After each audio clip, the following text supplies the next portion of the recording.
Shake that ass, hold it tight, move your body, dance all night.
it's time to rise from the fire.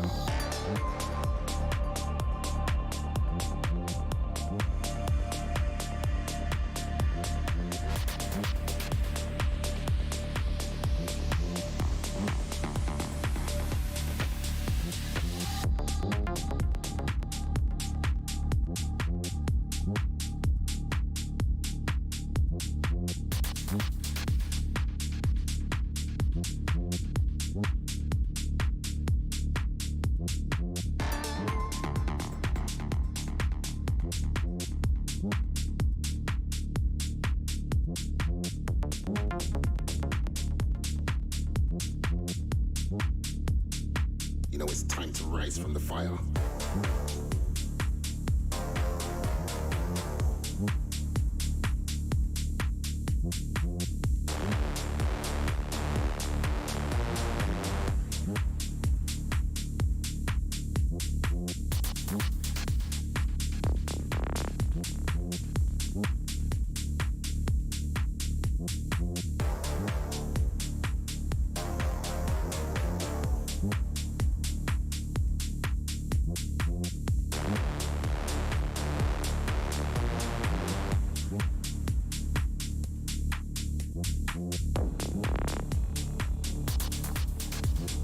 Rise from the fire. Time to rise. Rise from the fire. Time to rise. Rise from the fire. Time to rise. Rise from the fire.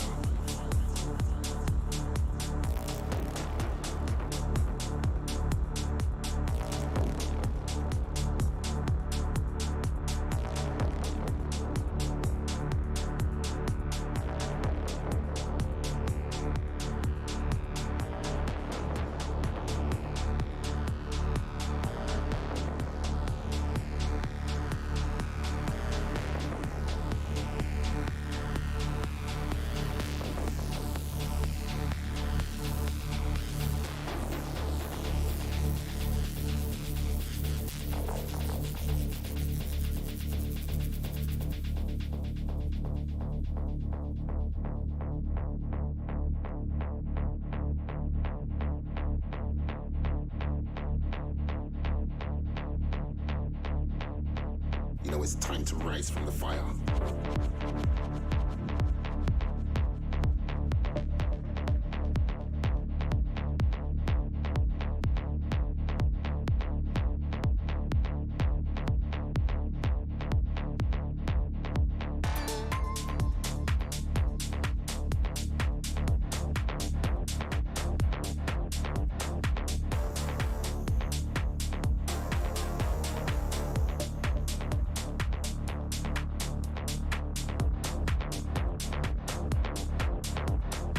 You know it's time to rise from the fire.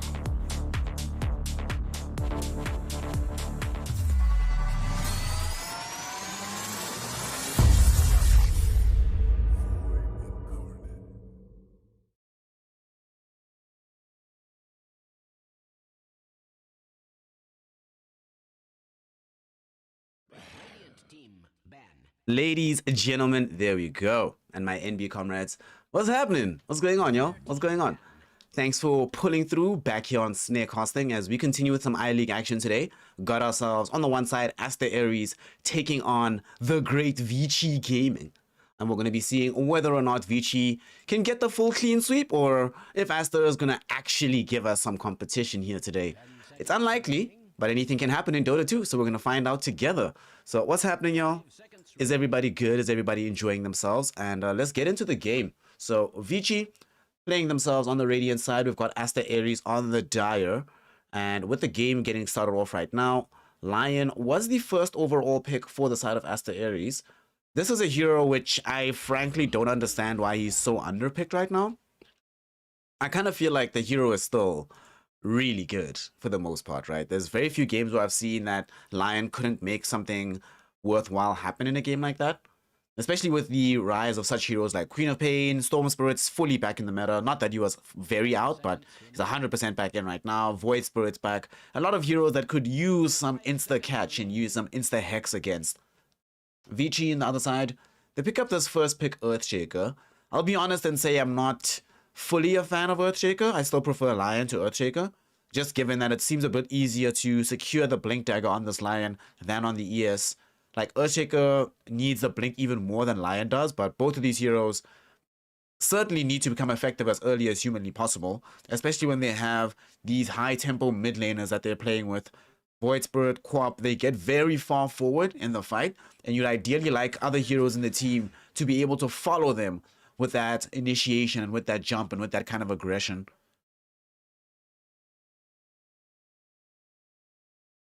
So, Vici, now we're going to the second phase. What are we going to take out here? What do they need still? We have seen some teams running this Earthshaker in the off lane as well, so it's still possible that Old 11 is going to be running this hero. For Aster Aries, they still early days for them. I like these opening two heroes with the Lion and the Void Spirit. I prefer Void Spirit to Queen of Pain overall. I'm still not convinced about the role of Quap in this meta right now. I'm still not convinced. I still prefer pretty much every other mid hero before her. I think that she's still too reliant on having a very good game to be successful. Vici, here in the second phase now, will get themselves the Silencer. We saw quite a few teams rolling with the Silencer of late. 10 seconds remaining. I think generally when we've seen this, we've also seen them playing with other heroes such as like Tidehunter. Something with just like a very big cooldown as well. So that you go in, use that big spell, but then you cover the possible counter engagement with the global silence on top of it. I'm kind of surprised we haven't seen a Pangolier just yet. I think Aster Aries should get that for themselves now while it's still in the game. Imagine if Vici get Pango and Silencer. Rolling Thunder with the global to cover it feels really, really strong. And instead they're going to go for the Skywrath Mage into Lycan. So more magical damage for themselves, but now they get some pretty major push. We have a hero that's going to be able to do fairly decently in the laning phase. We don't know what the lane counterpart is going to be on the other side. But this does give them a Zoo hero, which is interesting because just last night, was it last night? Yeah, no, 2 days ago, they nerfed the Helm of the Overlord. And they also slightly nerfed the Lycan Howl. So, despite those nerfs, Aster Aries still feel that this is strong enough to go and pick up right now for themselves. So, do it. If you feel good about a hero, always pick it. Back yourself. Trust yourself.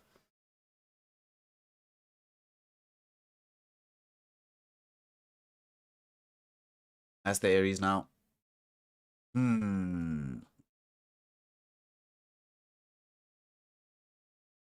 Just want to quickly check something here. Okay, cool.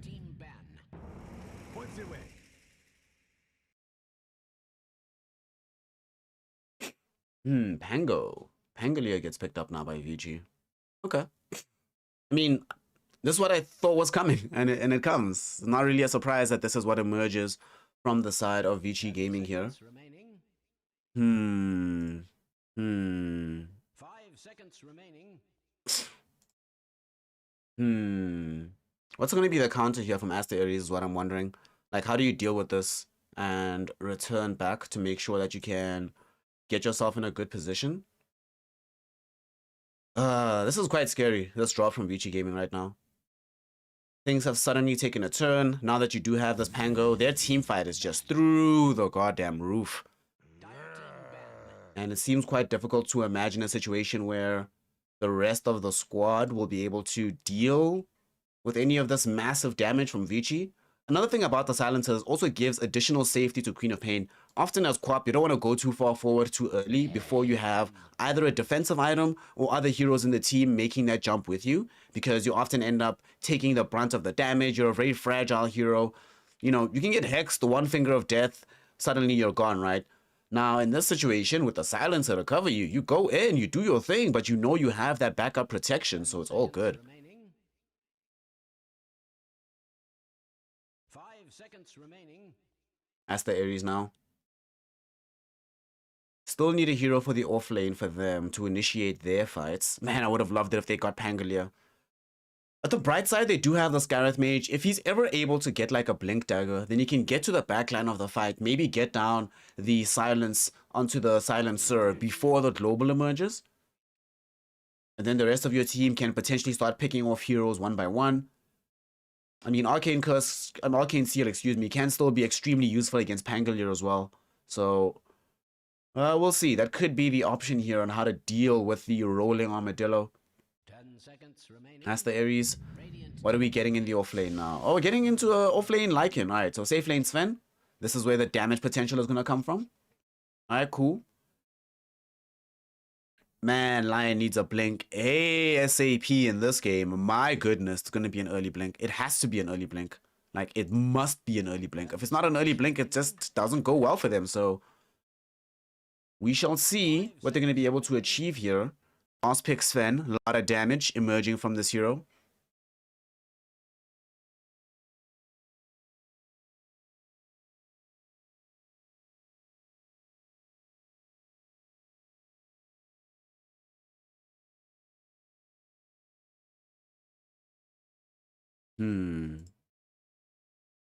What do Vici get now? Oh, wait, snap. I forgot to open predictions. Oh, snap. My bad, my bad, my bad. Let me just quickly do that for y'all. Let us predict. Let us predict. This is a Vici gaming as well as Aster Aries. Since we're so deep in the draft, we'll only keep this open for like 5 minutes, right? Yeah, 5 minutes seems about fair. And Vici get Magnus. Select your hero. Okay. Okay. Magnus. Old 11 Magnus. And then Ori, Queen of Pain in the mid lane. Looks like they want to run, though, the... Okay, safe lane Poyo. Alright, cool. Woof. I was going to be like, are they really going to put Pango in the safe lane? Because generally speaking, I've seen Old 11 have really good performances on this Magnus hero. And, you know, they've tried to run this several times before on Vici Gaming, putting Erica, Poyo on the Magnus style hero. Your Magnuses, your Axes. Hasn't always worked out for them, and I felt like doesn't always suit him as a player, but Magnus is a farmer. Okay. They get more team fight for themselves through this. Some cleave damage to be able to match pace with the Sven. They, of course, get some more wave clear for themselves. Between the Pangolier and the Magnus, as well as the Earthshaker, they can prevent a lot of this Lycan push from the earlier portions of the game. Yeah, I think Vici's gonna win. Meant Snapfire. No. I did not mean Snapfire. I did not mean Snapfire. Lol. Lol. Yeah, I really favor this Vici draft. I think that they have a very uncontested game. Let's just put it that way. It doesn't feel to me like there's going to be a possibility for them to lose, really. Like, yeah, I don't see this going in favor of the side of Aster Aries. That being said, though, that being said, they have a good possible game for the Sven right now. Like, they have quite a bit of magic damage, but the Sven can get to a point where he's the biggest hero on the map and just destroy and cleave through everyone. Does feel like it's going to be fairly 4 Protect 1-ish, which is not always great. I don't necessarily believe in 4 Protect 1 drafts, but yeah, we'll see. We'll see. Yeah, let's go. Aster Aries, a lot of work to do, team. Let's see what you got. We now get ourselves into game 1. And we see Aster Aries, they've made the initial big smoke wraparound here. Not be able to find anything, unfortunately, for themselves.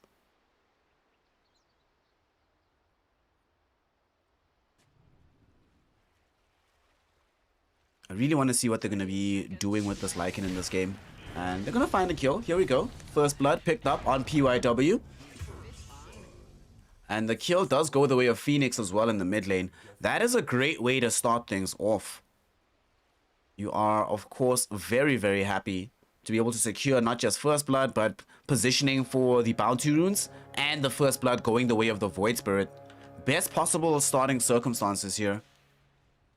The battle begins. Or so I am told. And here we go. Here we go. Game number 1. They actually got themselves 3 bounties. Well done. On the other side of the map, Zhao Yihu on the Lycan managed to actually find the bounty rune as well. So it's going to be 3 places on the map where Aster Aries is off to a good start. And Old 11 is going to tank some damage here. It does have Swashbuckle, I imagine, so shouldn't die. But he actually doesn't have it off cooldown. Only had Shield Crash. He didn't level up the Swashbuckle. So he eats a lot of harass. PYW though. Lol. That fissure. That's hilarious. It will prevent Aster Aries from setting up in the lane in the perfect way. But unfortunately, because of how low the HP is already on Old 11, doesn't seem like it'll make that much of a difference. In fact, Old 11, if the Lion was closer by, he'd be dead right now. Needs to feel very happy about his particular drawn hand at the moment. But the main thing for them is going to be trying to figure out how to get farm towards this Pango. Since he has Shield Crash level 1, you can't really play far forward in the lane.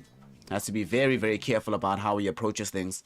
But still, should be okay. Has a fluffy hat, so the bonus HP will make sure that he stays alive. And hit level 2, and at that point, he no longer has to worry about losing his life in this lane. Do wonder though, is this going to be a game where he decides to buy Maelstrom early, or is it just going to be straight up build into the Echo Saber, or do we need the early Blink Dagger given that he's playing with Queen of Pain and with the Earthshaker? Would be great if they had the double blink on those heroes. And down bottom, another hero that might need a Blink Dagger at some point in the game might be Poyoyo. But of course, when you're playing safe lane mag, that blink comes way later. But now he's just content to have a good lane versus this Lycan. And they're doing a really good job right now of keeping Zhao Yihu away from being able to get farm in the lane itself.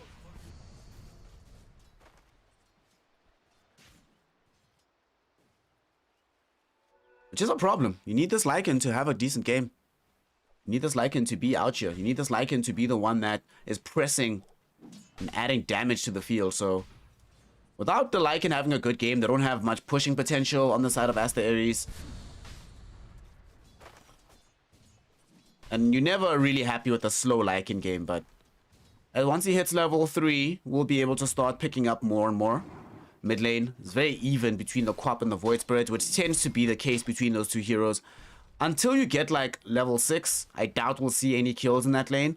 So I think the cameraman has the right read right now to direct the camera towards the top lane rather, given how much of a even matchup we have in mid. Oh snap, I didn't open those bets. My bad. What's up, Jägermeister? What's good, fam? How you doing?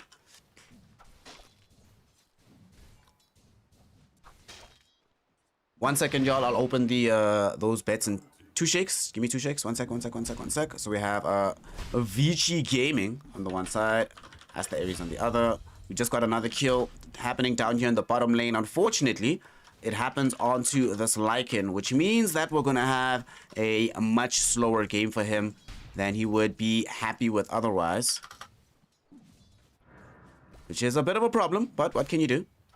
Alright, cool. Bets open now. There we go. Vici and Aster Aries. Top lane. There might actually be a kill on Old 11. Oof, Siamese a little bit too slow to follow up with the Earth Spike. Not able to close the gap, and instead will end up just being closed in on himself as PYW runs him down, getting the kill. Old 11 nearly died, but instead used his own life and his own body as bait. And the Lion bit and got bitten back in response.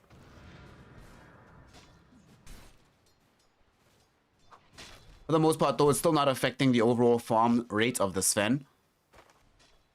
Unfortunately, though, because he's not really stopping Pango in the same way that Magnus is stopping Lycan, the overall pace of the game is still going to be slowed down for Aster Aries. Sven's going to need to duck into that jungle, rice it up, and in the meantime, Lycan won't be able to do much but try catch up, so a lot more pressure now applied towards the Void Spirit. who's starting to fall behind in the CS in the mid lane as well.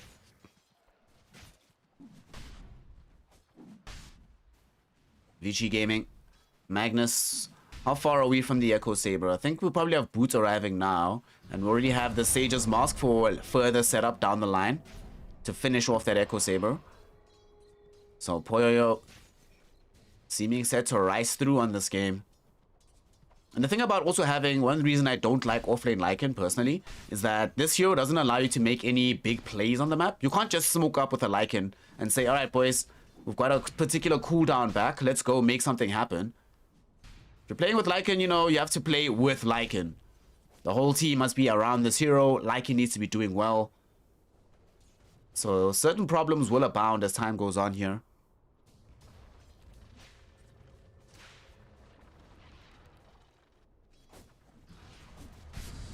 I wonder where they're going to rotate this Queen of Pain to first, given that she is having such a good time. She'll have level 6 available now, and she got her level 6 before the Void Spirit.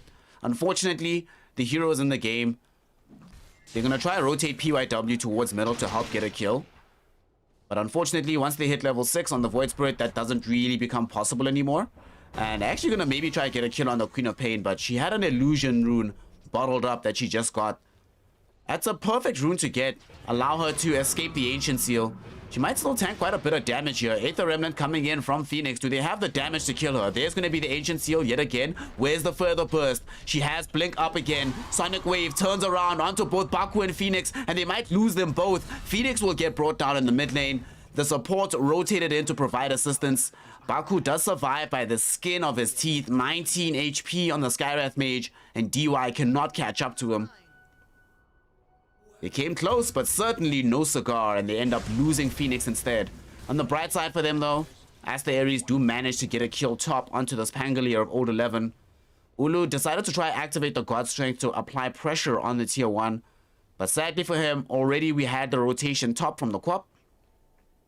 That will prevent them from being able to utilize this God Strength damage onto the tier 1 tower itself.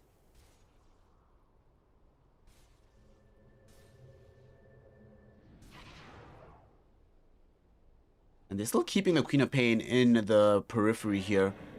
Thinking about maybe making a jump, but once the Pango comes back, she'll just get her bottle refill, move back into the mid lane.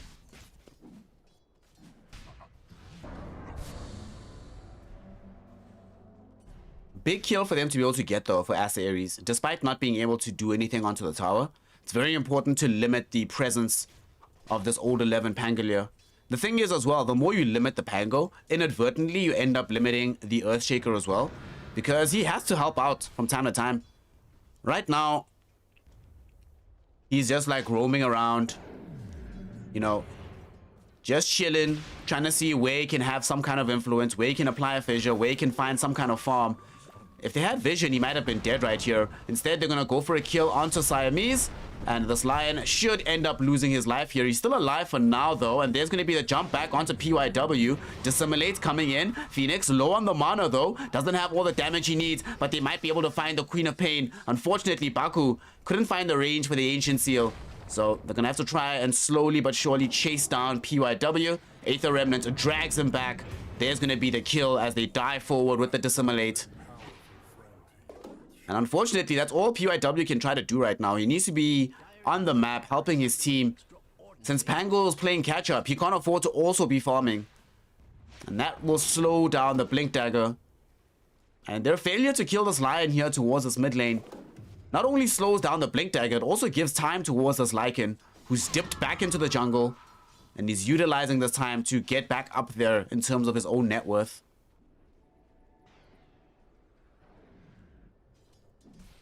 Top lane. They're trying to rotate and trying to find a kill onto Ulu. Old 11 has Rolling Thunder. Here comes several heroes in support. PYW already here. And they also roped in DY for this particular push. Ulu, unfortunately for them, will be very wise to these tricks. He's already backing off right now into the jungle. At the same time, Aster Aries trying to pull some shenanigans of their own. Advancing the Void Spirit and the Lion into the Vici jungle. Not going to be able to find anybody, unfortunately, just yet. But Poyoyo, oh, he's going to come down the ramp. They're gonna see him. They have this vision. They know where he's at. Will they be able to kill him is the question. He tries to get himself away with the skewer. It's not gonna work. Dragged back with the Aether Remnant. And Aster Aries, Xiao Yehu making sure to even get involved, using the Lycan on mini army there. And it all ends up working out. And now with the death onto that Magnus, they have space to push into the lane itself with that Lycan. Dire's top tower is being attacked like nobody's business. Radiant's bottom tower is So much right has happened for the Aster Aries lineup since they got that kill on Old 11. Dire's top tower is under attack. They're going to end up trading, of course, since Old 11 is here with Ori in the top lane, already trying to make a counter push happen. Dire's top tower is under attack. And they get the tower. Stunning development. Ori, Dire's top tower we've been seeing this as the primary build-up nowadays on this Queen of Pain. are looking quite Like, no more Orchids being rushed on the hero anymore. It's all about this Mage Slayer. Sometimes into Orchid, sometimes into BKB. But it's like the 5th game in a row I've seen of Quap just rushing this Mage Slayer. Bottom lane. They're gonna try bring down this Lycan. Fissure will be there. Oh, what bad luck. Are you kidding me? Lycan, will he survive this? After the silence finishes, he does not have access to the shapeshift. So he's certainly gonna die. Ori TP to the outpost as well. It took a lot more commitment than they ideally wanted it to take. They had to sacrifice positioning in the top part of the map, allowing Ulu to get back to farming there. And man, that's just such bad luck. The Rolling Thunder bouncing him across the fissure. Imagine. And they might try actually get this kill. The Skywrath Mage drops down the ultimate with the Ancient Seal onto this Earthshaker. They don't manage to get the kill. And Baku is actually going to end up dying instead. Sonic Wave committed from Ori. It's going to be good enough to bring down the Skywrath Mage, keeping this Earthshaker alive. And that's also keeping progress towards Blink alive. Would have been huge if they could kill the Earthshaker there, but failure to do so might lead into a better game for Vici.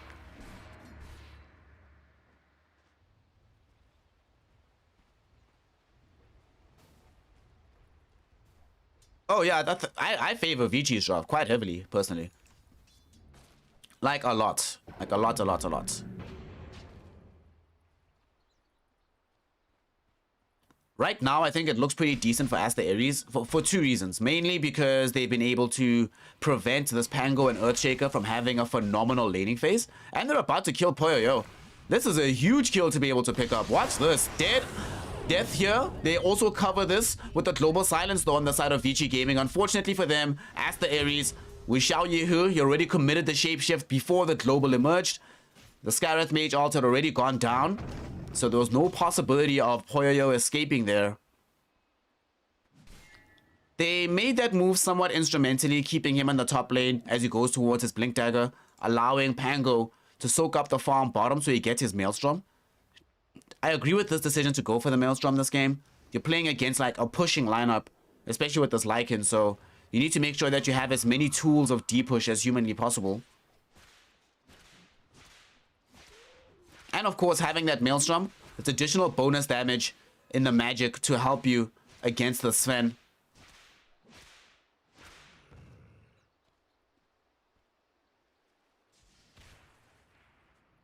Yeah, it's pause 1 Magnus. That is the one thing I don't like. Personally, I don't mind the Magnus pick. I mind Erica / Poyoyo playing Magnus. That's my primary contention. Is that I just feel weird about him in particular rolling on the hero. Aster Aries will also, they trade support across the map. DY dies on the one side. Then they end up losing the Skywrath Mage on the other. What level is Baku right now, actually? Baku's level 7, almost level 8. Still quite a ways away from having level 10, which I do think will make a difference. The bigger power spike, though, for these supports will come when the Blink Dagger comes out for Earthshaker as well as for Lion. Lion much further away. And the team needs to do more on the side of Aster Aries to buy the time and space necessary for Lion to get this blink. Because now Vici Gaming are closing in on the double blink. One on Magnus, who is already completed. And then one on this young Earthshaker. Seems like a pretty big deal when these spells are online with Blink Daggers. So Aster Aries will have to play against that soon. And they try to go for a jump onto the Queen of Pain middle. They weren't there in time with the Void Spirit, so they're going to try smoke into the jungle now. Seems like Vici Gaming is also making a smoke move of their own. They wanted to reveal their Blink Dagger, and they're going to come across with the RP out onto the Lycan. There's going to be the Global Silence as well. Ulu can't really do anything since he's silenced up. Siamese might lose his life before he can throw out any spells. Somehow he's still alive, and he got out the Earth Spike onto Queen of Pain, which allowed them to kill Ori. Big plays coming in right here. Ulu did get off the God Strength at long last.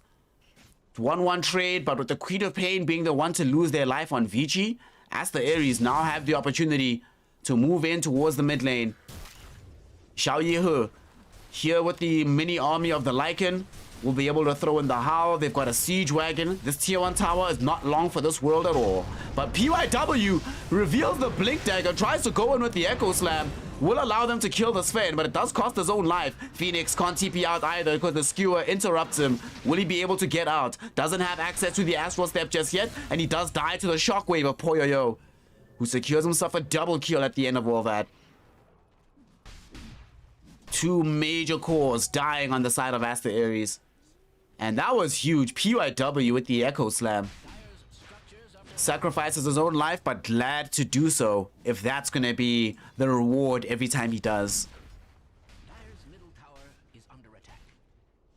I feel like a broken Jareen, it's not good right now, if I'm honest with you.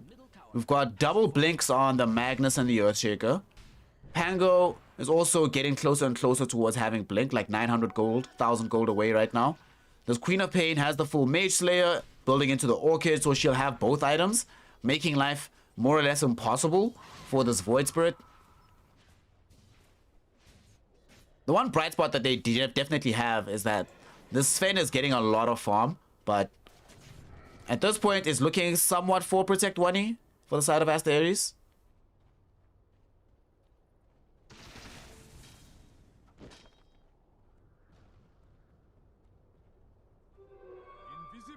So much they have to do in order to turn this around.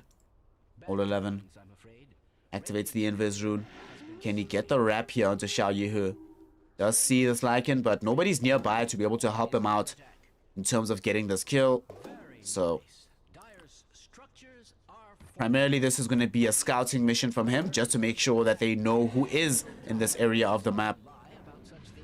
They're going to actually try to use RP middle. Poyoyo, can he find a target here? They're going to get onto Baku. Phoenix gonna get silenced up right now. Poyoyo, skewer forward. Will he RP for this one? Thinking about it, but Phoenix does manage to secure himself the Astral Step away. I feel like they could have committed the RP there, but Poyoyo decides against it. After the skewer, actually might have run out of mana as well, so it didn't have the ability to do so even if he wanted to.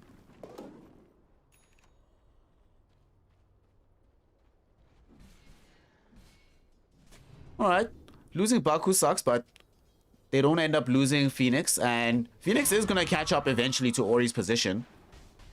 And this Aghanim Scepter as well is going to make such a huge difference for the Void Spirit once it is online. Because of the fact that this Queen of Pain has gone super aggressive with her build, Orchid into Mage Slayer, there's going to be a bit of time before she has her BKB. So if they can get this Aghanim Scepter in the next few minutes, they can exploit this timing a little bit. Especially with the importance of getting a silence out onto these heroes. If you can silence Silencer, it'll help a lot. But man, the complication is that now Vici, they have the triple blinks. Pango has blink, Earthshaker has blink, Magnus has blink, and they still have the blink spell on Queen of Pain. The mobility advantage of Vici Gaming is massive. And what this allows them to do as well is to play further back with DY so that the Silencer is not really exposing himself as much. Becomes a lot more difficult for Aster Aries to find and kill him early in the fight. Therefore, Global Silence is a near guarantee in all of these engagements. Ensure Void Spirit has Yules to get out of it. BKB will be up on the Sven, what's up right now actually. But Lycan's still a little bit away from having BKB of his own. Prioritize getting the Helm of the Overlord, of course.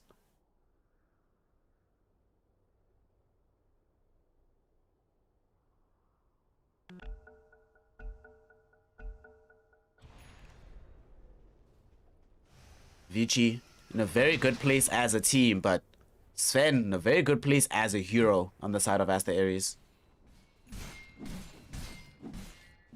I also love this. They nerfed Silver Edge by quite some margin, but he's still going to build it after he finishes off his S and Y.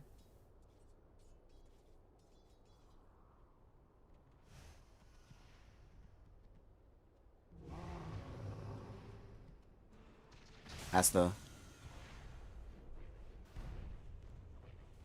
If they can get the Void Spirit into a decent place, you know, what's really funny and scary to me is the fact that as the game goes longer and longer, the better the Sven pick starts to feel.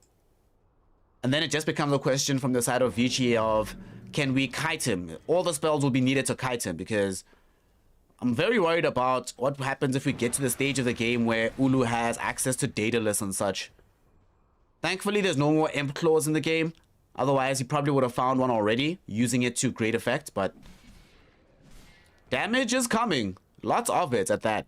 And the thing is, with the build that he's going for right now, the BKB into SNY, into Shadowblade, potentially back into Daedalus, and I think maybe rounding out with a Satanic, disassembling the Mask of Madness down the line. Oh, actually, they're also going to get a quick chop here. Bringing down Old 11.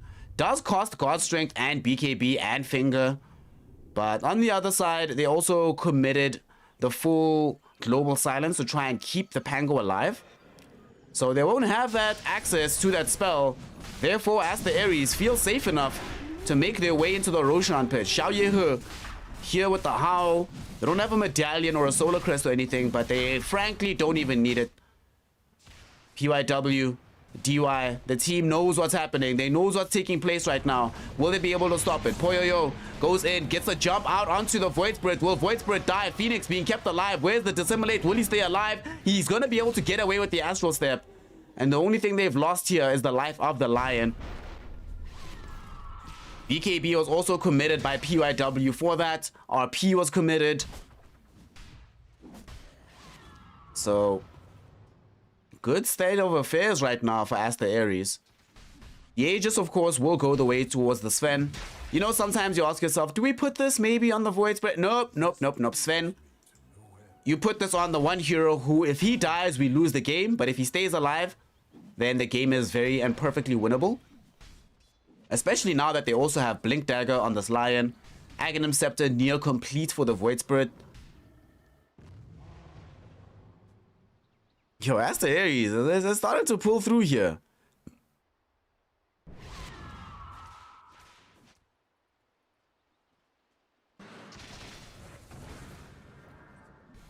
Ulu. Him and Siamese, yet again, they get the catch out onto Old 11. And they should have the damage for this kill. And this is even before crit. Yeah, that's terrifying. He's going to buy this crit eventually.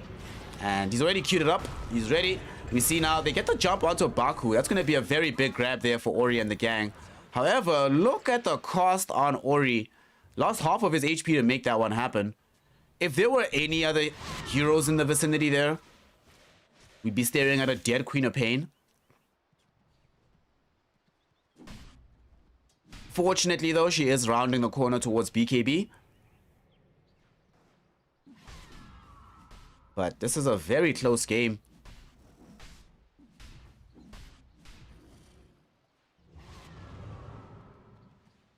Poyoyo, at some point in this game, he'll be using RP primarily just to waste the BKB duration of Sven. It's gonna start becoming the name of the game. Kite Sven, win game. If you can kite the Sven in successfully in the fight, then you have a very good shot of winning said fight. But it becomes more and more difficult to do now that he has this SNY. Get us that status resistance, baby. The squad now on Vici, they will try smoke out now that they have all their ultimates back. Old 11 coming forward, they get Xiao Yehe, who tries to activate the shapeshift here. Skewer back. There's going to be a global silence also to cover this. Okay, I'll take it. Rolling Thunder, global, both committed. He was able to get off the shapeshift, but it being on cooldown isn't as big a deal as the global being on cooldown in this instance. Because now, even if they show Ulu here, without global and Rolling Thunder, they actually can't go for this fight just yet. I mean, they have access to the big AoE spells like RP and the Echo Slam, but without the safety provided by the Global Silence, you can't really afford to take such risks. Speaking of risks, though, Aster Aries will leave that area of the map and smoke up to potentially try and look for this Queen of Pain. Phoenix, will he be able to find the Quap? Quap, oh, she gets caught. There's going to be the Blink, the Hex. How did they even catch this vision? Man, the intuition being displayed here by Aster Aries, really, really on point. They don't have any vision of this area, but they just understand where the natural plays on the map are going to be. Queen of Pain now will be able to finish off her full BKB, but Aster Aries, they get something out of this. A secondary finger charge as well for Siamese.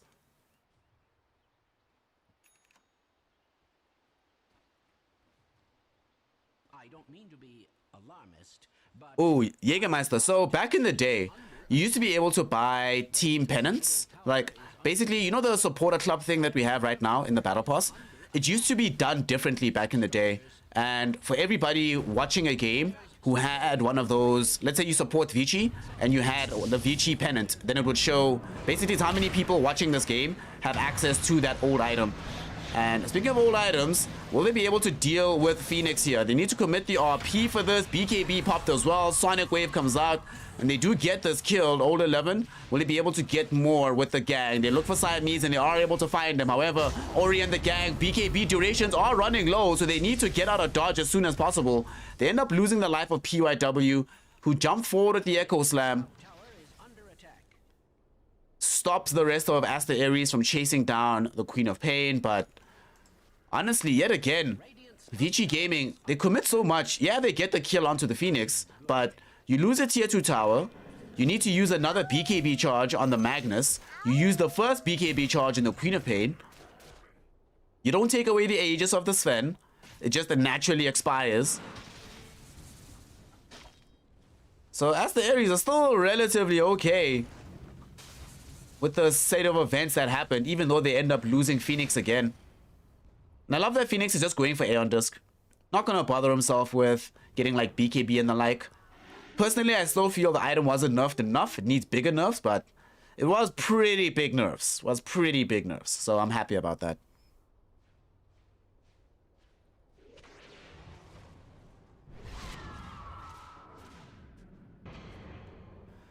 Yeah, Postponos, the real problem, that's their only major issue for Vici Gaming. And part of the problem with the Magnus pick in the safe lane is you have this hero, you know, can farm at a very rapid rate, but he also needs to be involved in team fighting more so than Aster Aries needs Sven to be involved in team fighting. So it's just naturally easier to accrue more net worth as this hero. And he's getting to a point right now where he's the only real focus. He's still quite kiteable, which is a problem for Aster Aries, and it's going to remain a problem throughout the game. However, now they also have... their burst is also insane. If they ever catch any of these heroes, especially off the back of a Lion Blink, we've already seen what happens to Ori when those catches do occur. Bottom tower has fallen. Speaking of these catches, okay. Another catch from the Lion gets the jump onto this Earthshaker, and they bring down PYW. DY might also be in some degree of danger here, but Phoenix doesn't want to chase onto the low ground without vision of the Magnus. But Siamese, yet again, instrumental in catching out an errant hero, allowing them to accrue another finger stack. Yo, Aster Aries is not looking bad at all. They actually get a 2k gold lead now for themselves.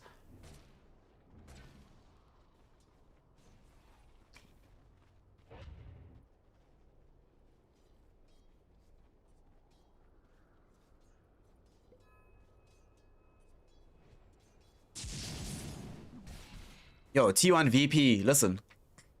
Y'all actually aren't ready for the Dota that's gonna come out of these playoffs. Like, the game, when you watch ESL, like, it's not tomorrow again, right? The game you have to watch, right? It's a VP PSG LGD, obviously, that's like, everyone knows gonna obviously be a good game, right? But yo, right? That, oh, it's actually the day after. T1 Alliance and Tundra Beast Coast. That's going to be some really fun Dota. It's going to be some really fun Dota to watch.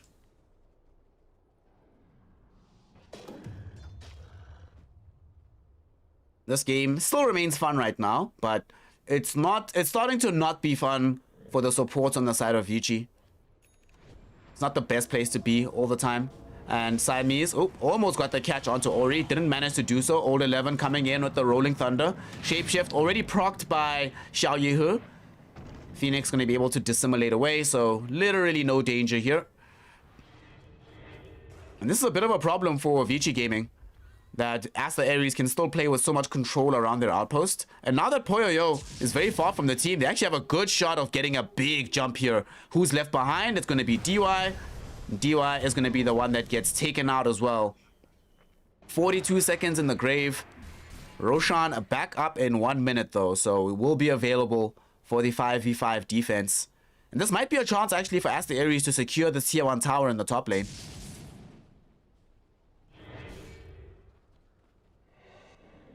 I love that Ulu, he had earlier on stacked up the Chrysalis, but he's like, you know what, dude, let me just get Silver Edge. Everything will be great, fam. Life is nice. No Daedalus needed. Just get the Silver Edge. Everything's Gucci. And he's going to utilize it now. Bottom. What a reveal of this item. And they get the damage out as well onto Poyoyo with the Finger of Death. They reveal from the dust. Almost allowed them to kill him.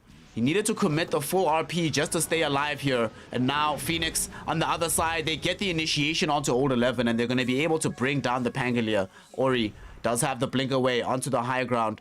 Should still be fine, but needs to flap the wings very, very quickly to escape this area of the map. But now they can actually just leave him alone because Roche is back, baby. With the big man online, Aster Aries have at least 20 seconds with a strong numerical advantage. Don't think they've scouted it out just yet. They will now. Lycan is like, yo, Ulu, pull through. Ulu's like, I'm coming, I'm coming, I'm coming, I'm coming. What a reveal from this item.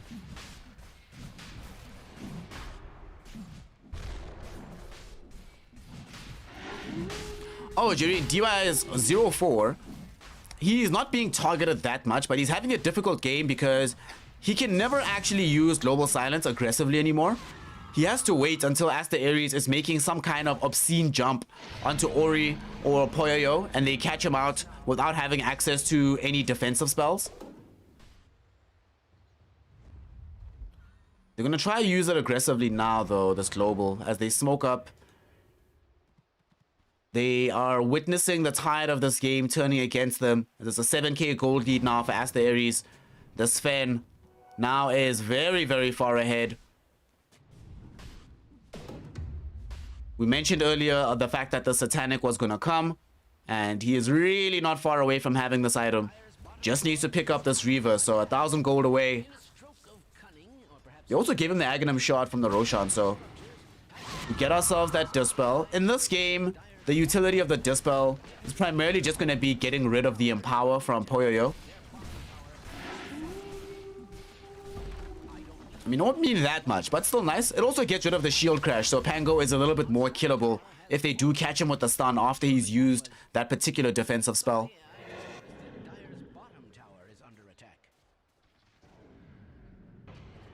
Xiao Yehu is now going to start building into getting AC for the squad. Yo, an AC on this team. Jeez. So scary. Having the full helm of the Overlord army, AC on top of that is just so much. And now we have Satanic basically available for our young Sven. Baku, okay, getting caught here around the Radiant jungle, getting himself brought down. Ori committed the BKB and they're trying to fight and force back Xiao Yehu, who will run away as his own BKB is ticking lower and lower. Old 11, can he get himself out? Rolling Thunder will be good enough to TP out. And they had a buyback there from Baku, as Ulu running forward now with the Shadow Blade, Silver Edge, looking for a target, but since there has been a buyback, Vici Gaming know well enough to back off. Still though, getting a hero killed, forcing them to buy back without really losing anything yourself. I mean, you did commit the Echo Slam, so that's a big commitment, and they won't have it available anymore. So now Ulu, here on the higher ground, he's given up his power treads in exchange for having the Satanic, Silver Edge, Echo Saber, SNY, BKB. Let's go, baby.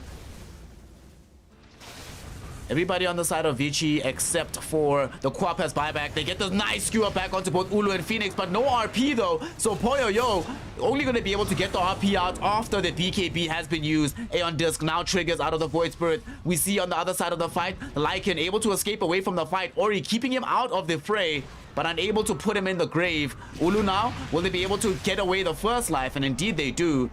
He committed the BKB and the God Strength already, so he doesn't have those tools, but his team gonna be here to try and defend him. Hex out onto the Magnus. Ulu trying to man up with the Satanic, fighting back against Old 11, doing quite a bit of damage in the midst of the fight, but they have the disable. They skewer him back, and they will finally be able to secure themselves the kill. TP out from Phoenix to keep himself alive. And Poyoyo, they make it happen. They kite the Sven long enough, and they bring him down. Massive kill to pick up there. DY does have to buy back to make it happen. But hashtag worth keeping the base alive and keeping this game in a very manageable state again.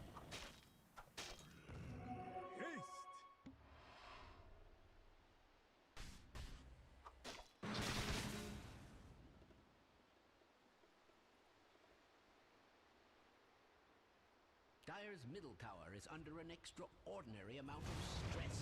Old 11. Now that he has access to this full basher, one of the really dangerous things about his presence in these fights is the ability to just keep these BKB targets from getting too deep into the fray. But the main thing is that whenever Sven is dead, Aster Aries just are not a team anymore. If Ulu dies, that's it. Everything's over. And there's a reason why on his second death, they were right now knocking on the door of a tier 3, but they get pushed all the way back to their own side of the map. They're about to lose 2 tier 2 towers, a ton of positioning in their own triangle. And all of this off of killing Ulu a single time, even though he had Aegis at the time before he died. Dire's bottom tower has fallen. If that's the proper term for it, and I believe it is. Unfortunately, Jireen, the BKB was necessary. He's playing against the Silencer, so if he's playing against this Queen of Pain, if he didn't buy BKB, then he'd have like no presence in these fights. So he needed this BKB, but the brute reality is that now that it is down to a 6-second timer, it's far easier to kite him around with a lower duration than a higher one. He might be forced to buy like Refresher Orb, honestly, just to put that in the backpack, have it available to get his BKB back online. Hey, Black and Black. Shout out to the Indian gang. And welcome to the chat, fam.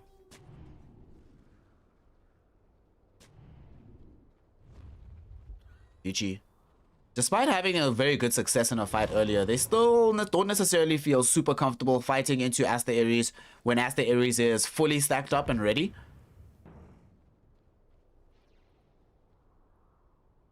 They're smoked up right now, but I think this is somewhat more preemptive than aggressive. They're not going to go over the river with the smoke. Yeah, I thought so.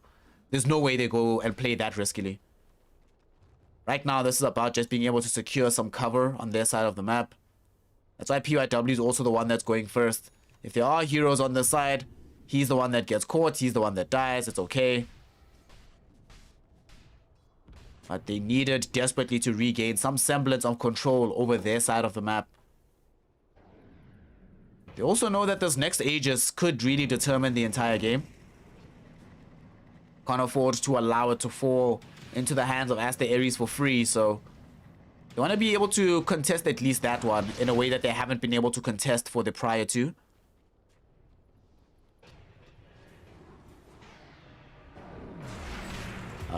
DUI. Sorry, DUI. Just gonna get quickly bursted down. Is that another finger stack? Yep. Siameses, yo, this is getting to be a problem here. How many bonus damage? 200 at this point. DUI does not have buyback either. So they will not have global silence, which was a key tool in them being able to deal with and bring down Ulu on the previous push. Remember, you had to buy back to make sure that they got that push going. Or got that kill, rather, during that push. As the Aries, though, don't feel fully confident of diving into the base. So they'd rather try and reclaim some map control. I mean, at some point they had a 7k gold lead, right? So you'd like to be able to get back to that place. And the thing is, these heroes from Vici Gaming are closer to their plateaus than the heroes of Aster Aries are. Like Magnus, after he finishes off this Abyssal Blade, he's got like one slot left that he's pretty much maxed out. The Queen of Pain, she's carrying the gem around, but he wants that AC. And then maybe Hex, and then she's also kind of maxed out. You know, we've seen this Pango, after he gets Aeon Disc, maybe he gets Abyssal Blade, but I doubt it. Might get Aghanim Scepter, but the maxes are there. Erstwhile, Void Spirit still only has 3 items, really. A lot of room to grow for this hero. Still some room to grow for the Lycan as well. AC coming, still needs Basher. A lot of their net worth for Aster Aries is just sitting on Ulu.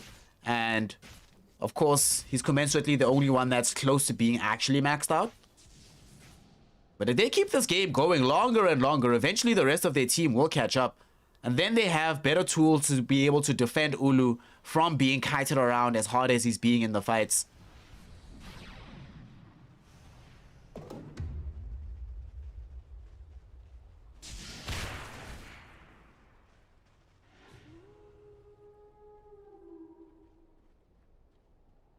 I really want to see how much damage this shape-shifted wolf bite Sven is going to end up doing in the engagements. It's gonna be a lot. It's gonna be a lot.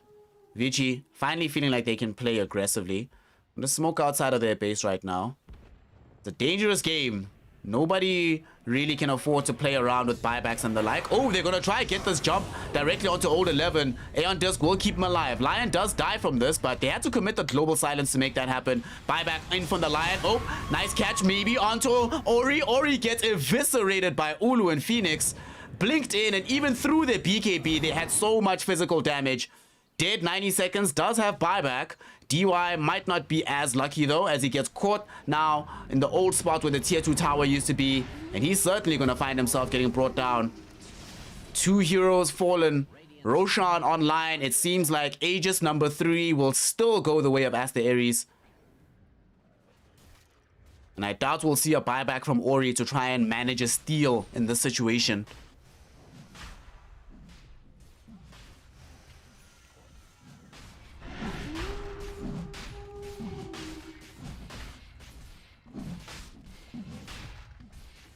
Oh boy, oh boy, oh boy. And Ori actually did, but I am not a fan of that decision. Not a fan of that decision. We had a fight, of course, elsewhere where Phoenix jumped forward with the help of Siamese just to try and force these heroes to pay attention to them rather than elsewhere. Phoenix, can he TP out? No, he cannot. That was such a risky play to make, fam. He didn't even try to get the additional Resonant Pulse out before going for that very short jump. I really thought he was going to be able to survive there. That death did not need to happen, and that could end up biting them massively in the ass. Although at the same time, they did buy back on the Queen of Pain. So if they don't do something and try to get forward with this buyback, it'll still end up being overall okay for Aster Aries.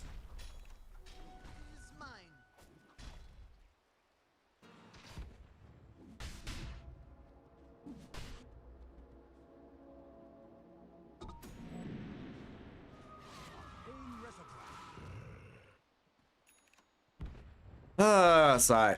Sigh, sigh, sigh, sigh, sigh. Sigh, sigh, sigh, sigh, sigh. This is such a frustrating game to play. I'm so frustrated. Like, even watching this, I'm so frustrated. Of course, yeah. Of course, Sven took the Aegis, yeah. Of course he did. And he got the Ags as well. So, now we have the Superman Stormhammer here. Which, you know, there are some games where it ends up being a detriment more than anything else. Poyoyo, nice skewer out of the base. Do they have enough to get this kill though? BKB does get activated and they commit the RP as well. They really want this kill. Does seem like they might be able to find it. PYW ends up making it happen. There is buyback on this Lycan. But because they committed RP, Echo Slam, a BKB charge, I don't think they committed Corpse BKB, but they used a lot to make that kill happen, so they can't actually go forward anymore. And they need to retreat with Phoenix coming back online. Buyback still online for the Lycan. Nothing they can do in this situation. And Aster Aries still continue to hold the map. Maybe they need like an Aeon Disc as well on Lycan. And he's changed his mind so much in terms of what item he wants. And they're trying to rush down bottom to find Poyoyo. And they're going to get him. They're going to get him. There's going to be a potential kill. Poyoyo, will he die here? Yes, he will. Big right click. Catches him out. Baku, what a time to pull through as well. Make sure that there is that little bit of additional damage with the Mystic Flare. And they committed global to try and cover him. And that's why it's so frustrating to play as DY here. Now you don't have global, but you couldn't also have just left Magnus to die. You had to try and keep him alive there.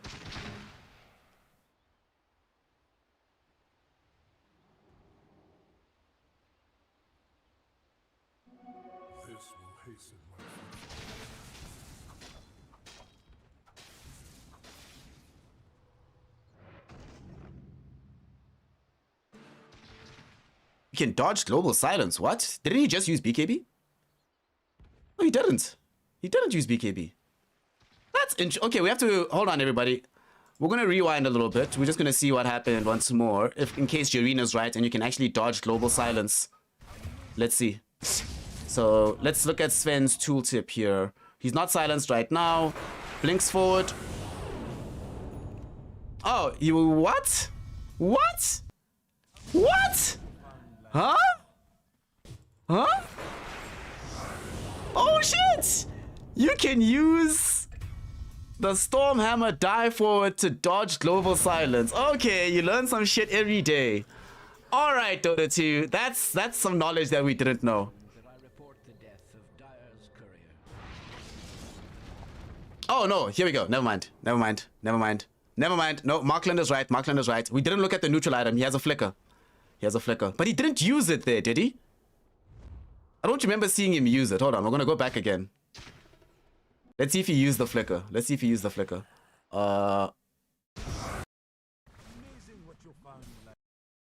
So here he is. Hold on, we're looking at this one more time.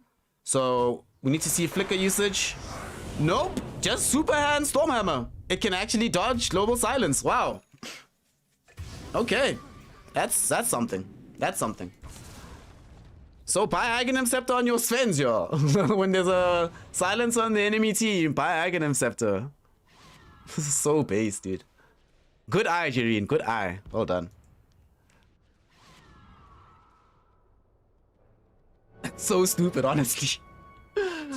Oh, that's so stupid. I'm not sure how I feel about this. But at the same time, I honestly think Global Silence is a stupid spell. So I don't really mind it being made to seem more stupid.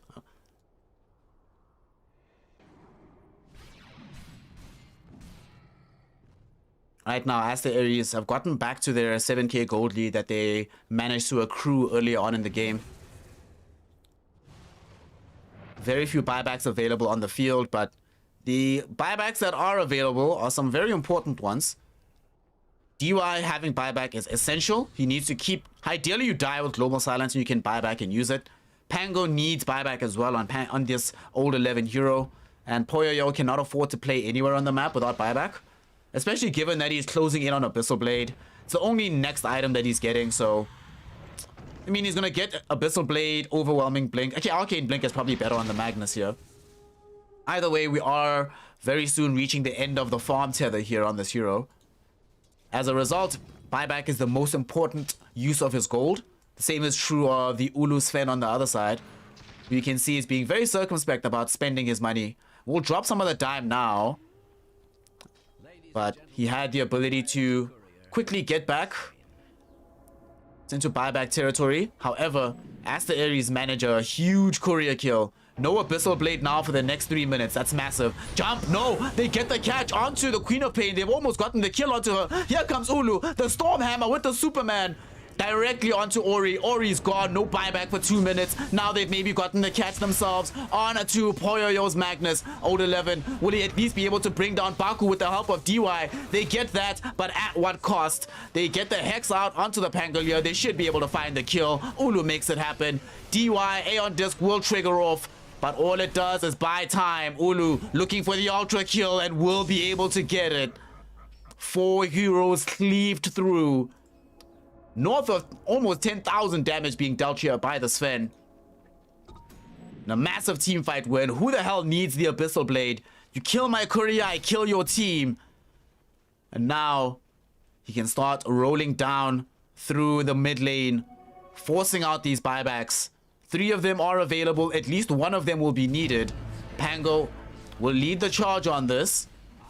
Lycan is also coming though. And Xiao Yehe might not have the mini army at the ready, but this is still a Lycan. Still very scary to have push into you. Here comes Old 11, Rolling Thunder. With the help of PYW, they're doing everything in their power just to delay. And they've delayed enough that they won't be able to get more than the tier 3. At the same time, they want to maybe jump onto Old 11. The roll up though, keeping him alive. Really good usage of his spells there by this Pango. But here comes Ulu with the Superman forward. They force double buybacks out of these cores. Poyoyo's RP doesn't connect onto Phoenix. They still get the kill. And Phoenix still doesn't have buyback. However, everybody else from Aster Aries has fled. Oh man, what a huge loss. Double buybacks there. Massive amounts of gold expended by Vici Gaming. They expended the RP as well. They expended Sonic Wave.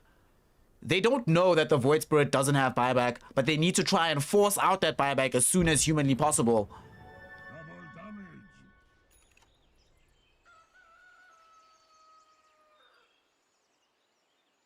Siamese, oh no. Oh no, Siamese, Hex out. Look who they've caught. They found Poyoyo. And you can use your global silence, my friend, but Ulu's already in the Superman mode, fam. And as we've seen, Superman mode supersedes the global. And now, with double damage rune on Ulu, that helped get that kill. Roche, gonna be easy pickings for them. How many? They've gotten all 4 Aegises in this game. Aegis, Cheese, Refresher, the Aghanims. Give the Refresher to Ulu, definitely. Yeah, there we go, baby. Oh no, they gave it to Baku. I mean, I suppose Ulu doesn't care anymore. It's like, whatever.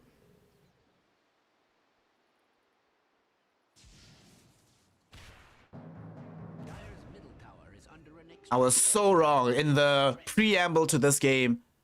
I was waxing lyrical about the fact that I doubt it'll be a competitive affair, but Aster Aries proving us wrong. 27k gold lead for them.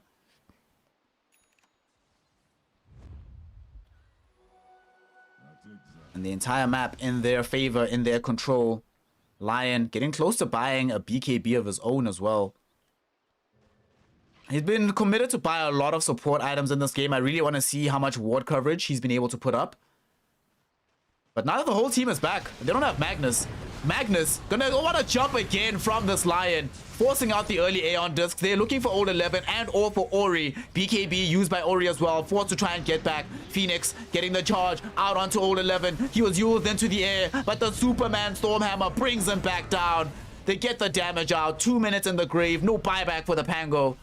PYW used his own to try and hold things back as well. Mid lane of Rax finally gets cleaned up by Xiao Yehe. DY's Aeon Disc triggers. He's back in the base, back in the fountain. 15 seconds, no Poyoyo. They're trying to finish the game before that point. Ask the Aries, do they have enough punch? Here comes PYW with the Echo Slam. Catches absolutely everybody, but there's just not enough damage from the side of Vici Gaming, and they need to run away. Despite their heroes being low on HP, nobody's close to actually dying. And now Phoenix goes back in. They get the silence out with the Resonant Pulse, drag him back with the Aether Remnant, allowing Sven to Superman forward and find the kill. Although Poyoyo is able to remove away the Aegis of the Immortal. Sadly though, not enough in the tank to do anything more than that. He dies, granting Ulu a triple kill, who's back in the base now with the Shapeshift form, looking for another Ultra. He may not be able to find it, but it doesn't matter. GG, well played is called. And they find the game 1 victory. Aster Aries off to a screaming start here in the I-League group stages. Whew. Hot damn. What a freaking game of Dota 2. Damn, that was fun to watch. That was some good Dota. That was some good Dota. Yeah. I mean, but we knew about this possibility in this Warrior, right? That if they get to late game, Aster Aries have no options. I mean, Vici, sorry, have no options. The Sven would be too strong, too good. The thing with Vici, this draft, right? You can play this draft very well, and they were winning with this draft for some time in this game, but The problem is you need to be able to get from a winning position in a fight to a winning position in a push. And looking at their draft, unfortunately, there's just no heroes to allow them to take buildings in the same way that Aster Aries have Xiao Yehe on the Lycan. That was the weirdest pronunciation of the word Lycan I've ever heard in my life. Somebody please clip that. That sounded so weird. But he really did the Lord's work here. Let's see how much building damage was done. Jesus Christ. Look at that. Compare and contrast, right? The total building damage Vici Gaming didn't even measure up to the individual building damage from Xiao Yehe or from Ulu, matter of fact. And look at the damage Ulu did overall. Just insane in this game. Did the Lord's work, carried super hard. Unfortunately, Poyoyo just wasn't able to make the same happen. And Erica. Also, I want to see how much money Siamese spent here. Woo! This is why Siamese was low on the net worth. Despite his team being in such a good position, he was able to afford all of this money being sunk into buying these support items, giving Baku space to just go aggressive with his itemization. Look at these items. Blink, the Aether Lens, BTs, got an Aeon Disc eventually, you know, got the blessing even from the Roche. Just such a good game from Aster Aries. Like legitimately, legit, no cap, right? I don't think Vici played their best Dota, right? But I also think Aster Aries played a legitimately good game of Dota 2. Especially Ulu. Ulu gets it. Come on, subscribers, y'all know what it is. Anybody who has subs, hold on, let me give you all some channel points. Here's your channel point. Oof! 17% of y'all bet for Aster Aries. Woo! Enjoy your winnings. There you go. Damn. That's gonna be a nice little piece of scratch there. But y'all know what it is. Put in work for our boy Ulu here, who played a magnificent Sven game, taught us something about the utilization of Stormhammer through Global Silence. There's no way he didn't know about that interaction. And, you know, it's hard to imagine that Vici didn't know either. And they were probably like, oh God, this was happening. But even if they did know, like, what can you do about it? Nothing you can do. Ulu, pretty impressive performance from him. And I must say, I'm also quite impressed by Siamese. This guy, I wasn't that impressed by him these last couple of months on the 4 position /5 position for Aster Aries because they sometimes switch between him and Baku, but he played an amazing 5 line here. I'm generally not a fan of this hero in this position, but yeah, he did the Lord's work. Well done, Siamese. Did everything he needed to. Was a massive gank squad, himself and Ulu. Just these 2 heroes, more than enough to kill anybody on the map, which they did reliably on Magnus, which was by far the tankiest hero Vici Gaming had. So congratulations to Aster Aries. Really can't wait to see what they get done in Game 2. So we will see how that one goes. Game 2 going to be coming very, very shortly for you. And we will... I personally suspect that we're going to Game 3 just because Vici is generally the better team and they're now going to want to show why, right? Now there's one of those, oh God, we lost? Okay, we're going to show y'all. So let's see if Aster Aries can keep up with a very upset Vici Gaming and figure out a way forward. For now, though, they'll just be very glad to have gotten themselves a W. Man, what a game. What a win for them. Let's hand out all these channel points and then let's get out of here. There we go. Channel points all handed out. Let's get out of here. Game 1 in the books. Game 2 coming soon. Don't miss it. Don't go anywhere. We'll be right back with some more iLeague hype, some more Chinese Dota, and with some more incredible Dota 2 action.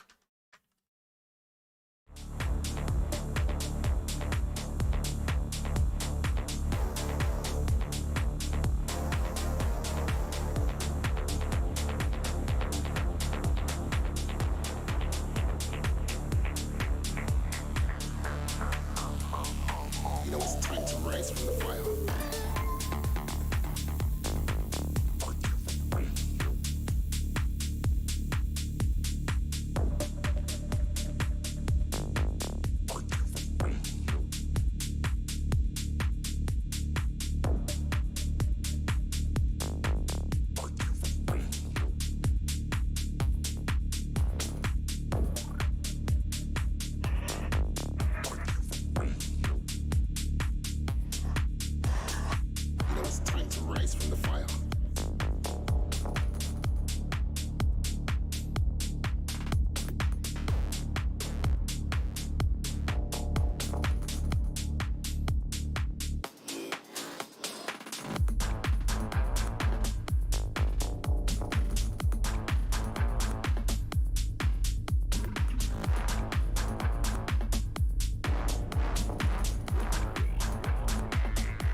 What's up, y'all? What's up? What's cracking? What's going on? What's going on?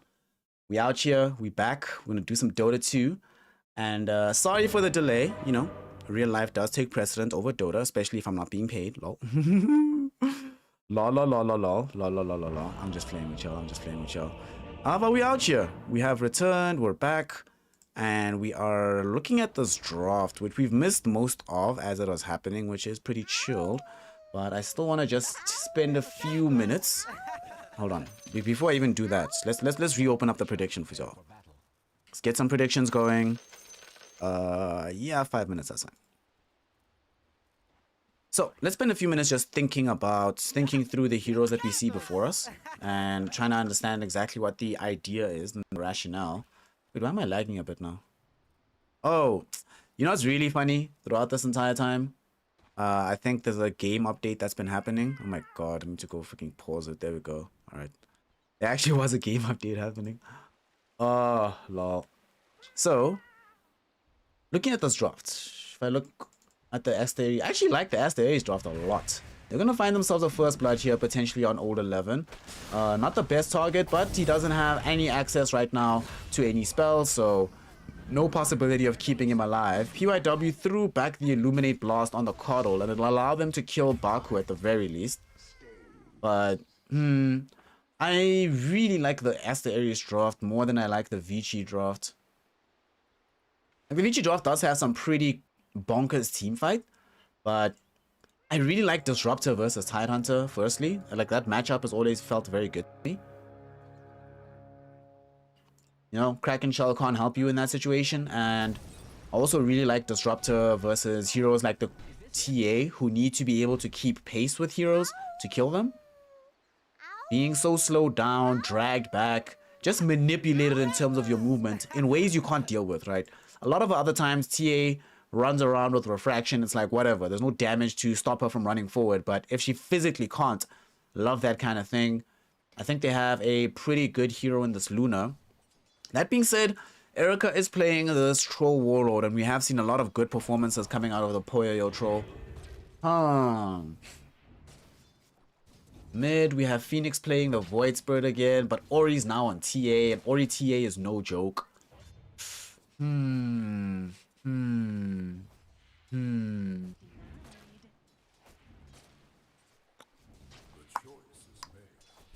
Vici's gonna win. Yeah, Vici's gonna win this one.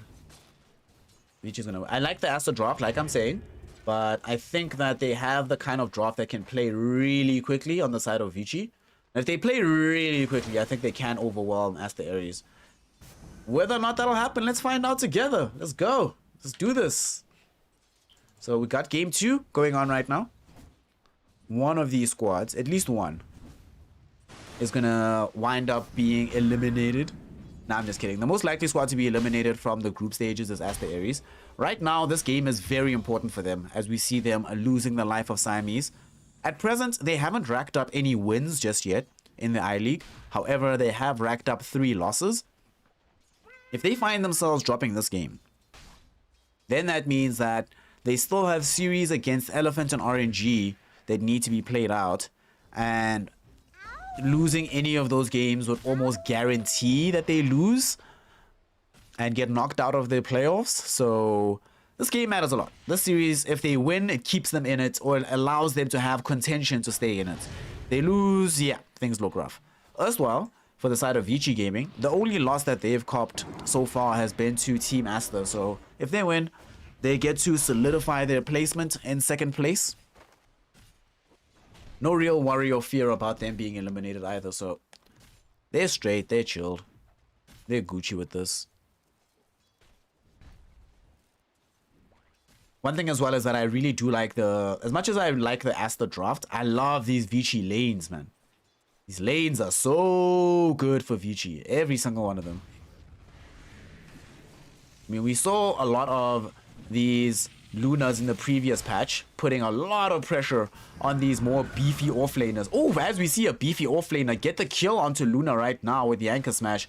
And I was gonna say that the thing that's changed since that particular patch is that now these beefy offlaners are not running around with Coddle as their primary support, which definitely changes how the lane matchup is played overall.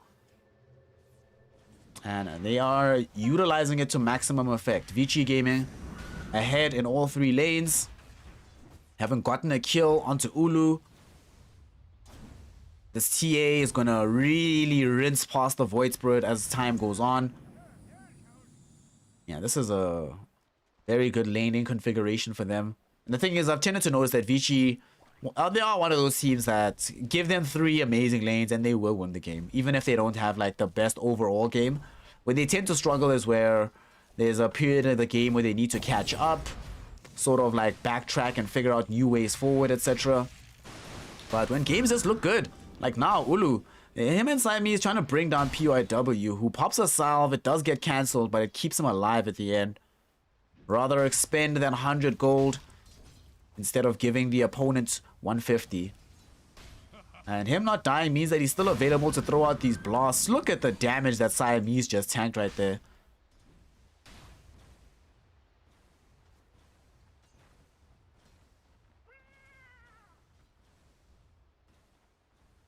Jesus, look at how fearless Old 11 is. Running at Ulu, gets off the gush, knows that he won't have it again for a while, but doesn't care. But my primary purpose of this is to prevent this Ulu Luna from being able to farm at all. And she's going to get zoned back all the way to the base. Picks up some regen from the courier that meets her halfway, but you're already halfway. Might as well go the whole hog. Erstwhile, Poyoyo, they're set up, him and DY, to potentially kill Xiao Yihu. Unfortunately, Baku's here with the counterplay. Look at these napalm stacks out onto Poyoyo. There's 6 of them. And Xiao Yihu makes sure that they tick him out at the end. DY now in danger. A couple of more right clicks might get this kill. Oh, they have to turn around with the Burrow Strike to finish it off, which will cost the life of Baku in the end. Nice usage of the magic stick there from the Ogre. Nonetheless, this is good times for the side of Vici Gaming elsewhere on the map, but Aster Aries punch back very hard on top. Batrider almost got a double kill out of that. And this does feel like a pretty good Batrider game. I love playing Batrider with heroes like Disruptor in the team. And bottom, Aster Aries are able to at least get a counter kill onto PYW. With a massive thorn in their side, and the glimpse gets leveled up by Siamese to just throw back Old 11. Old 11's playing this lane like a freaking timber saw now. Just rolling up onto them, diving underneath the tier 1 tower. Throwing out these gushes, making Ulu just hate life down bottom. Radiant's middle tower is under attack. Also, damn, look at the gold lead in the mid lane. So much of an advantage for the Templar Assassin. The camera person still being very reticent to move our gaze over there, but suppose in terms of usages of our attention, that does make sense. Given that, although the TA is far ahead, like, we're not going to see much except her farming. And she's farming in the jungle right now. She's inside the triangle doing her thing. Dire's middle tower is under attack. One thing about this game is that because Baku is playing this Sand King in a support position, we're going to see, similar to game 1, there's going to be a period of time in the game where they're just looking for this Blink Dagger, unable to find it, and the team feels slower as a result. Top lane, they're trying to bring down Poyoyo again. Baku was hoping to find the Burrow Strike, but with DY being the one that emerges, and now that they actually see that, hey, there's no Disruptor down bottom, they'll get the information that this Luna is not coming back. She's going to sit in this jungle until she can actually play Dota.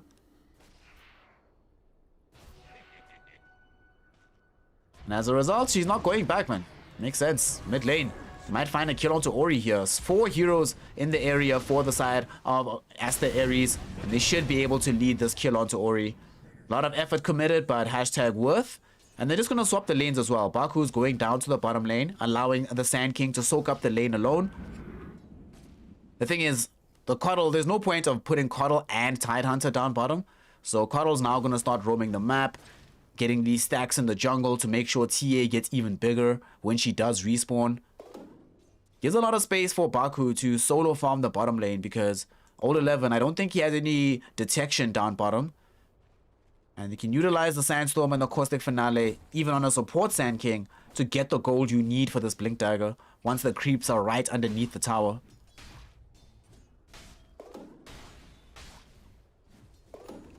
Aw, target M. That is very high praise. Thanks, fam. Who is actually costing today on BTS? Look at the size of this ancient stack. Are you kidding me? Yo, PYW has really played very well this game. Going from being able to apply so much pressure onto Luna that she has to go into the jungle sooner than expected. Can't really get farm in the lane. And the farm that she did get, she had to expend gold buying regen items. Not only that, he moves into the jungle to start stacking for this TA to allow her to get even bigger. And the thing is, although Ulu can also clear out these ancient stacks, it's a lot easier to do as the Templar Assassin than the Luna at this stage of the game. And we see the rise in the net worth as a result of this dynamic. Vici also recognized that they don't want to just leave Baku down bottom to keep doing this, so they're going to try and kill him. Burrow strike into the trees. Will they be able to get the catch onto Baku? They even commit the Ravage for this. They're not letting the Sand King go. I mean, you're not using Ravage for anything else, so Old 11, make sure that he makes it happen, and that'll allow them to secure the tier 1 tower as well. Sadly for Aster Aries, there's no possibility of them making the same trade elsewhere on the map. So, you just gotta tank this L. First one, look at Ori, my god. Average times for TA, I guess, nowadays. Yo, they're gonna need Xiao Yehe to have such a bonkers performance. Like, this Batrider needs to do the Lord's work. The Lord's work. And he might end up losing his life here in the top lane. Fortunately for him, though, there's no Ravage on the Tide. Despite the amount of damage that they did, Flame Break will be there to keep him alive. I mean, to be fair, Disruptor was also there with Kinetic Field if needed.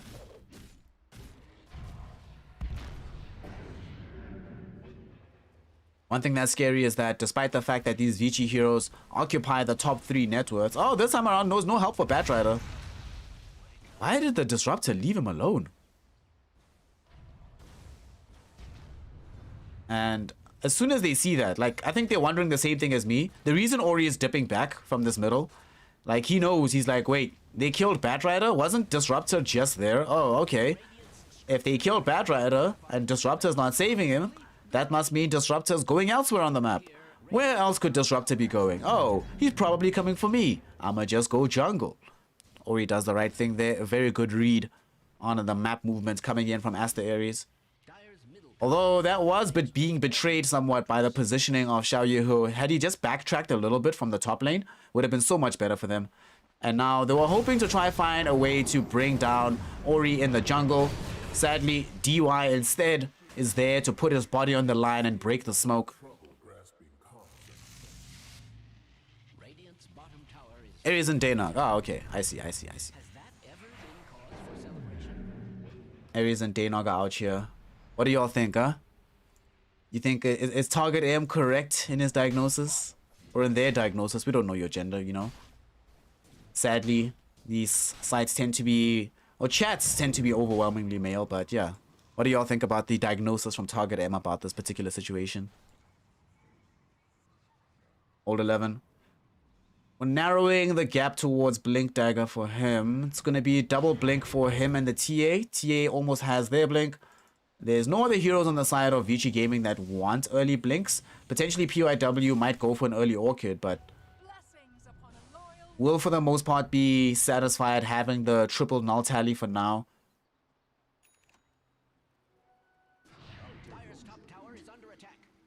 The one thing that Aster Aries does have that's very beneficial for them, though, is they have some pretty significant power spikes with certain items. Massive power spike on Blink Dagger for Sand King. Massive power spike on Aether Lens for the Disruptor. Massive power spike on Aghanim Scepter coming out of the Void Spirit. Huge power spike after you get BTs with Aether Lens halfway towards Blink for Xiao Yehe's Blink Batrider. Erstwhile, for the side of Vici Gaming, the power spikes aren't like massive, right? Tide Hunter becomes a lot more dangerous with Blink Dagger, but the cooldown is pretty large and you don't get as much utility out of the Blink as often as you'd like. Of course, this power spike is pretty massive. Once you get the Deso as well on TA, then she is, yeah, one of the deadliest heroes in the game. Bottom lane, They're trying to go for a big jump here. Who do they find? PYW and DY are going to be the ones found first. PYW gets dragged back with the glimpse. They even drop down the static storm to make sure that they should be able to get this kill. And PYW doesn't even die. He's going to live throughout all of this somehow. They failed to fully commit. I don't think he got caught with the damage from the Resonant Pulse of Phoenix. And Phoenix did not want to utilize Dissimilate to go in on that Coddle. As a result, huge smoke movement that doesn't really net them anything on the map. So Vici Gaming, very happy with what's been happening because neutral game for them is super good.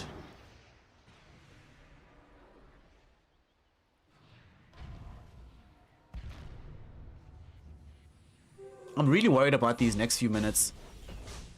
We have Blink Dagger on Baku, right? But I'm worried if they don't get anything out of these next few minutes. Like, if they end up just playing... Oh, they actually might bait in TA. TA got you baited by Siamese. Do they have the damage to get the kill onto her, though? Here comes the Batrider as well to make sure that they have that damage. And Xiao Yihe will be the one to collect a bounty on the life of Ori. Fantastic play there being done by this Batrider. Does end up having to tick out from the Ignite. And oh, here comes Old 11 revealing the Blink Dagger, going forward onto Phoenix. But the Ravage doesn't provide enough magic damage for the kill. And unfortunately, the Resonant Pulse gives the shield necessary for Phoenix to survive. Yo, I am taking that trade 100 times out of 100 as Aster Aries. Not only did we get ourselves the life of the TA, we forced them to reveal Blink Ravage in a subpar position, and now bottom, look at this. We know that there's no support for Poyo. Yo, what is the Troll Warlord doing this far forward? Oh my god. Poyo, no allies in the vicinity. There's an outpost that the opponents have nearby. Oh my, why were you there? Oh god. That's huge. That's huge. That's huge. The thing is, you can maybe make that play if once you have BKB. I could imagine you making that kind of play, but as it stands right now, you know that you're playing into a Blink Sand King. You know that there's a disruptor in the game who undoubtedly is going to max out the glimpse. What a surprising move for the Troll Warlord. And it's costing the side of Vici Gaming right now because he needed at this point in time to be accelerating further with his own farm. Instead, slowly but surely starting to fall behind the Luna, who is perfectly happy not allowing herself to be seen on the map at all for the next 15 minutes.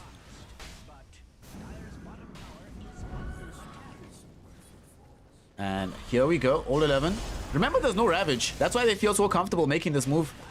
They're like, well, what's he actually going to do here? You know?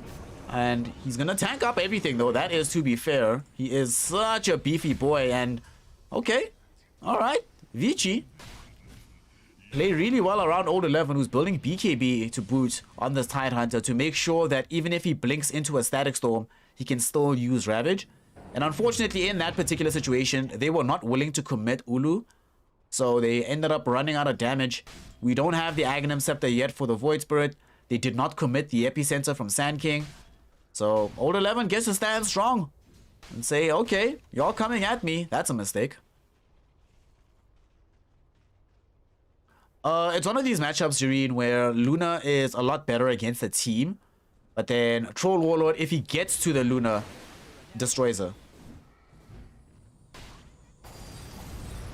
The issue is, can he get there? Can he get there? Because often in these kind of situations, we see that this Troll Warlord can get kited around really, really well.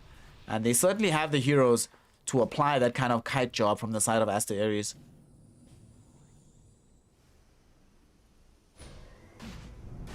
Troll in the Roshan pit now with the TA, and they're going for this first Aegis.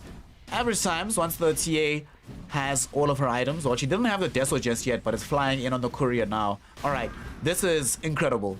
You just got Deso, Blink, D-Lodge, you got an Aegis for yourself. You could not possibly be stronger than anybody else on the map right now. Sure, you're gonna get stronger as a hero, but relative to everybody else, TA is feeling at her peak. So they need to try and get her on the map. Buy some space for Poyo to farm and finish off his own BKB. Although, since he's so close to having it and he's gone for this more fight-orientated build, they might decide to finish his BKB and just go as a big unit on the map, given how difficult it will be for Aster Aries to deal with them all right now.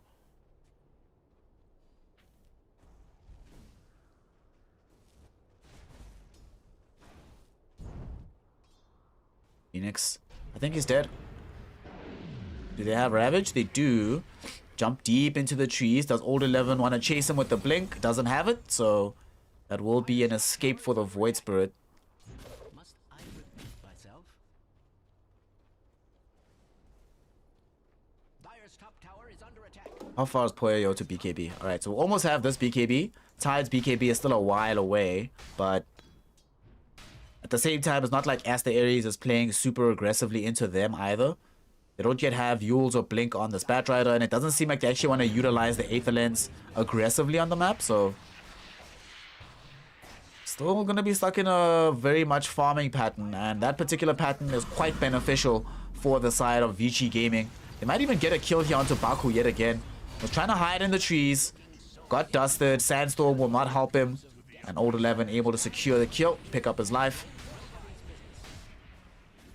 Vici now looking to clean up this tier 2 tower in the bottom lane.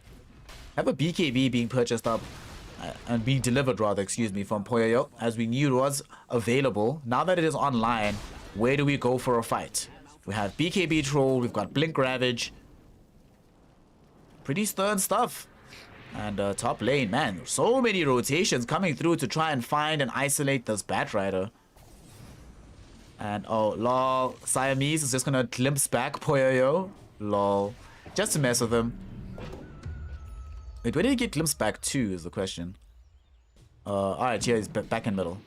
Where he might kill Phoenix. Phoenix doesn't have the availability of Astral Step right now, and he's gonna die to this Gush. Oh my god, the glimpse ended up killing his mid laner. Gotta feel bad about that one. Yeah, he's going BKB for Static Storm. That way, even if he blinks into Static Storm, it doesn't matter.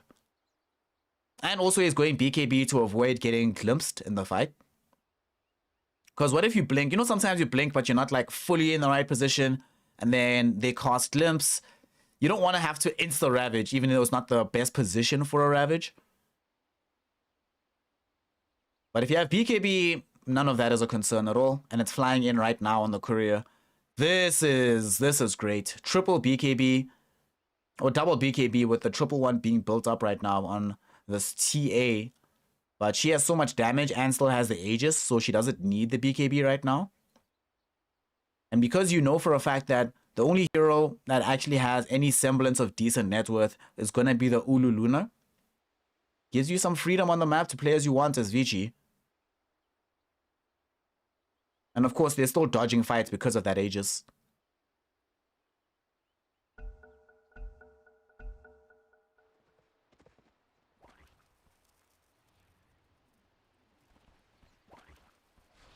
And we're on pause now. We're back in it. Ori. Gosh, Ori's big. Level 16 as well on this Templar Assassin. Are you kidding me, dude? We've gotten so much experience on the side of Vici. And look how quickly they take out these structures and buildings. And we were talking about this at the beginning of the game. The way forward for them, the way they get victory, is if they manage as much as humanly possible to play this game at an extremely high pace and a high tempo. And here they are on the higher ground. 20 minutes in, and Blink Ravage goes forward onto 2. The first hero to die is the Bat Rider. Next to fall is the Disruptor. Very easy ways to take that. And Vici Gaming not only claim the double lives, they force a buyback and retreat after getting the tier 3 tower for free. Luna gets forced into buying this very early BKB now, just to be able to make sure that she stays alive in some of these engagements. But Vici Gaming giving Ori everything, allowing the team to press forward. And bit by bit by bit, they're making sure that this map is a lot smaller for Aster Aries. Fewer parts of it to be farmed up by this Luna. And the thing is, because this TA has access to the Blink Dagger, it's a lot easier for her to come in, moving around the map with her team, and she can drop down these psionic traps, making sure that they catch vision of this triangle. Sometimes you see these carry heroes, especially heroes like Luna, when they're starting to fall behind, once in a while they'll dip into the opponent's triangle, access their ancients, but Playing against TA, the risk of being caught while doing so is just way too high. I feel like a broken record.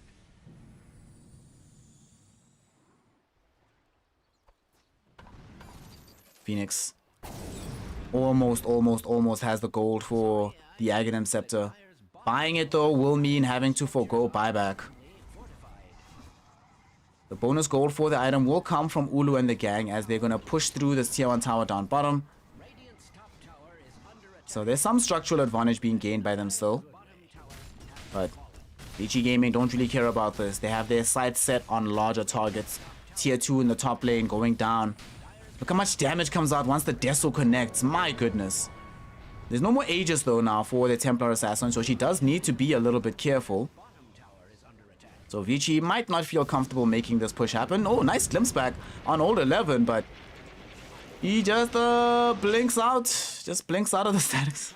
Oh, that was so funny, dude. That was so funny. That was hilarious.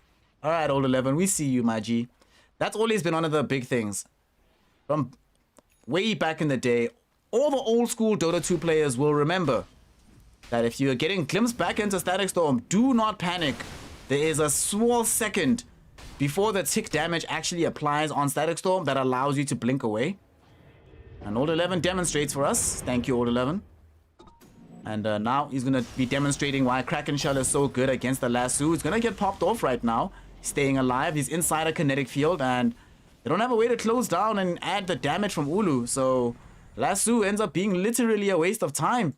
Why would you do that, Xiao Yehe? Why? Oh god. To make matters worse, the moment of opportunity they had to potentially kill Tidehunter was when they'd killed his courier that had the BKB sitting on it. But the failure of that play in the top lane now means that Vici Gaming can return, knowing that there's no more Static Storm, at least for now, and there's no Lasso. They have the opportunity to try force a fight. Oh, PYW has Aghanim Scepter, so he gets off the Will-O-Wisp. It's dragging back Baku. Old 11, he's very far forward, but he has the Ravage. So he's a terrible target to go on here. Baku, him and Xiao Yehe are unable to deal with that Will-O-Wisp, so they do find themselves being able to secure the lane of Rax thanks to the cover of the Ignis. Ori will just pop BKB to avoid being glimpsed back. And it's so difficult for Aster Aries to get anything progressive on the map right now. They're going to try smoke out to force this, but Old 11 sitting at the back to cover their retreat. They know that jumping him is literally suicide. Now we're at that point where Aster Aries haven't really been able to find any fights. More importantly, Ulu. Look how far behind Ulu is towards Ori. So the main damage from Vici Gaming, well in excess of the main damage from Aster Aries, especially considering the difficulties Aster Aries has in terms of locking down these heroes. We're gonna try again now though. Old 11, yet again the first one out. Double Ravage onto the two cores. Bat Rider and Void Spirit gone in the blink of an eye. A double kill for Ori. No buyback for the Void Spirit. One available, of course, for Xiao Yehe, but to what end? Buying back a Bat Rider will not really help them. Now Vici Gaming. They're in the base, looking for the second laner Rax. Xiao Yehe will buy back. Blink by Old 11 directly onto the Luna. Keeping her away from the fight. DY will get glimpsed back towards where Ulu is. So at the very least they get that kill. One must question actually, why hasn't Siamese been trying to glimpse back these supports and instead been trying to glimpse back Old 11 and Ori? Baku thinking about triggering off the epicenter. We'll just get the Barrow Strike out onto Old 11. Glimpse back again. They are very, very optimistic about this kill. There comes out the Static Storm. He still has access to the BKB if needed. He's going to throw out the Eclipse from Ulu. And they finally do find enough damage to bring down the Tidehunter. Dumping forward now, they also manage to maybe catch Ori. BKB, though, will provide the necessary cover.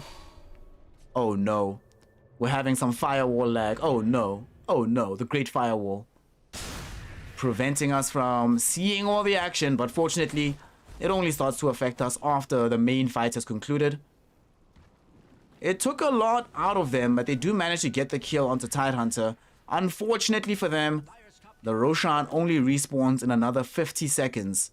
So they cannot use the numerical advantage to take out the big man. Which means, naturally, that Vici Gaming are heavily favored to get the second Aegis into the hands of this Ori Templar Assassin as well. Hey, Aoetsayo, shout out to you. I hope you're enjoying yourself, fam.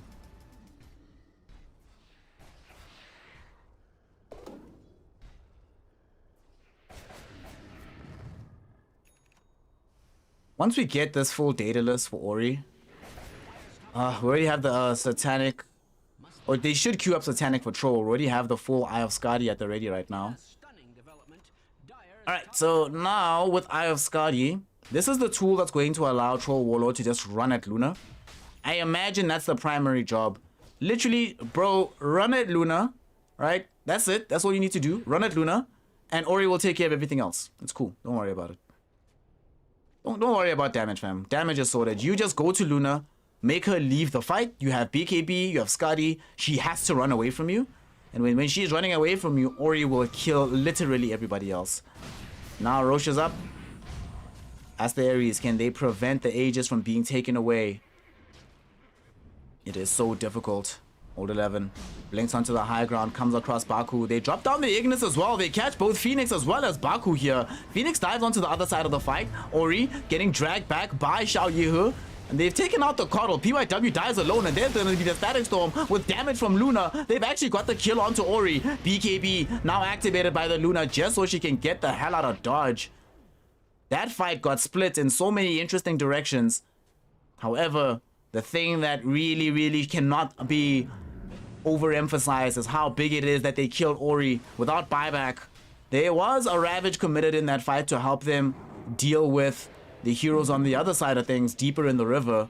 But Vici Gaming unable to make themselves useful when it really mattered. And Ori will go down. Without Ori, it's actually a really dangerous fight. Ulu still does have access to the Eclipse. BKB is at the ready for Old 11 though. Nice jump to kill DY on the other side of the fight. It's gonna cost the life of Baku though. So that's going to be a dieback on this hero. Old 11 activates BKB, preempting the possibility of losing his life towards Eclipse. And now with the Ignis, they're onto Ulu. No BKB for the Luna, no protection for the Moonrider. And she's gonna lose her life. No buyback either. PYW, having bought back, secures a double kill for himself, a team fight win for his team, and potentially the next Roshan as well. Phoenix and Siamese trying to be thorns in the side here of Vici Gaming, dragging back Old 11, making sure that him and Poyoyo don't have the easiest time moving forward just to easily secure this Rosh. Poyoyo will get glimpsed back, doesn't want to have to use an entire BKB just to deal with being a glimpse back like that. I mean, the BKB is on cooldown as well, so couldn't even if you wanted to. The Eye of Skadi, though, certainly shows its value in this fight. This time around, though, on the second go, he's able to be right on the Luna's face, and we certainly see the impact that that kind of play can have. Now Aegis back in the hands of Ori. It's almost like this hero didn't even die. Everything's cool. We're back to normal. They gave it to TA. They give it to TA. You always give it to TA. That silence is so good, dude.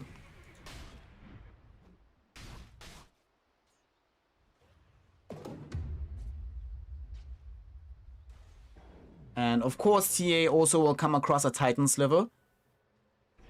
Opting to keep the Enchanted Quiver, they can pass the Titan Sliver to the Troll Warlord instead. And, down bottom, Old 11. A lot of attention coming towards him, but with BKB, Hood of Defiance, Halberd, he's fine, dude. He's fine. Actually has Ravage that could potentially turn around with here. Poyoyo is forced to pop the early BKB as he runs forward. Phoenix utilizing the right spells there. Baku, we've seen this position so many times for our Intrepid Sand King, dying again from the position in the trees where he's trying to just cut these waves, provide some kind of distraction. Vici Gaming not having it. They get the early easy kill, and they want to use the double damage on this TA to put pressure on these racks. PYW on this Coddle is showing why this hero is very often first pick, first ban material in the contemporary meta. Aster Aries, though, they're still holding this high ground. 16 seconds until Baku is back online. And they will have their team fighter available to initiate for them. And with DY falling fairly low, need to be careful about this. Oh, dive forward. There's the Ignis being used up, but no Ravage coming out from Old 11 just yet. They get a ton of damage onto Xiao Yehe. Ori 2 shots the Batrider. And from there, they can easily clean up the lane of Rax. Poyoyo just focused on the buildings, whilst Ori is dishing out the death. And they get the glimpse back onto Ori. Speaking of, he's right inside. Right now, all of these heroes does manage to lose the first life. Ulu needed to pop BKB. Will they be able to get the Luna away from trouble here? No, they cannot. There's the Ravage from Old 11 right at the steps of the fountain. And Poyoyo with Ori will throw in the damage and they secure the kill. BKB thrown in by Ori to make sure he doesn't die here towards Baku. Phoenix almost helped to make sure that they push these heroes back, but unfortunately will also lose his own life. Needs to buy back. They were looking for vision for a glimpse. Baku, can he find somebody? They will be able to get the grab onto PYW. There will be a barrel strike from Baku, so they should get this kill. It's an earlier dieback on PYW's Coddle. However, his life does not matter. They've gotten the big reward. A full lane of Rax. And on top of that, the life of Ulu on the Luna. Very few rolls of the dice left remaining here for Aster Aries as Vici Gaming really putting on a clinic on this one. On this game, they're like, alright, we're not going to play that shit from game one.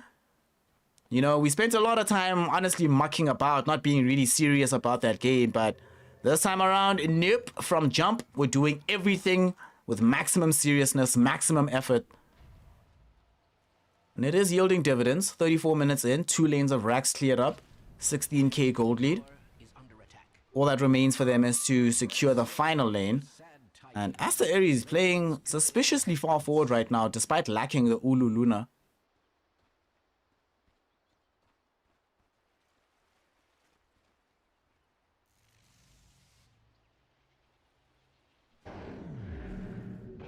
I'm wondering if Batrider wants Aghanim Scepter in this game.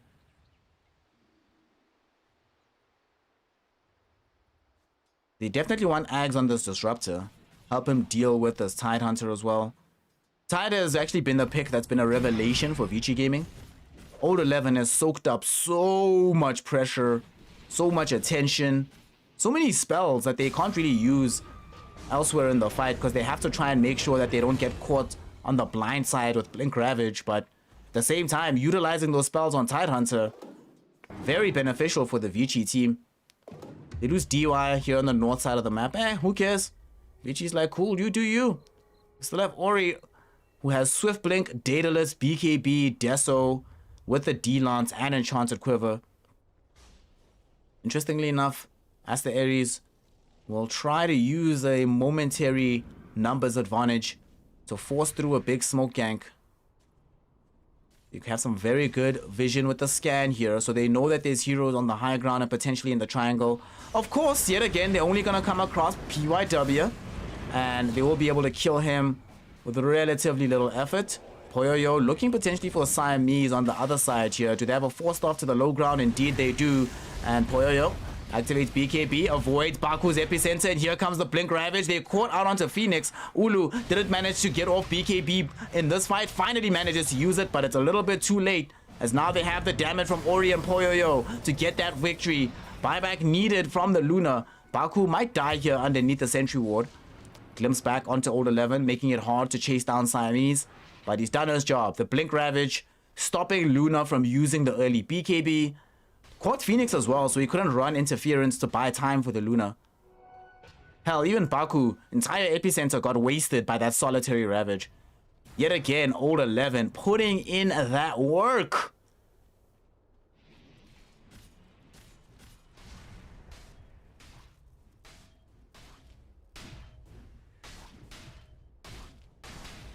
Certainly now Vici Gaming,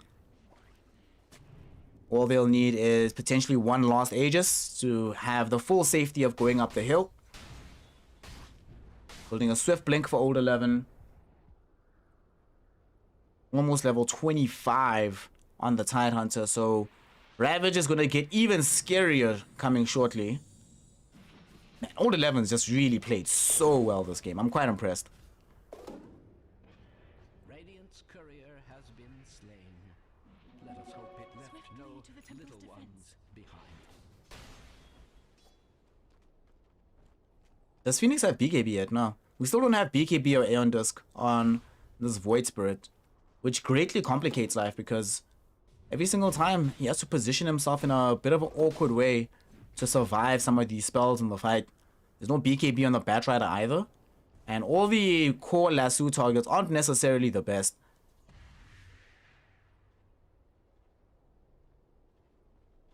The only one you can reliably think about killing is Ori, but Ori's been playing so well and playing so far back. 10, 3, and 4 on the TA. Are you kidding me? Poyoyo 2, 2, and 17. But compare and contrast Ulu on the Luna 5, 4, and 3. Has gotten all the farm from his team, but you know, in the previous game, the Sven at some point for Ulu was an item ahead of Poyoyo and Ori. In this game, let's just say several items behind the TA. I mean, you have BKB, Hurricane Pike, the Shard, and Manta versus Shard, BKB, Swift Blink, Deso, Hurricane Pike with a full Daedalus. Ori's a little bit farmed, y'all. Just a bit, just a bit. And Aster Aries, is this a Hail Mary play right here? Coming very far forward outside of their base. They want to try and contest around this Roshan area, but Old 11 got cliffed, but does have Blink. He's going to be fine. Siamese almost died to the damage from Ori and Poyoyo. Won't be able to do so just yet. Still alive, staying chill. Radiant's middle tower is under attack.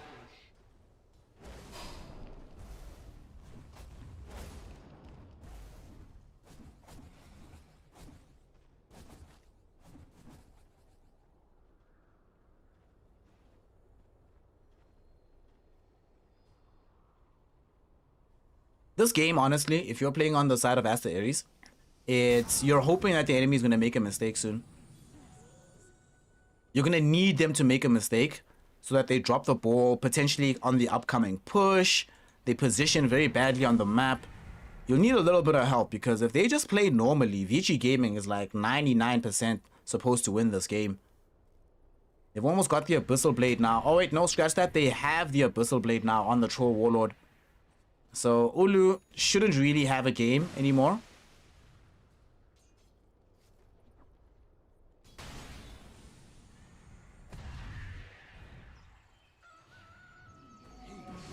Vici.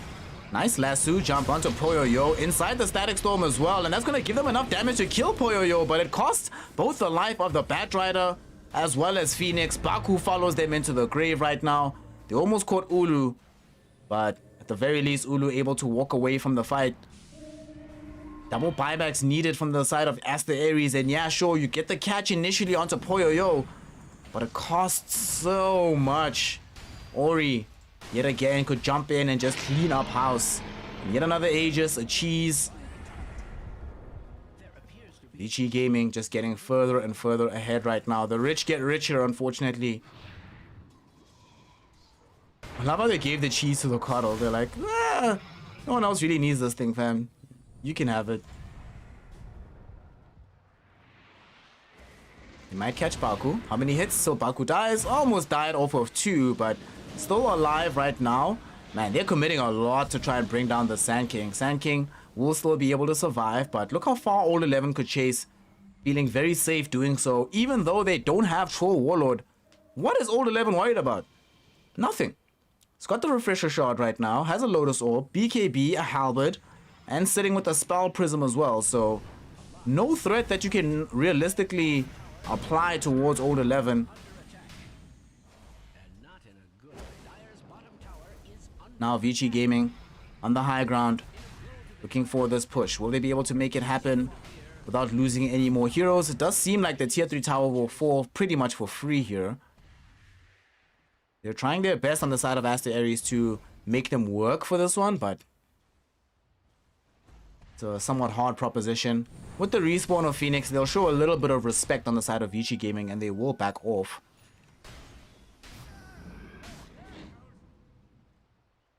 Still, Aster Aries definitely playing on the back foot right now, and Vici, all they really need to do is make sure that the next time they come forward for their push, that they have BKB at the ready for the Troll Warlord.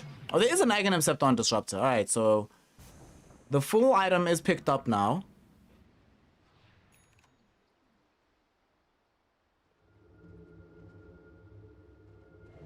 If only they had a Blink Dagger on this hero. Hell, even an Aether Lens would be great.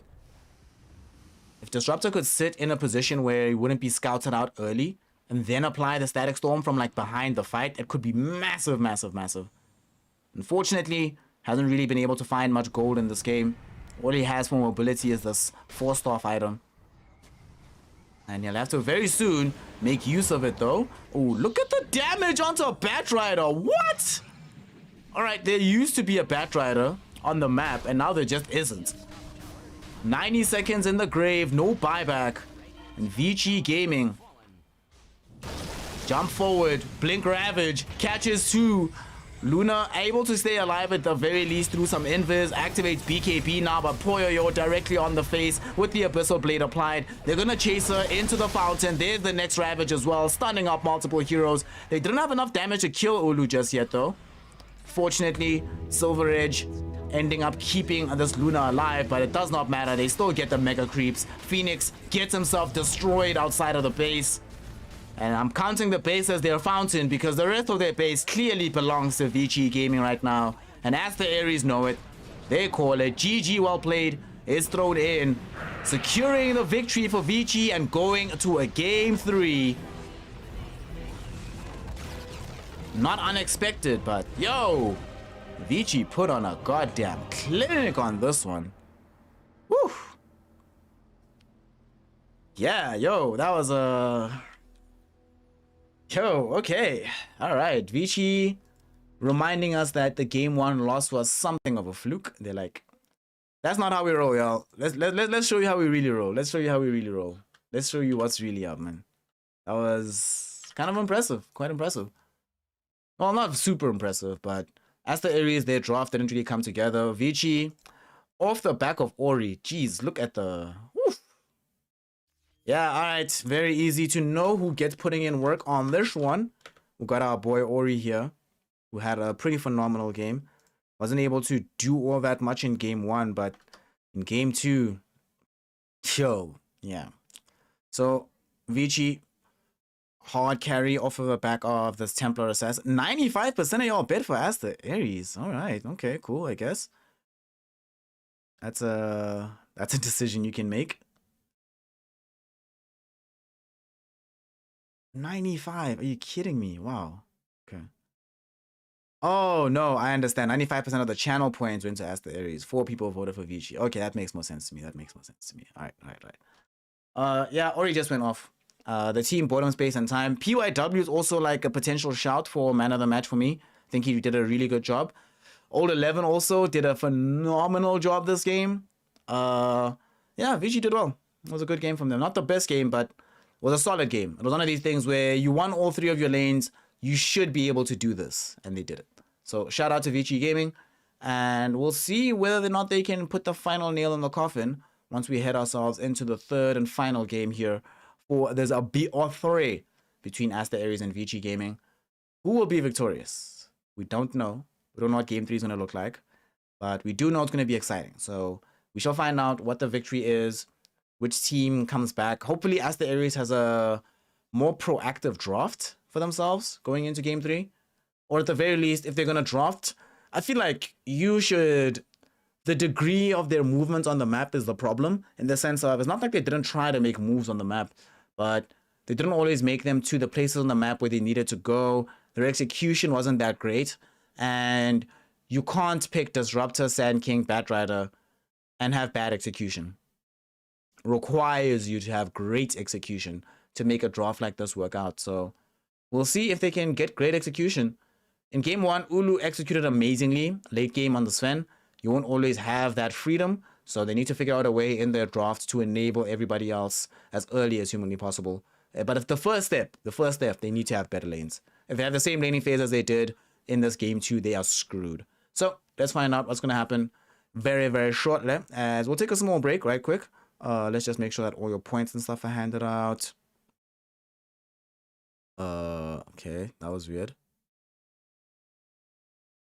That was kind of bizarre. One sec. All right, cool. So now, I guess the hope now is to see whether or not Aster Aries just give us a more competitive game. That game was kind of boring to watch, so we want something that's at least as fun as game 1 was towards the end of it. Anyway, we'll find out if that's going to be the case very, very shortly. So don't go anywhere, everybody. About a 10-minute break, I imagine. Then next game will be going live. In the meantime, make sure that you're following the channel. And those of you who aren't already, subscribe, y'all. Do the right thing. Do the right thing. I'm kidding. But not really. Anyway, we'll be right back. Game number 3 right up. So don't go anywhere. We'll see you in a flash for some more iLeague action.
What's up, everybody? We back. We in the cut right now. Game 3. Aster Aries taking on the side of Vici Gaming. One of these sides is going to walk away with the dub here today.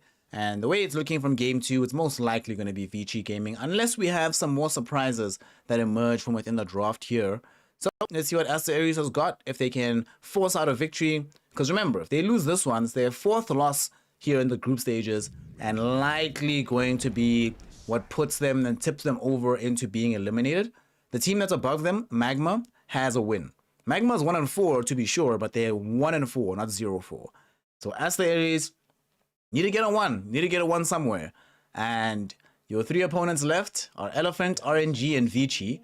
There is an argument that Vici is the harder one and that it's possible to maybe get a win out of Elephant and RNG, but you'd prefer a win right now. So let's see if they can get it. Vici playing on Dire side. They had 2nd pick, so they went in for the Storm Spirit with the Skywrath Mage. And we had the Lion into Silencer on the side of Aster Aries.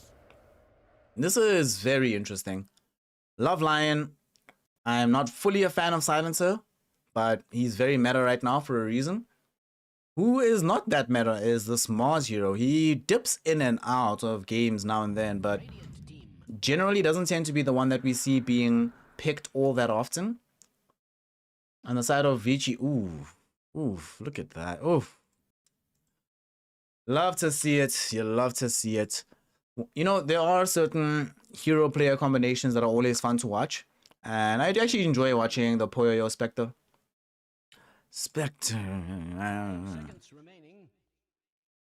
In this game, it is a decent time to be picking the Spectre. Dispersion can do a whole lot of work here. This feels like a Blade Mail game for the Spectre, I feel, for Poyo.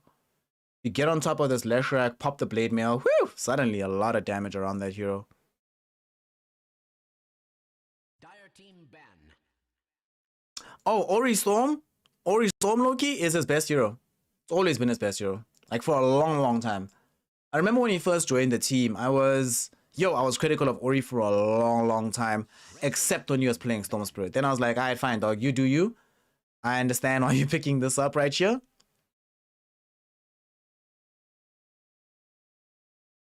So Ori Storm, really, really good. It's a good game for Spectre, decent against the Leshrac, quite good against the Silencer as well. Against Mars, there are, you know, there can be some burst problems against Mars, but it's not that deep either. Did they ban Coddle? Yeah, Aster Aries first ban Coddle. Vici has the Skywrath Mage and the Treant Protector as their other two supports. The interplay between these two is quite nice. Overgrowth into the Mystic Flare guarantees a huge pot of damage, burst down the targets. At the same time, having an additional Ancient Seal Silence in the event that Aster Aries were going to run some Ember Spirit, Queen of Pain type of mid laner. Having that additional silence and the option for Storm Spirit to still buy the Orchid is pretty freaking great.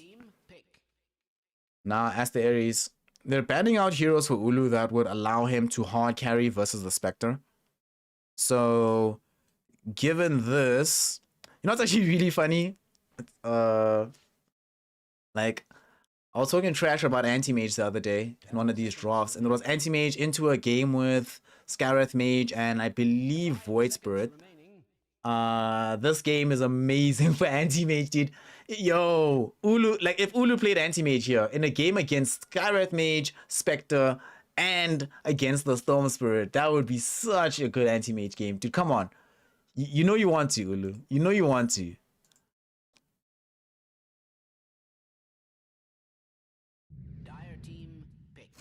Aw, they get Bloodseeker. Yeah, Bloodseeker. Aside. A lot of teams have been picking this Bloodseeker. I'm not that impressed, if I'm honest. I feel... But I've never really been a fan of carry Bloodseeker. Like, ever. From jump, I've always been talking trash about this thing. It's also not that great against Spectre, if I'm honest. Like, it's one of the worser ones. Yeah. I'm not entirely sure why they made the decision to go Bloodseeker into Spectre. Like, okay. LC. How is the LC in this game? LC is pretty decent. Yeah, Vici's gonna win. They have the sustain advantage. They have the lots and lots of mobility yet again. Not that much mobility from Aster Aries, at least until they get Blink Dagger for this Lion. So we need Blink on Lion. Then we also need this Mars to be in a position where he gets a early Blink as well. Then they have some forward movement. They have a lot of teamfight damage, don't get me wrong, on the side of Aster Aries. They can lock you down, global everywhere, cover to make sure they get the kill and bounce to the next one very, very early on. But Vici, Haunting Spectre with Spectral Dagger, a zipping up and down Storm Spirit, LC will get an early Blink Dagger. Yeah, I like Vici. I like Vici here.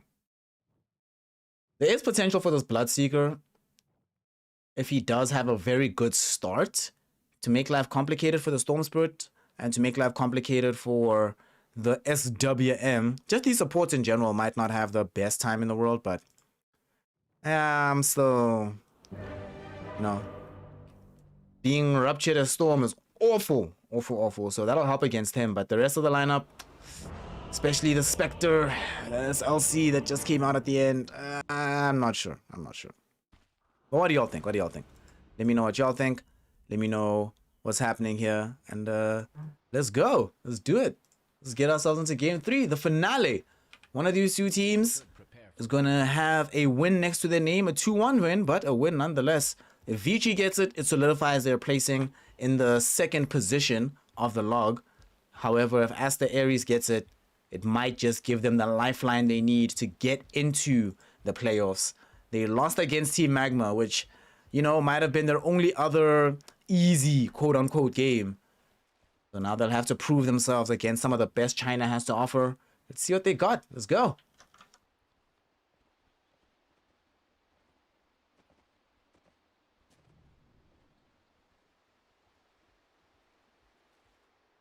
Streamlabs out of commission, lol.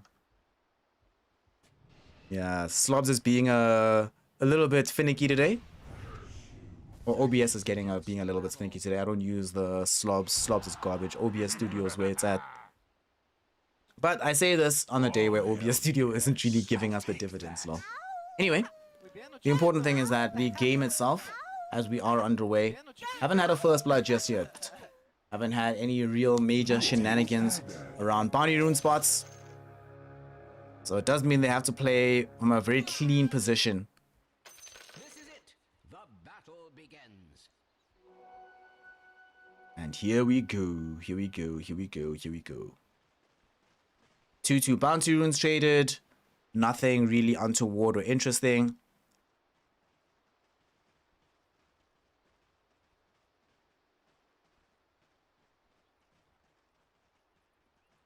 Okay. One thing that I do really like though for Aster Aries, I love this Leshrac pick.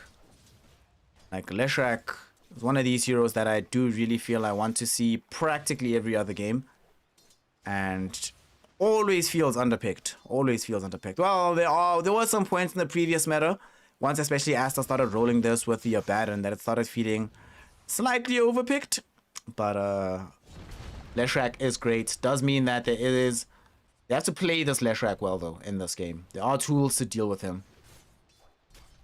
Ulu as well needs to have a very strong start to the game. It's not the easiest lane to play against, but fortunately as Bloodseeker, it's one of the better ways or one of the better heroes to play in this lane, given that you have so much individual sustain for yourself. Most heroes just get completely zoned out of this lane. But Bloodseeker can play into it, can still seem strong, can get all the CS that he desires from it. The LC on the other side for Old 11. Not really expecting to have, doesn't need a phenomenal game here. Just needs to be able to have a decent laning phase. It's going to be now a Earth Spike thrown out onto PYW with the Hex to follow this up as well. Is this going to be enough damage for the first blood? Almost. But he manages at the last second to throw off the concussive shot. That will give the movement speed slow. That will enable him to escape.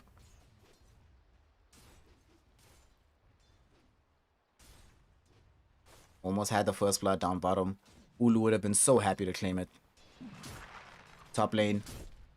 This particular lane here, not really much that can be done to prevent Mars from farming. He's going to have a super free time. Oh, down bottom, there's trouble here. Blood Riot, it connected onto Old 11. Ulu might look for this first blood. They're trying to get Baki, or Baku at the very least, and they will. PYW gets the first blood off of him. Ulu does manage to run down Old 11, but hashtag worth to get the first blood. Oh, Baku, so sad. He tried to help out with the additional right click so that the Legion Commander dies faster. Little did he know that him doing so put him in position to actually end up being the first blood claimed in this game. That would have been really fine for him if it wasn't first blood, but because it is first blood, hurts a lot. A whole lot.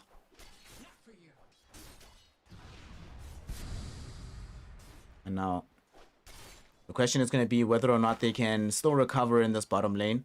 A lot of net worth was given over, but it's not so bad. Oh, Earth Spike here with the Hex as well. Blood Riot will come out, and the pesky PYW is going to end up losing his life here, taken out by this Bloodseeker. Baku might die as well to Old 11, but the Earth Spike gets thrown out. Will buy enough covering space and movement for Baku. Nonetheless, being able to get and be involved in 2 kills down bottom, very beneficial for the Bloodseeker. Might not have found the first blood, but nonetheless off to a very good start for himself. And that's what they need, as the Aries cannot afford to have as poor lanes as they did in game 2. This time around though, the dynamic is very flipped because they might be poised to have the overall better laning phase. Top is going magnificently, bottom is going really well. And it's only really in this mid lane where the Storm Spirit is really asserting himself quite a lot. Pretty much elsewhere, as the Aries is doing everything they want. And nice TP away there by the Lion. Understood that if he just tried to escape normally from Scarlet Mage, he would get run down. 325 move speed on the SWM versus the 310 on Lion. No way to survive that, but unfortunately, now that this Lion has had to port back to the base, it does mean that Ulu, being alone in this bottom lane, has to play a lot more carefully until this Lion does return to be able to render further support in the lane.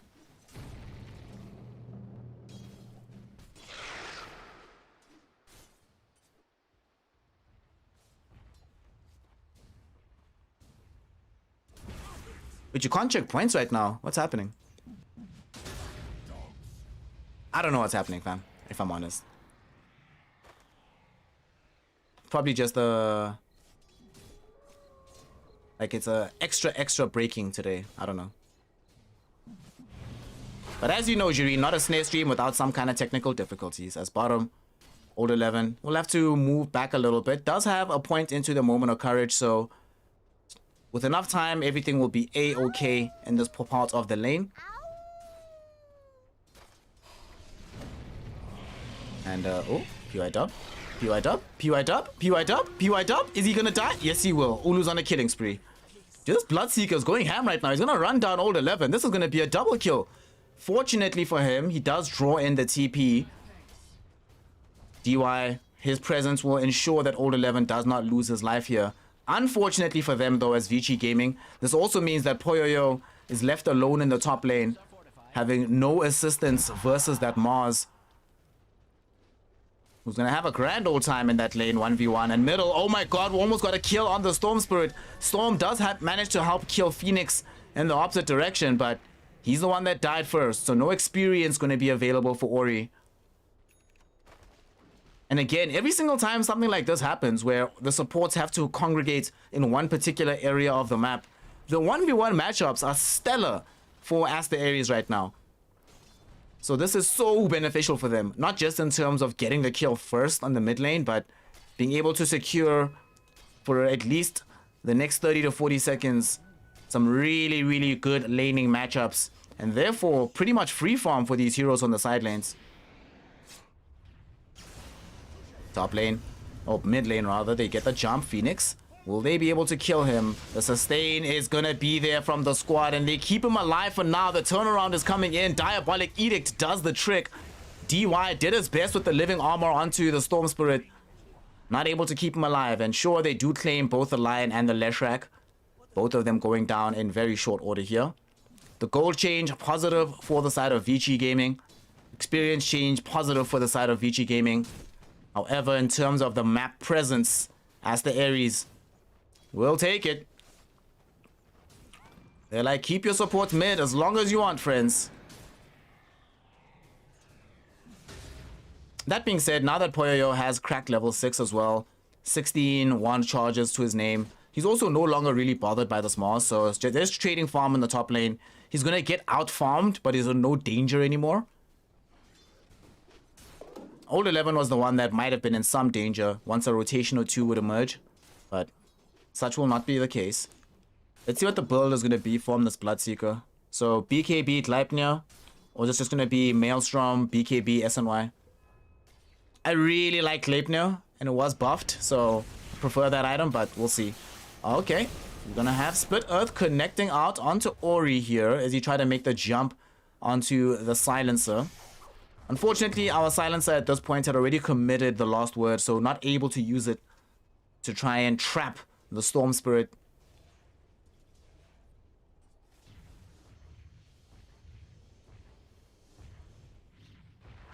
Once they get level 6, Storm needs to be very worried about his game. Remember, he's still playing into Lion. Sure, Baku hasn't actually gone ahead and tried to find that much farm for himself to get this early Blink Dagger. But nonetheless, the time will come when you are getting the Hex, Earth Spike, Split Earth, and the full Finger of Death applied to you. And when that particular portion of the game arrives, Storm Spirit will not be a happy camper by any stretch of the imagination.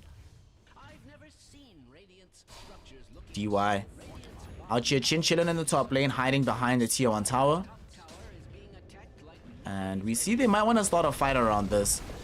Xiao Yehe does have access to the arena, but the Ancient Seal prevents him from using it. There's no Mystic Flare misses, and now there's gonna come out the arena. 3 heroes were initially around it. PYW gonna die towards Phoenix coming in with the damage, but unfortunately for them, they also have the Storm Spirit nearby. They're almost killing Phoenix, jumping towards where this Leshrac is, and they're able to eventually find the kill. At the same time, Old 11 locks down the Mars, and they get a dual kill, but oh, Dabaku, he springs a trap out onto the Storm Spirit, who may have dove too far, or he does manage to zip away. Rupture is still applied on top of him. There's the last word as well. Ulu knows that it would be suicide to go up the hill though. So the Storm Spirit able to live, press the attack. Very, very worthwhile spell from the Legion Commander. Enables them to keep not only the Storm Spirit alive, but the tier 1 tower in the top lane ultimately will not tumble. As Vici Gaming respond with numbers. And because they have a Treant Protector, not too long, it will have a full HP tower once again.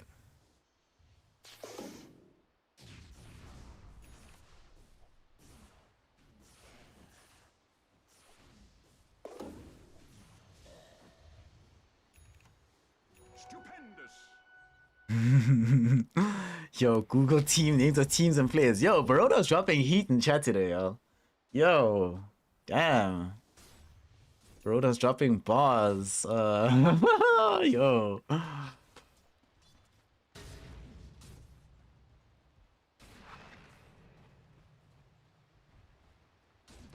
Top lane. They're gonna try again here as the Aries, stacking up several heroes in the area. And with a pause, that's a sucky pause.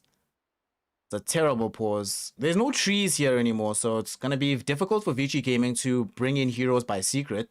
However, they also have Storm Spirit with nearly full mana, so you can bring him in a little bit further away and still have him zip in and be useful.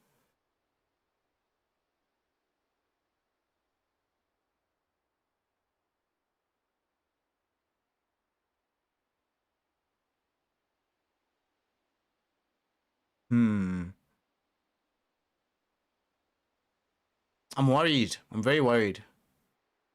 Vici, right now, they have Poyo in the jungle. As expected, he is going to be going for the Blade Mail. I mean, you're playing against Bloodseeker Leshrac. There's no way you don't build Blade Mail this game.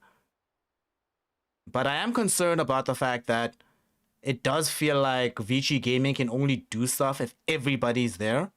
And that's a bit of a worry for me right now. That being said, Aster Aries have also just cracked level 6, so they have a ton of damage to throw out. Or the level 6 on Lion means that they have any hero that shows up that gets Hex Top will probably die. But Vici needs to figure out a way to stall the game further and further. Old 11 almost has enough money to buy Blink Dagger, so he probably needs to leave this top lane. If he dies here, that's a really, really bad death. Let's see, will they catch him? Here's Lion. Lion's got him. Oh!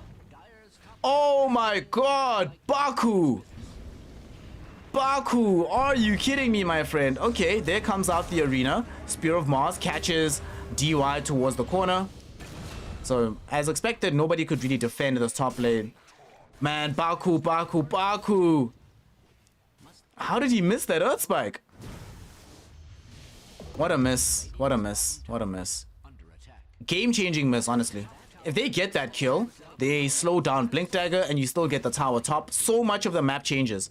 But because they don't and they've already committed the arena, they have to run away now. We see Global Silence gets committed. They might want to turn around. Spear of Mars will miss the Storm Spirit, but the Split Earth will not. Still, nonetheless, he's trying to get away. Finger of Death will come out. Duel from Old 11 helps them to bring down Phoenix. However, he may get punished for this right now. Ulu is on the high ground around these two supports, but he'd rather come to the low ground and chase Old 11, get himself the easy kill, and now put himself on a dominating streak as well. 2 core heroes will fall. Vici Gaming forgot that they were playing into Global Silence, dive too far forward, put themselves in a bad position, and will lose a lot. Picking up the kill on Phoenix, very useful, especially since it came with some additional dual victory damage. Man, but imagine they kill Old 11 before that fight. Then suddenly there's not even a Legion Commander available to go for that dual kill. However, in the grand scheme of things, Aster Aries still coming up very much ahead on that one. They get the tower. They haven't lost a tier 1 tower of their own. Bloodseeker finished the Maelstrom. And all of this happening while they, for the most part, have the farm advantage. Poyoyo still consigned to the areas of the map where nobody else really wants to be. Oh, bottom. Nice! Dual kill onto Phoenix. This is going to enable them to pick up 2 because Baku now has 0 defenses in this area. And they had no vision of where the smoke was happening from. They get caught off guard. They're going to lose their tower now as a result. And Poyoyo, big shot in the arm there for the Spectre in terms of his gold. Under an extraordinary amount of stress.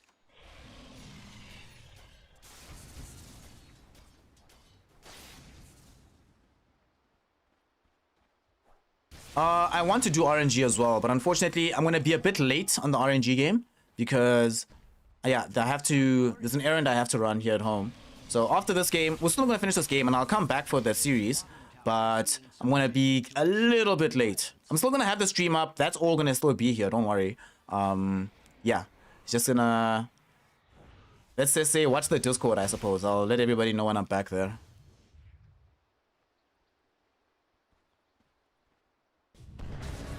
Jump in. Poyoyo inside the arena. Do they have enough to get this kill? It seems they do, and there's no haunt for salvation here, so Poyoyo is the one that gets caught out. Great reveal on the blink dagger there from the Mars.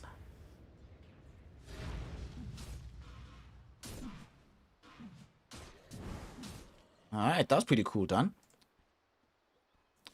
Given that Poyoyo is one of the game winners, killing him is, my god. Dude, Aries is actually doing it, Joe. Is under attack.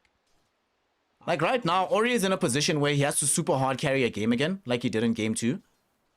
Because if the status quo stays as it is right now, it feels like this is a good game for Aster Aries. As we'll see, Xiao Yehe jumping forward. They find PYW. Will they use the Finger of Death to get this kill? Yes, they will. They get that, and they cover themselves with the Global Silence. LC running forward, looking for a duel. Will she be able to find it? They get an Overgrowth first, and there's the duel with the big zip in from the Storm Spirit. Old 11 wins it. And they do not have any way to get revenge instantly. But now Ulu in the fray. Will he be able to find any of these lives? Yes, he does. Only Ori is dead so far, and they don't have any further chase to their name, so they have to let this one go. Vici Gaming, strike back hard, get some dual damage towards the LC again. Phoenix dies again. But Storm Spirit also getting taken out again, and Ori, not so sure how good it is to keep losing this hero over and over, especially when he's the highest net worth in the game. I suppose the fact that Poyoyo is catching up sort of mitigates the impact of losing the Storm Spirit in those kind of situations. But, nonetheless, it's still an extremely, extremely, extremely difficult thing to imagine a game where you as the Spectre are the only one that must play aggressively because you don't have the Storm Spirit alive all the time. This global is also proving to be a massive issue. We're far from BKBs, only starting to build one now for the Storm. None being built for the LC, none being built, of course, for the Spectre. She's going to be building the Manta style, rather. So there will be Dispel for her, but everybody else just going to have to deal somehow.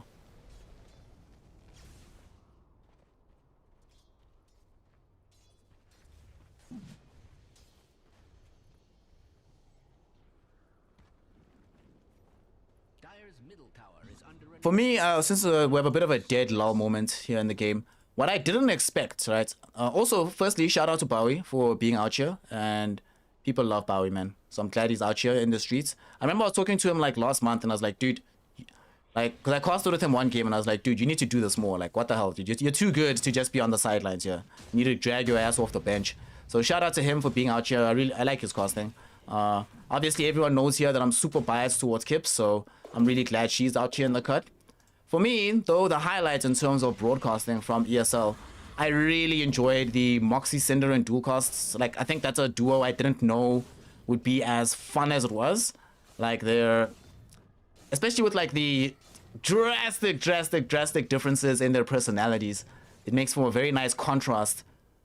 And also like the way that they interact with the game. It's really fun to watch, right? The super serious and dry Cinderin, and Moxie sometimes just being, you know, having fun, being in awe, enjoying life.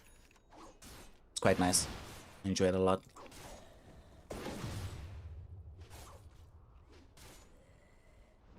Vici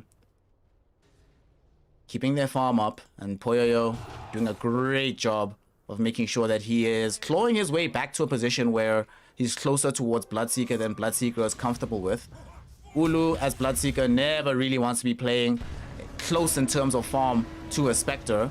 And we're going to see now a fight break out in the river here. Spectre's going to haunt in. They're managing to bring down the Lion already. They're trying to turn and kill Old 11, and they will be able to do so. Ulu has access to a BKB now, so this Bloodseeker is just running ham and ramshot over everybody. They have to flee now that the BKB has expired. They're going back towards Lesh. Lesh in so much danger. She's going to die, but the Blood Rite will enable Ulu to get a double kill, and now he's on cleanup duty. Got himself a triple. Everybody else on Vici realizes they have to get the hell out of dodge, because Ulu is destroying us.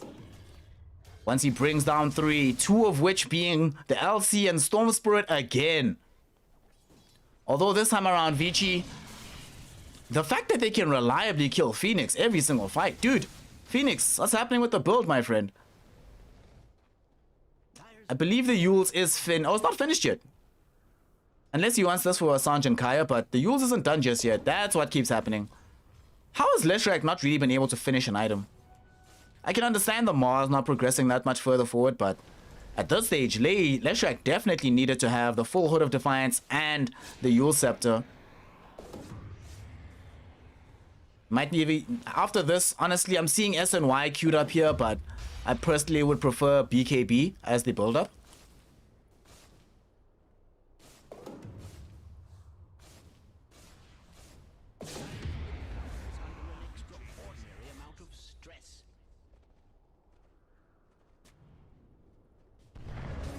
UI.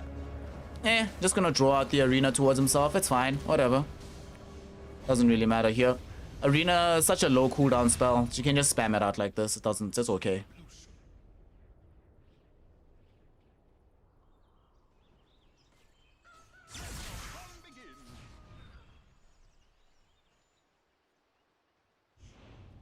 Poyoyo might be involved in a kill middle, as they're looking for a dual kill here. Mystic Flare will help them to get the damage out, and Poyoyo gets the last right click, and they might actually set up for the kill. Poyoyo might die. Poyoyo's gone. He loses his life. Spear of Mars tosses back Old 11, and that will enable them to keep chasing him as well. Split Earth connects from Phoenix, disallows any kind of escape attempt. All right, y'all killed a silencer, but to what end? Losing the life of 2 cores? One of them this time being Poyoyo. And with Phoenix right in front of a tower, now they have an easy way to throw out the Diabolic Edict, secure the building. Aster Aries really are doing it. Ulu on this Bloodseeker, looking so dangerous on the map right now. Even went ahead and picked up a very early Aghanim shot to make sure that he has the additional right-click damage when he does show himself in the middle of the fight.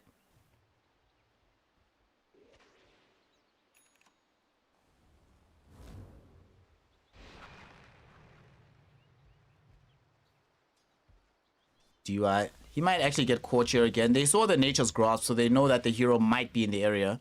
Unfortunately for them, it's only Vici that are sitting with the rat traps. Oh, the rat trap gets triggered. This time around, though, it might have caught Ori in them. Global Silence gets thrown out. Ori inside of the arena. Will he get hit with the Split Earth? No, he will not. Where is the rest of Aster Aries? We see now Siamese finally shows up. Yo's thrown in. There's the Spear of Mars with the last word as well. Will it silence Ori? Yes, it will, but he sips away at the very last second, so he still stays alive. And here comes Old 11. Blink Duel yet again onto the Leshrac. They bring down Phoenix, isolating the Mars, and he's going to end up losing his life further in the fight. Ulu finally shows up, able to at least get the LC kill. Will he get more here? Activates BKB, already has the Blood Rite going. Poyoyo, though, Blade Mail plus Dispersion, hurting Ulu way too much.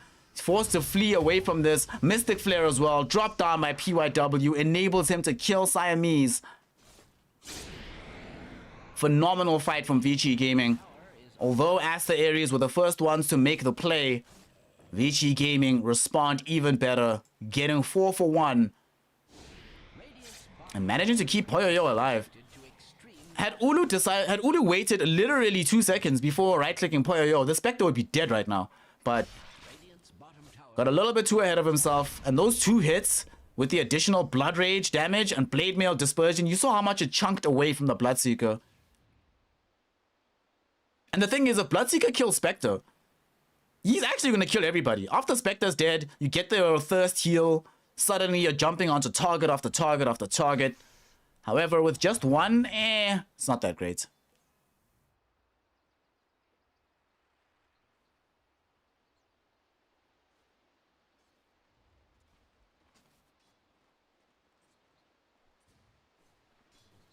That particular combo they've been grinding out. Yo, Evo and Seek have been grinding for a minute together.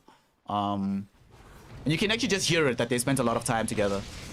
Top lane in the jungle here. They get the burst onto Old 11. They're trying to get revenge by killing Lion, but Ori might end up regretting having made this move. Will Ori die here? Yes, he will. One more right click brings him down. Ulu on a beyond godlike streak. Now suddenly, everybody else in danger. DY silenced up by the Blood Rite. Will they be able to chase him down?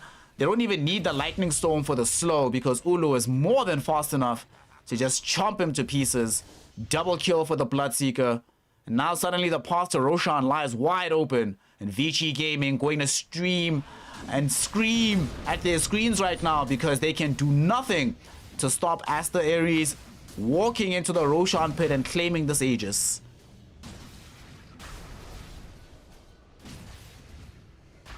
Oof.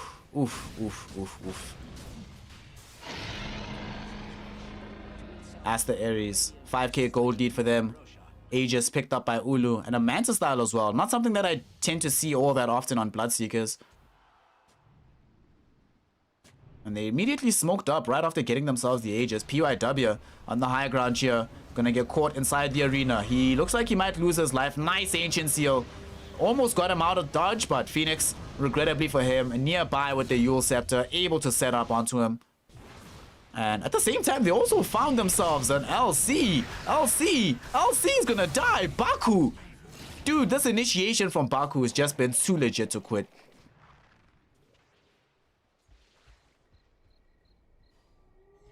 Yo, I was hella skeptical on this BS pick. Hella skeptical. But it's putting in that work. It's putting in that work. My god. Ulu is properly carrying this game. And he's created so much space, not just by what he's been doing on the map, but every time he shows up to the fight, everyone has to run away, right? And since he's been doing it a bit more reliably, he's also created space for Phoenix to be able to farm back. As long as they don't know where Bloodseeker is, they can't jump Phoenix, given that Bloodseeker could just pop up and be this massive threat out of nowhere. Are they? Oh, Bloodseeker is rolling bottom. Potentially looking for a kill here onto this lane. Oh, Storm Spirit gets found out. Storm, Blood Rite dropped down. He was hoping for a quick kill onto the Silencer. Will be able to grab it. The Soul Burn from the Orchid does the right trick. Sadly, though, that should let them know on the side of Aster Aries that they have to deward on the Rat Trap.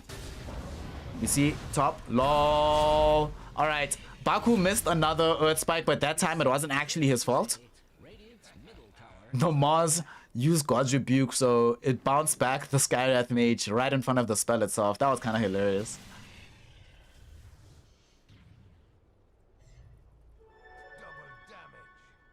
Radiant's bottom tower is being Poyoyo. Oh, this was bad.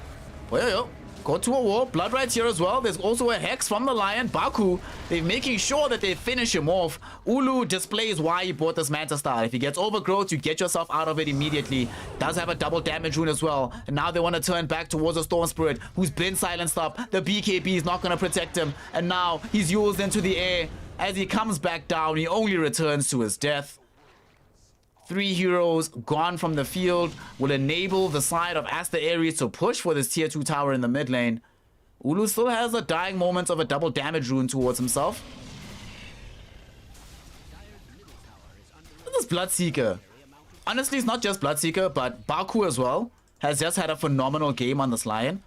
Games like this, right? I'm seeing this Baku performance on this Lion, right? And I'm seeing what he's doing on the map. And I'm remembering that this was first pick Lion. And I'm asking myself, why on earth does Earthshaker ever get picked if Lion is in the pool? Like, holy shit, this has been incredible performance.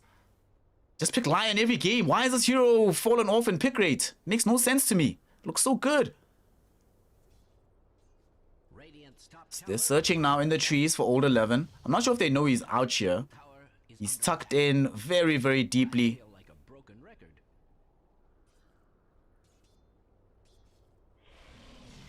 Radiant's top tower is under attack. They know that someone's out here though, because Lion is scouting with the courier. Fortunately, will be a TP out in time. So now they're going to turn their attention just towards the towers themselves. Dire's bottom tower is The thing is, you know you feel bad as Vici Gaming when you can throw in a living armor on a tower, but you don't actually have an option for how do you get there to defend it. The Spectre has been slowed down so effectively. These 3 deaths on her have really made such a difference in making sure that she's not really feeling like she's going to have that kind of big Spectre game. top tower is under attack. The thing is, Eye of Skadi won't even really help that much. Just given how she's been dying in these fights, still need an additional item ahead of that. Especially with this Bloodseeker. Now thinking of closing in towards either getting himself a Satanic. We've got Silver Edge being built. Have a Chrysalis as well. Yo, Ulu. What a player. They come across Ori, who just zips away on the Storm Spirit. Are you going to eat? Take it easy, Julian. Take it easy. Enjoy your lunch, fam. Enjoy lunch. Mr. Clean, yeah, Aster versus RNG is next, but that game is going to be slightly delayed because there's something I have to do. So right after this game, I have to do something for like half an hour. Half an hour, 40 minutes. I imagine there's probably going to be a 15 to 20 minute delay between the games. And then after that, you know, so I'll probably miss like, and then the draft is like what, 10, 15 minutes? So I'll probably come back like 10 minutes into the first game, somewhere around there.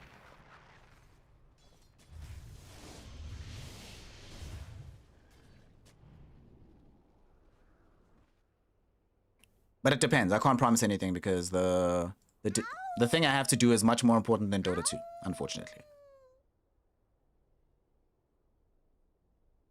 Of course, now, given on the map, Aster Aries really in a winning position. They want to take down the tier 2 tower in the top lane, assert more control over the Dire jungle. They've already claimed the outpost. They have the experience advantage as a result. And the next Aegis, still a little bit away. We need to figure out exactly when it'll respawn. But now they're just happy to take these towers, prevent this Treant Protector from having that much of an impact on the map. Also, they will not have a tool for this. If they, they have to do everything in their power to kill Phoenix like 3 more times to make sure he never gets to Eternal Shroud.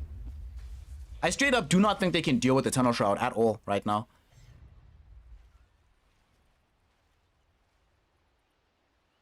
Unfortunately, Old 11, his own farm hasn't really kept up. We're still 1,000 gold plus away from the BKB. Storm Spirit does have the BKB, but its varied usages have already brought the timing down to 7 seconds. The additional tank ability of the Sanjan Kaya will be nice, but it's not going to necessarily give you everything you need, both in terms of damage and survival. What? Baku! Baku! Baku! Stop it, Baku! Stop it, Baku! Stop it, Baku! What a player! Oh my god. Baku. Alright. Alright. Shout out, Baku. Listen. You know, Ulu's had a great game. But we both know where that we all know where that award is going at the end of the day, y'all. We all know where that award is going. Shout out Baku, enables them to get a kill on Ori, who is at this point the only one who can really help them win this game back.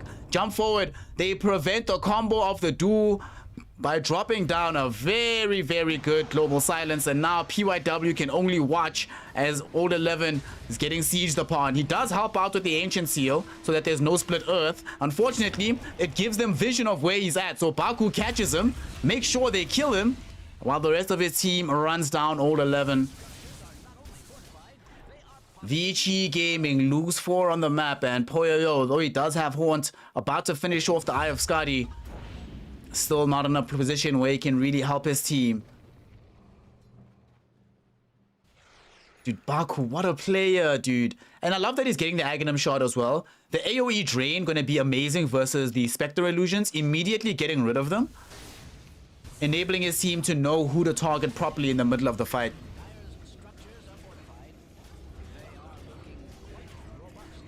Aster Aries. Aster Aries might actually be doing it. They needed a win. They could not leave here losing and going down 0-4.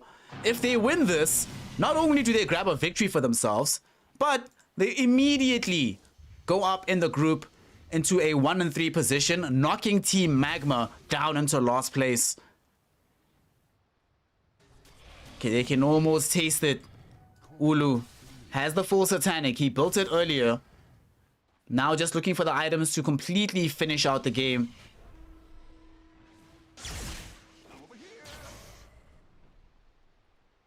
Dire's top tower is under attack.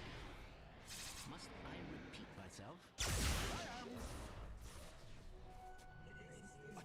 myself? Listen, Loki, there's a limit. Here's the thing, right? This is only a limited amount of experimentation from Vici. And the reason being, these are all comfort picks for everybody on the team. PYW has played a ton of Skywrath Mage. There's been a ton of Tree and Protector played by DY. You know, Old 11 LC is one of like his signature heroes. Ori Storm Spirit is his signature hero. And I wouldn't be surprised if Spectre is one of Erica's highest played heroes as well. This is Vici Gaming losing. This is not them like, oh, we're sandbagging a little bit. No, they're getting beaten right here. To be fair, we could argue about how serious they are in terms of their approach to the game. But they're certainly playing this game. In terms of the progression in this series, they're definitely taking it seriously. You know, game one was maybe a bit more of a joke from them, but at this point, Aster Aries with this Bloodseeker seems to have cracked the Vici code. Have now play around Roshan. And jump forward, BKB popped in, 3 heroes caught inside the arena. BKB's pop, zip out from the storm as well. They get an early kill onto PYW, and the duel from Old 11. Why would you duel Bloodseeker? Bloodseeker will eviscerate you. They get the stun out as well onto the Spectre. Spec is gonna go down, buys back immediately. Gonna throw in the Haunts to return to the fight. Baku falling very low, and a zip in from the Storm Spirit and BKB pop by Ori will allow them to get the 2 kills. Maybe they can get Ulu. Ulu is standing strong though. Ulu is standing alone, but Ulu will eventually die. At the same time, there's so much magic damage coming in from this Leshrac, but it's bouncing back off of Poyoyo. This Dispersion is doing so much work in the fight. Buyback coming in from Ulu. He'll run down the Spectre. That's a dieback on Spec as she died the first time around. DY also loses his life in the fight. Aster Aries did need to double buyback on their 2 massive cores to make that happen.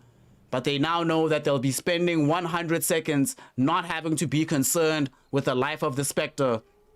And without DY being online for another 60, he'll need to buy back, if nothing else, just for living armor to make sure that they keep this base alive.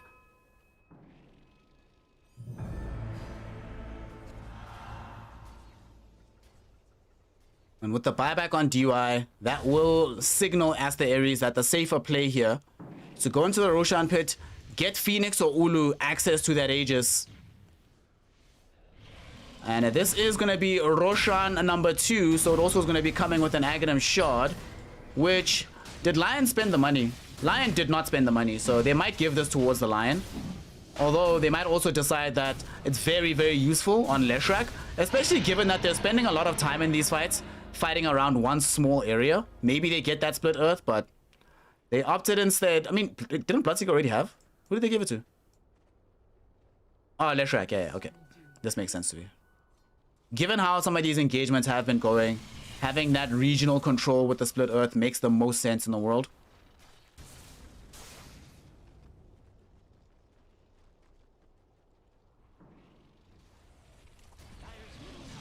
And now, although Spectre will be returning, this is a chance for them to lead in a push on the high ground. We see jump in from the Storm Spirit. He's trying to delay, trying to buy time, do everything in his power. Unfortunately, they're still sticking on the building. They're backing off a little bit now that the Spectre is coming back online.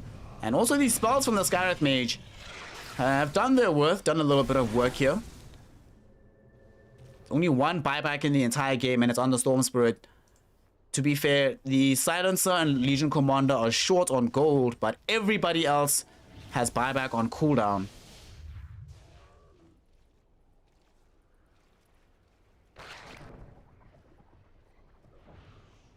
BS Silencer. Yeah, I think like the real difficulty is how much they can overlay, because every one of their heroes on the side of Aster Aries, and I didn't really think about this at the beginning of the game, but all of them have some kind of legitimate way of preventing Vici from playing the game they want. And now we have double global full refresher orb purchased by the Silencer.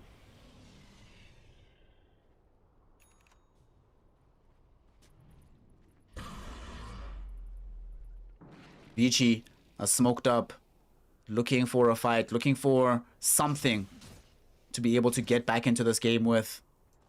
Bloodseeker. Oh, yeah, baby. Give me that full silver edge.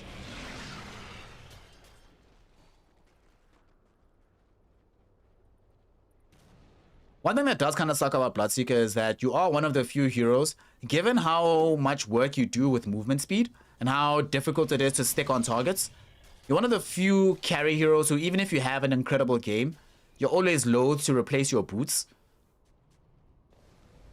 A bit of a limitation on the hero, but you know, what can you do? Storm Spirit. Just harassing back this Mars. Being like, hey man, okay, they even dropped down the arena.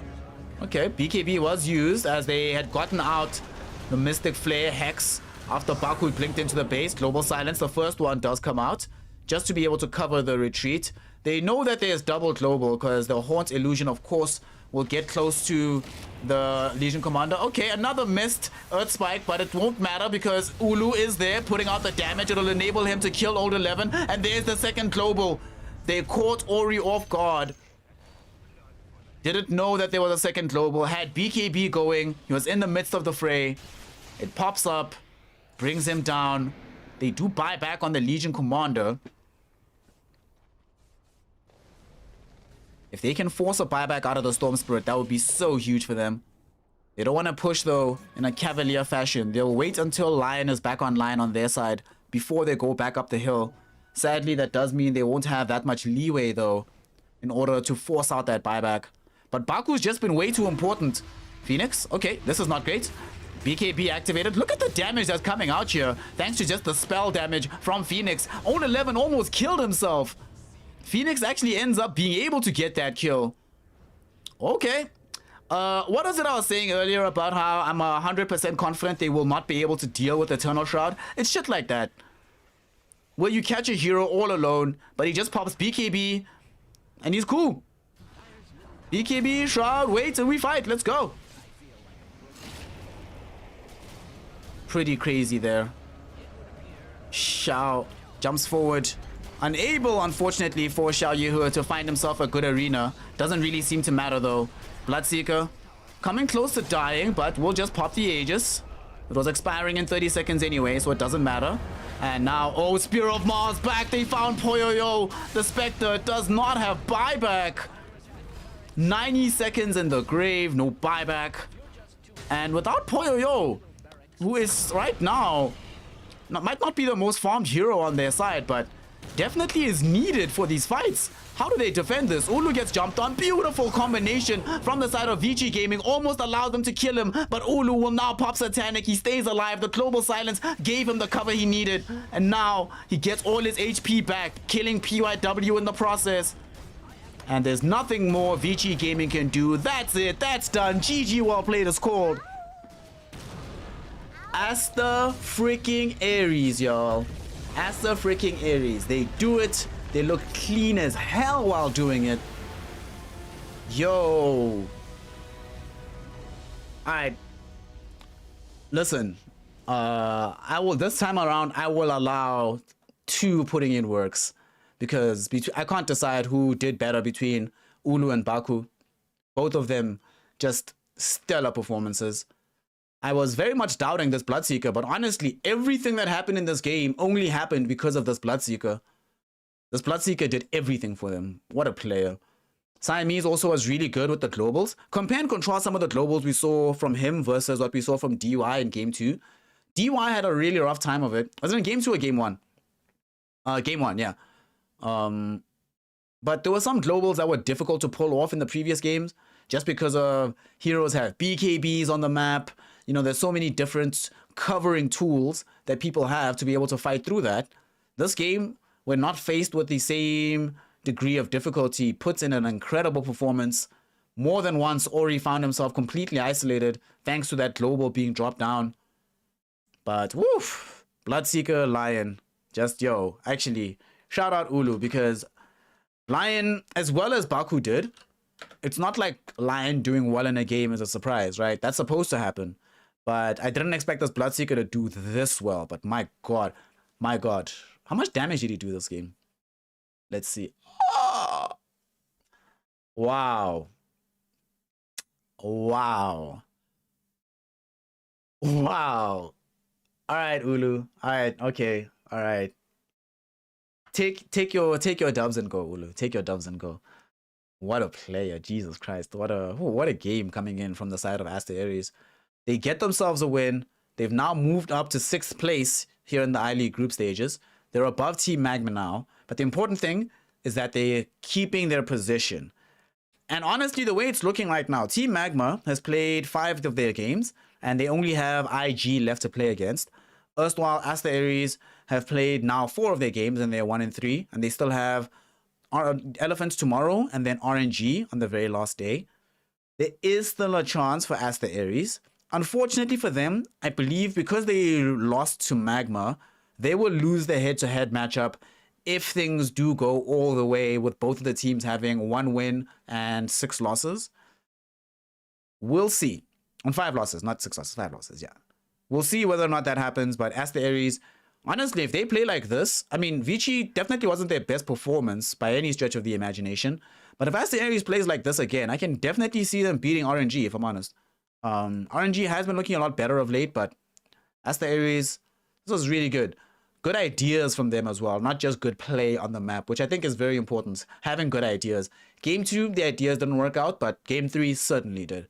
So shout out to Aster Aries, and shout out to y'all for hanging out with me the last while, now that we've been chilling. They're gonna ban Bloodseeker every game against Aster Aries. Watch, bet and watch. Anyway, like I mentioned, there's an extremely important errand that I have to go and run right now. So what we are gonna do, we're gonna go to break screen. I'm gonna leave it at the Aster Aries score for a little bit, right? And then I'll transition us into the screen for RNG versus Team Aster. Obviously, like I said, I'm gonna miss a large portion of that game. Unfortunately, I don't think it started yet, right? Yeah, the longer this lobby is, the better. Anyway, see y'all very, very shortly. More Dota 2, hopefully. But like I said, I'll leave the screens up and everything. We'll do the thing. See you shortly. Love y'all. Make sure you're following the channel if you haven't already. Make sure you're subscribed so you can also spam out the emotes in the chat right here. And make sure you keep it locked because our homie will be right back with some more incredible Dota 2 action.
Good. What's good? What's good, y'all? What's good? What's good? What's good? We back. We finally here. Sorry for everything being delayed. I'm just gonna send message to everybody that we're back on. Yeah, send that shit now. Send that shit, nigga. Alright, we're... God. What the fuck? Anyway. What's hood? What's hood? What's hood, everybody? What's back? What's cracking? What's cracking? Yeah. Gone the whole time. It is what it is. I will DM you and say, yo, we back, cuh. As obviously, I doubt that anybody's in chat right now. Lol. We back. We back. We back. We're back. We're back. We're back. We're back. We have returned. And let's see what's happening in the game before us. So, RNG is playing on Radiant side, and they have access to a late game Morphling. So, we're having a Morphling versus Sven late game particular situation here. Alright. Hey, homie Jury, what's good? What's good? What's good? Y'all back? Y'all back? Aware. And, okay. Big vacuum wall coming in from the side of RNG on that one. But unfortunately, the Ignis also gets dropped down by Borax. And look who's going ham in the fight. It's Monet on the Sven. Obviously being helped out by White Album. They've already taken the life of the Void Spirit, but it does cost all the mana from the Storm Spirit, so he needs to get the hell out of here. Cuddle, thankfully, will give him enough mana to enable him to TP away. Barely in the nick of time does he get out. And it looks like they bought back on the side of RNG there.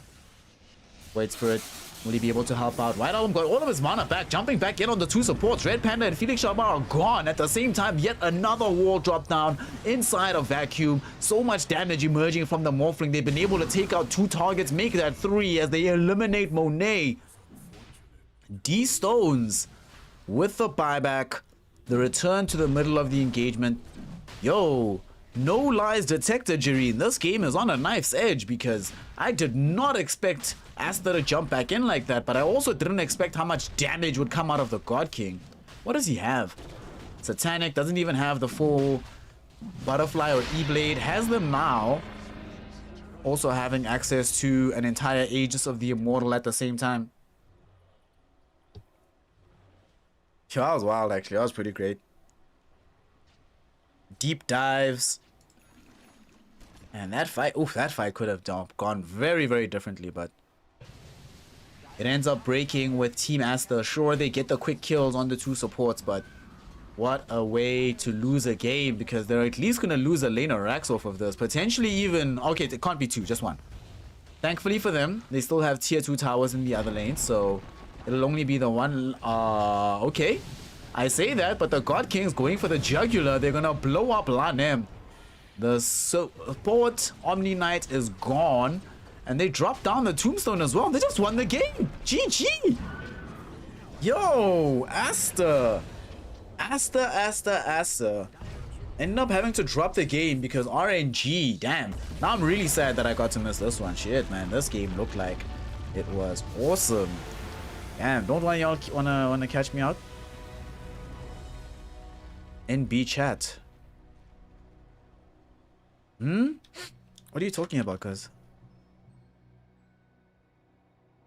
Damn. This is so surprising. This is quite surprising that we had this particular result.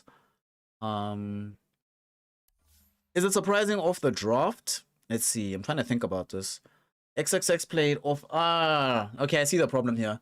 Feels like Aster had a previous patch draft. But XXX seems to have still done very well this game. Like, how did he do versus himself, him and Flyby? Blink, Silver Edge, Ags, BKB. I suppose one of the issues right now, right, with the way that the offlane has changed, we're starting to see less like heroes like DK.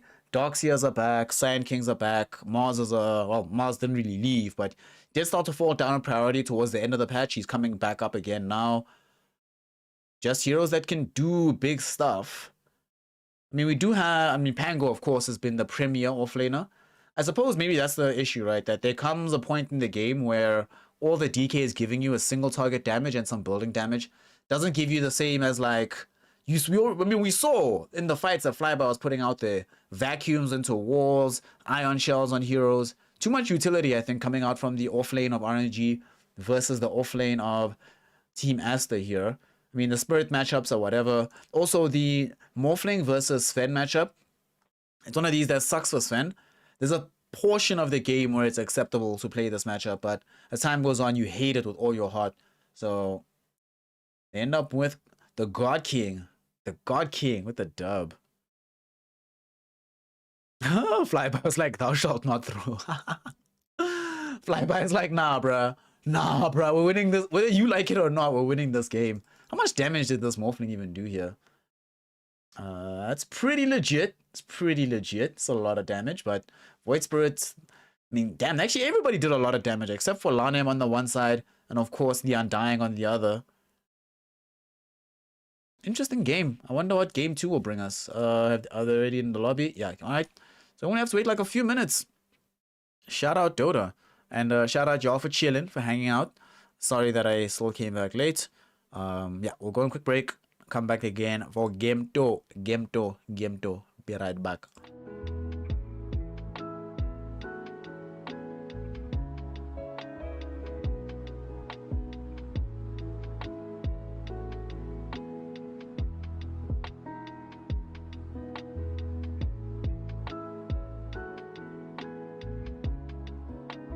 For scaring those things away.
Ladies, gentlemen, and my NB comrades, welcome back out here. Shout out to Johnny and Stoonfield who've just connected in. Of course, shout out to Jareen and Baroda who've been hanging with the homie. What's up, everybody? We're back in right now for some more action. It's game 2, RNG taking on the side of Team Aster. And this one, before I continue, I just realized that I didn't change the stream title. That explains a lot. Explains a lot, honestly. Lol, dude. 1 second. I was actually wondering, like, you know, I know when BTS is on, like, the amount of viewers obviously is gonna be a lot lower, but I was like, even for this thing, I mean, of course, I did take like a 10-year long break in between, whatever. But there we go. Team Aster versus Royal Never Give Up. It's not completely perfect. 1 more second. There we go. So we do have game 2 of this game, of this series. RNG, very surprisingly and very shockingly, not just took game 1, but took it.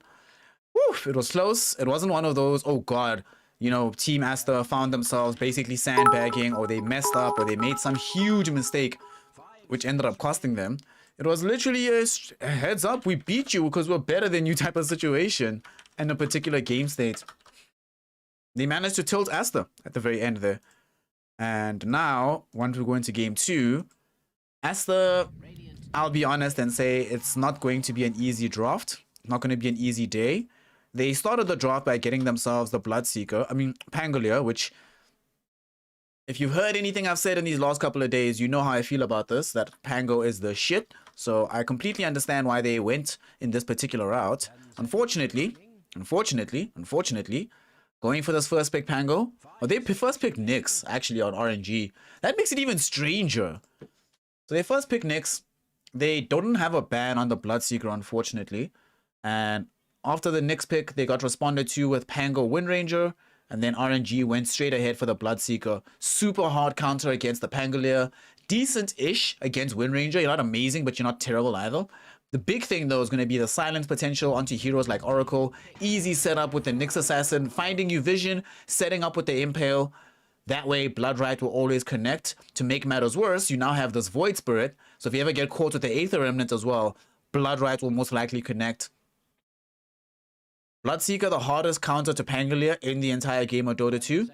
And given that Pango is the offlaner of the patch, like the offlaner, this is so good for them, for RNG. Like, this is amazing.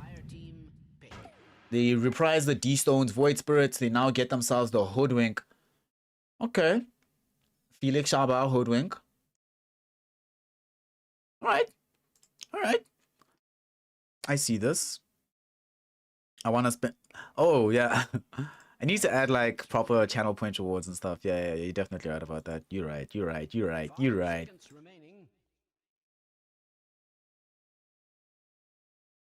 Ah, and I'm so glad you're getting to hang with Bay.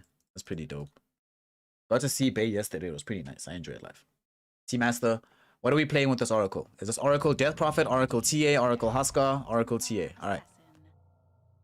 We've been seeing more and more of Oracle TA. It's now risen in my mind in terms of it being part of that stack. You know, TA, Huskar, Death Prophet, Leshrac. These heroes that once comboed with the Oracle just seem impossible to deal with. So I see this vibe. We out here. Oh, I didn't open the other bets. My bad. Here we go. 5 seconds remaining. Alright, so bets open in all sides. So I think you should be able to make your bets if you want to put some points on the line. Do believe that in particular on the side here of Team Aster that we definitely... Woof, this is a hard game, dude. Oh, this is such a hard game. Hold on, just quickly connecting my charger. My phone was dying. Phone was dying. Only see. Seconds remaining. Oh, lol. All right, I need to reposition though. There we go. Go.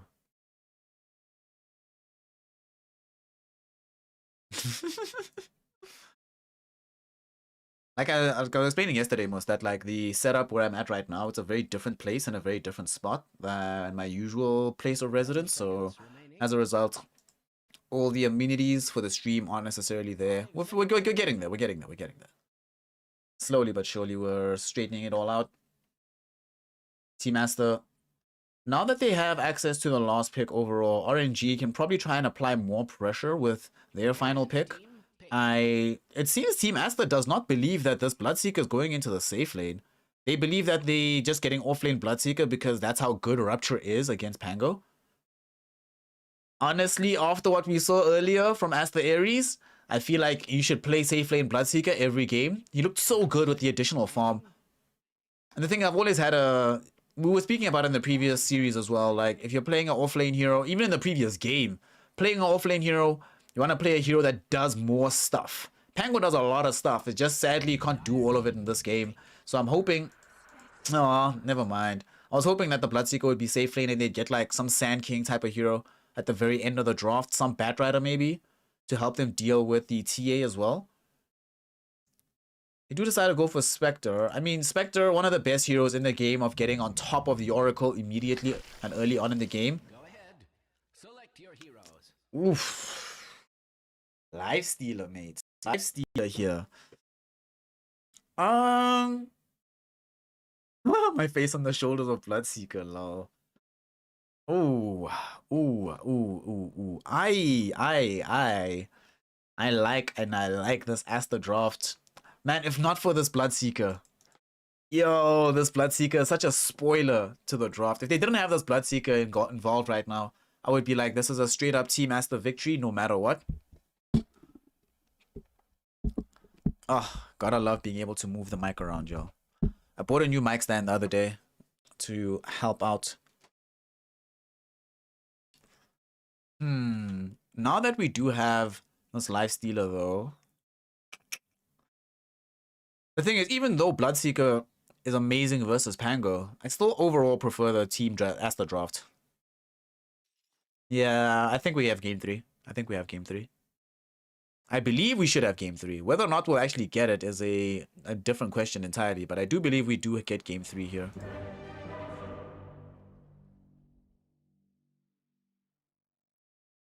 So, what do y'all think? Let's see what y'all bets look like.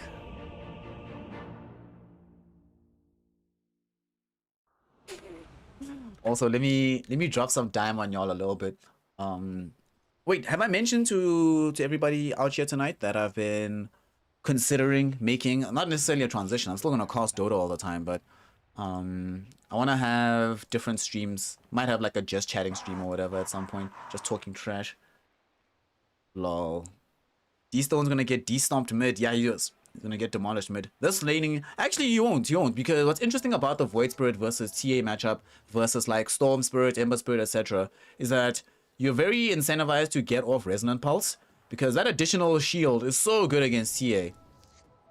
Once you get that shield out, right, after each Resonant Pulse, you just play super aggressively into the hero. Unfortunately though, very long cooldown on the spell. You have to be very circumspect about when you use it. But I think it actually makes it fine. You still lose the matchup, but I don't think you get like as ruffle stomped as you would be with a different spirit in that lane. 30 seconds to battle. And now we have some contestation here around this bottom party rune spot. We're getting into the game. Make your bets and predictions. You still have 12 minutes for... Nah, that's way too long. I'm gonna give you all 5. Once this hits 5 minutes, we're cutting it all off. So make your decisions now. Game number 2. Let go. Let go. Let go. Let go. Lego. This is it. The battle. I am quite excited to see the God King Spectre though. Oh, nice shackles. Throw it in by Borax there, enabling Lanem to pick up that bounty rune. Okay.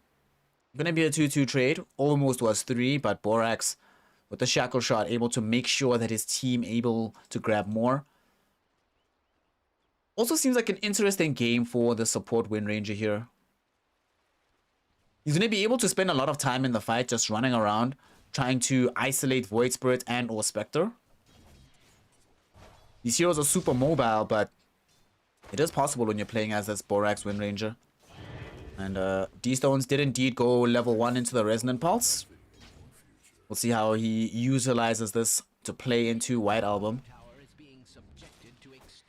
White Album, of course, should win the matchup, but like I was mentioning, I don't expect D-Stones to get ruffle stomped, but he's just going to lose normally. It's fine. Yo, what a change up this has been. I spent a significant portion of time, maybe like 2-3 years ago, like reliably talking trash about D-Stones. It was beautiful.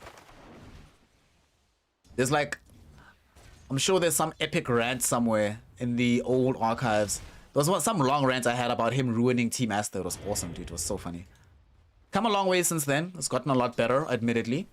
And White Album will still win, but will definitely have his work cut out for him in terms of dominating D-Stones.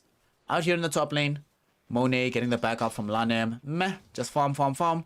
Down bottom, also going to be a large farm trade, but there is some potential kill threat here. If Borax can get a very good shackle shot out onto Red Panda, this Nyx Assassin could be in some danger here.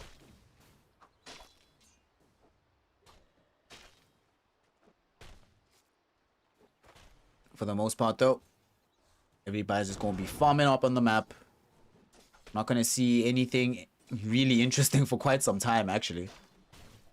I mean, there is some kill threat in the top lane. Like, Bushwhack into a Bloodrite can really make a big difference. So, let's just see what the progression is like from these off lanes. Like, Red Panda right now needs to start being a little bit wary about his HP pool. I'm going to put pressure onto Borax. Shackle Shot doesn't connect from this Wind Ranger. But they're just happy to zone back the Wind Ranger. Make sure that Red Panda is not really in a about to die position at this point. Yeah. This Oracle's gonna have a really rough game, y'all. I do not fancy being Lanem here. You have to play against this Void Spirit. You have to play against Spectre. Hell, you're playing against Nyx Assassin and Hoodwink. You know how easy it is for these heroes to just hunt you on the map? You know, normally you think to yourself, I'm quite safe. I'm playing behind my core hero. These heroes can get in behind your core hero as well without any of you knowing about it. Really does complicate life. So, Lanem is going to have to show us his positioning skills.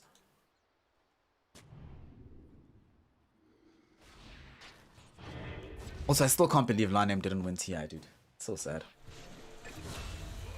Top lane. Finally get the first blood. Speak of the devil, it's our boy Lanem. It's our boy Lanem. We were literally talking about it. The potential of Bushwhack into the Bloodrite. It ends up being deployed in this top lane. And it is utilized to bring down Lanem. Feels bad. Flyby will be off to a really good start off of the back of this. Also, yet again, we cannot overstate how important this Bloodseeker is going to be. One Rupture on Pango, suddenly Pango's not having a game. And the thing is, he's doing the most important part right now. The most important part of his game as Bloodseeker is not going to be later on when he's throwing down these Ruptures and these Bloodrites. It's right now when he's slowing down the game for Monet. Oftentimes in this matchup between Lifestealer and Spectre, Spectre finds herself getting exploited due to the timing and how much faster Lifestealer is able to get going on the map. But in this game, under these conditions, Spectre has somewhat more CS than the Lifestealer, but the important thing is that Lifestealer is getting virtually no progression from the top lane.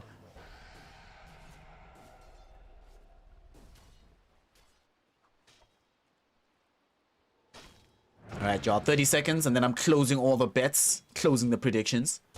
The God King. We'll slow it up a little bit here. Ooh, power shot. Red Panda's actually in some danger, but they also get the kill onto Lanem out here in the top lane. Red Panda does eventually die. XXX brings him down with the shield crash. 1-1 trade on the map. Certainly beneficial for the side of RNG, but Aster finally starting to get their own back. And this Pango lane is also quite important because XXX, given the fact that he's going to be playing against this Flyby Rupture, might be incentivized into getting like a Lincoln Sphere or something as early as he can. But we'll certainly just need to get a good start so that he can still make things happen in the parts of the game before he's just being ruptured every single engagement.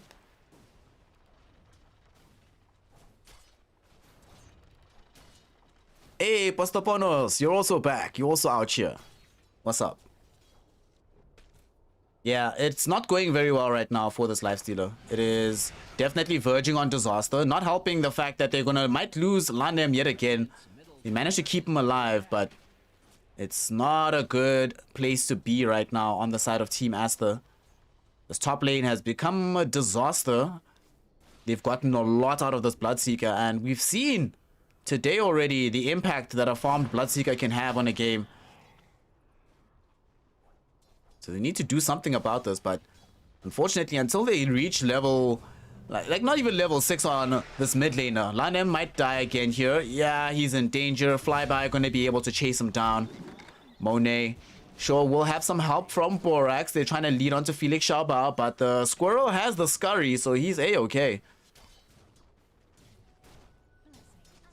Game's barely started, and Monet has to just watch as Lanem has died 3 times already at the very beginning of things.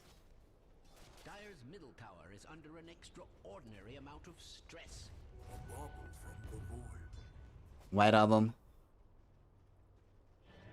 in a position now where the lane, as mentioned, it's gone well for him, but just not as dominant as you would have hoped for in different contexts.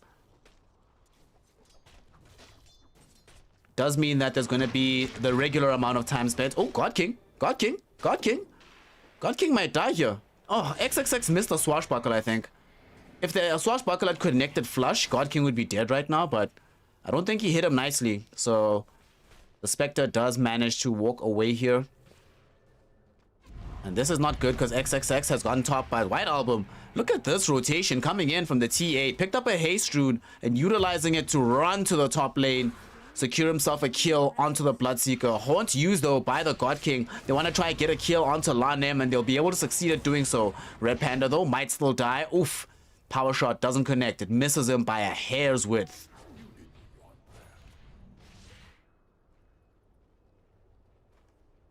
Alright. Alright. Alright. Team Aster. Very good recovery by bringing in White Album. If they can kill him here though, this is huge, huge, huge, huge. What a kill. What a kill from RNG. No White Album. The time that he would have been spending now farming the jungle stacks not available. The only bright side is that they did have to drag heroes away from other parts of the map, so a bit more freedom for Monet and XXX in the meantime. But still, given the fact that White Album was having such a good start, preventing him from being able to accelerate further, such a big deal.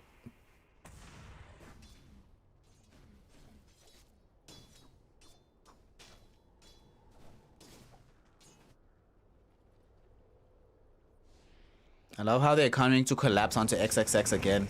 If he can get the Rolling Thunder off, oof. If he didn't get that spell off, he'd be dead right now, but the fact that he does, instead of dying, he just ends up wasting so much time on the map. And again, heroes being dragged away from Monet. These heroes are smoked up bottom. They're not really pressuring the Lifestealer. Monet will catch up. This Lifestealer will get back into the game. Might need to build Maelstrom potentially to accelerate his own farm rate. The Omelette build-up right now, I'm not right now a fan of, but we'll see how these next few minutes pass and the events that transpire on the map.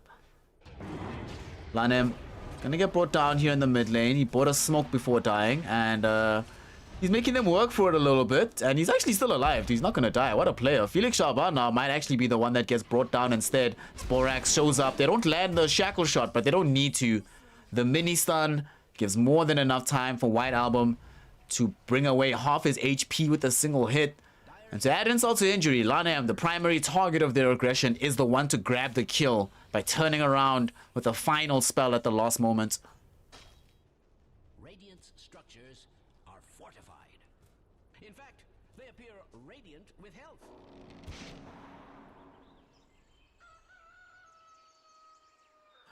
Honestly, I think, Johnny, I think the Vanguard as an item, I think, is fine.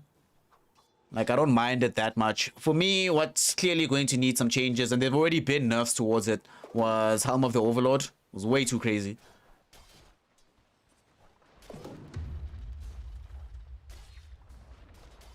I think, like, the heroes that buy Vanguard, like, you know, your Axes, your Centaurs, you know, Mars bought the occasional Vanguard, but not that much, but I don't think we'll see that much of those heroes anymore, if I'm honest. We'll still see the odd axe once in a while, but I think the changes to the counter helix with the Aghanim Shard was a big reason why the previous axe was so strong. I think now that they changed that, it's okay.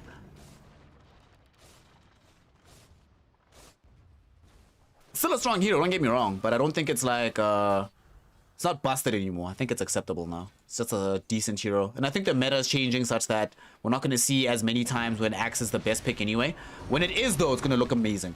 Mid lane, fight breaking out here. Red Panda wasn't shackle shotted, but certainly still going to die. Beautiful impale from him before he gets brought down. And D-Stone's in danger. Got in. There's going to be a rupture, unfortunately, onto XXX, so he cannot do anything further in the fight. Monet now making this big rotation. Fortune's End rooting flyby in position, but the hero's too fast, able to run away from Monet.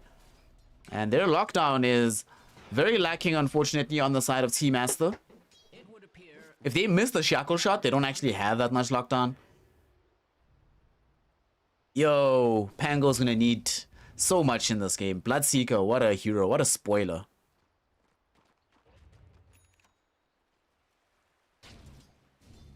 I don't mean to be alarmist, but Dire's bottom tower is under attack. D-Stones. Not yet at the point where we have the Yule Scepter available. Although, once we do have that spell, I would love to see them use it in tandem with a Haunt. Initiating on a target and bringing them down super fast. But they're not going to wait. D-Stones lacks that kind of patience. He's rolling around with Red Panda right now. They still don't have level 6 just yet on this Nyx Assassin, so we do not have the full Vendetta, but won't need it. He'll get the experience now off of the death of Lanem. In fact, he's even the one to pick up the kill. Now we have the level 6, and they're jumping onto White Album too. Power Shot doesn't connect. Borax will miss with the Shackle Shot as well. It does connect on Red Panda for a second. And look at the Bushwhack. Hugely done. Sharpshooter hit coming out now. Unfortunately, not enough damage. XXX got the shield crash off, and there was a Meld Strike 2 from White Album. And with the Refraction, will there be additional protection? Borax with the Power Shot brought down Felix Shaba. And XXX, whenever a flyby is not nearby and he can roll around, the Rolling Thunder will always help to get some kills. And they're not done just yet. They might want the God King. Borax is going to catch him. There's a Shackle Shot at the ready. Fortune's End, the first thing to land there. A bit overlaid with the Power Shot and the Shackle Shot, but it ultimately does not matter. They figure out a way to get the kill that they need. The God King dead in the bottom lane. They'll be able to push as well from the side of Team Aster. They need that tower really, really badly. Or rather, they don't need it. Lifestealer needs the gold. He almost has his armlets. He's going to have it basically now after finishing the camp he's on at the moment. Absolutely essential that they get that item out as soon as humanly possible to allow him to start thinking about more farm-orientated items as well. We'll go SNY, of course, and we'll see about the first fights they take. Red Panda, a nice impale yet again onto multiple heroes. But it's dangerous to go up the hill. There's a TA in the vicinity. She's laying out these psionic traps, so you never know when you're going to run afoul of them yourself. D-Stones running afoul of this TA, or rather making the initiation. Astral Stamp jump forward, but this is a dangerous place to be. They're going to haunt here as well. Rupture also thrown in by Flyby. Okay, Team Aster find themselves unable to respond in time to protect their precious TA, nor could they respond in time to protect XXX. We end up losing the Pangolier. Monet will look for revenge by bringing down Red Panda. Gets him at the very least. Fortune's End thrown out with a Shackle Shot as well onto the Spectre. Spec is very low. God King though still going to be kept alive. Blood Ride from Flyby. Make sure no spells can follow him as he retreats up the hill. And Monet, unfortunately, all you have is an armlet to your name. No big spells to help you out. Even losing the Courier, which might have been bringing the Yasha. Also, I love how Flyby immediately... Dude, he's like, I'm building Ags, dude. Why would I build any other item in this game? He knows. Get the double rupture, baby.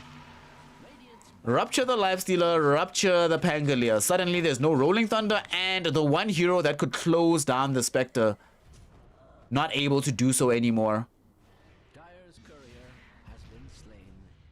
News of the death is expected to travel. Yo, White Album, you have a lot of work to do, my friend. This game, you have to carry super hard, fam. Gotta carry super hard.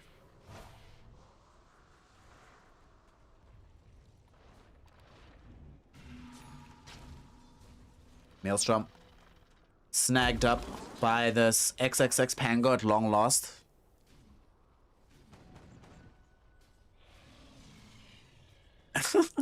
Listen, Baroda. Honestly, that was the right decision from the God King.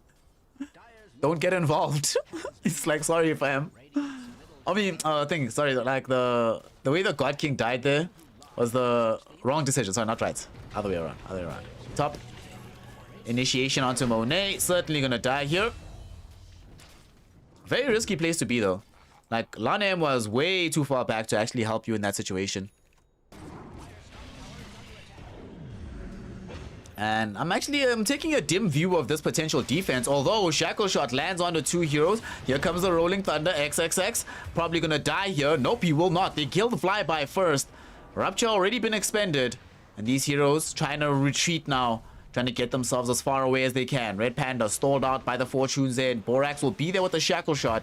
Impale, unfortunately, will not come out in time. XXX will grab that kill. And now that's a kill over the side of RNG. Whilst they also know Rupture is down. It will be back not too long from now, but there's not so much freedom they feel when they don't have to worry about this Rupture spell anymore.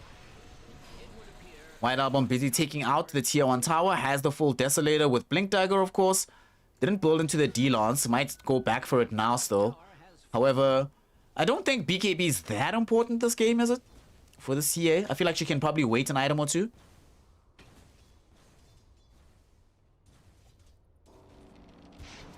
We'll see what the approach is going to be from White Album.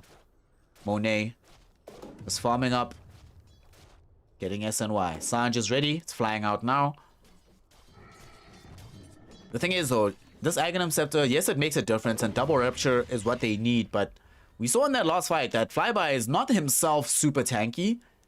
It is possible for Team Aster to collapse very quickly on top of him.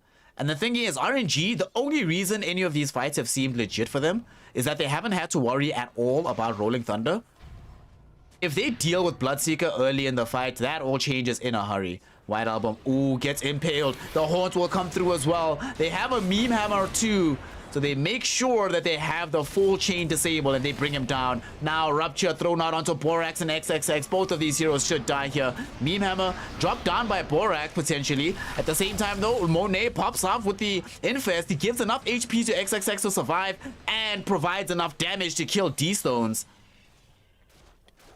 Monet, fantastic plays there from the Lifestealer. D-Stones come a little bit too close in order to secure the kill and ends up getting hard punished for it. Felix Shaba, will they be able to find the kill onto him? Turns around with the meme hammer onto XXX. Does have the sharpshooter. It doesn't have the sharpshooter anymore, unfortunately. So, gonna end up dying here. Rolling Thunder will come out. There's gonna be the Swashbuckle. Maelstrom procced as well. So a lot of bonus magic damage. They secure very big kill. It's not a big kill in terms of the hero that got brought down. It's a big kill in terms of XXX being the hero to be involved in that kill and far away off the map from where Flyby is. Speaking of Flyby, he's trying to contest against White Album right now, but this is not a good idea. And they realize this even before Lanem puts it in. Someone on the team made the call. They're like, what the hell are y'all doing by that tier 1 tower, dude? Do you not see that it's an overfarmed TA that's standing there? They're like, okay, fine, we're backing, relax. Dyer's middle tower is under attack. And she is going to decide rather to go straight for the BKB. So, tired of getting dragged back by the Aether Remnant. I suppose it's that death that happened here in the mid lane that made TA be like, yeah, I'm buying BKB. Hey, Jägermeister! What's hurt, OG? Bloodseeker, bye-bye. Borax with the meme hammer able to get that kill. I love how both of these heroes, like Wind Ranger and this Hoodwink, are sort of doing the same thing this game. Moving about with Scurry for the Hoodwink, Bushwhack into Meme Hammer. Erstwhile for Wind Ranger moving about with Wind Run. Shackle Shot into Meme Hammer. Very interesting, the similarities in their playstyle right now. XXX, not worried about being ruptured, feels very free to just roll around, interrupt the heroes that may potentially be trying to stop this Roshan attempt, and also getting a straight up kill onto Red Panda. Felix Shaba stays alive thanks to using the Bushwhack, but D-Stones, he went into the Roshan pit to look for the Aegis. Unfortunately, all he will find is death and destruction. Brought down by Team Aster, and XXX, they also get the catch with Borax onto the God King. Borax trying to TP out, will be able to do so, despite tanking a Rupture charge from this Bloodseeker. Just removes himself from the engagement like it ain't no thing. Yo, you saw what I mean about the difference that is made to these teamfights whenever XXX has no worries about the Pangolier? He's solo killing supports, and I'm so glad he's doing this. Maelstrom blink straight into Lincoln Sphere. He's like, buddy, I know what's up. Oof. Oh yeah, Jägermeister. This was first to Bloodseeker. It wasn't like immediate response to Pangolier.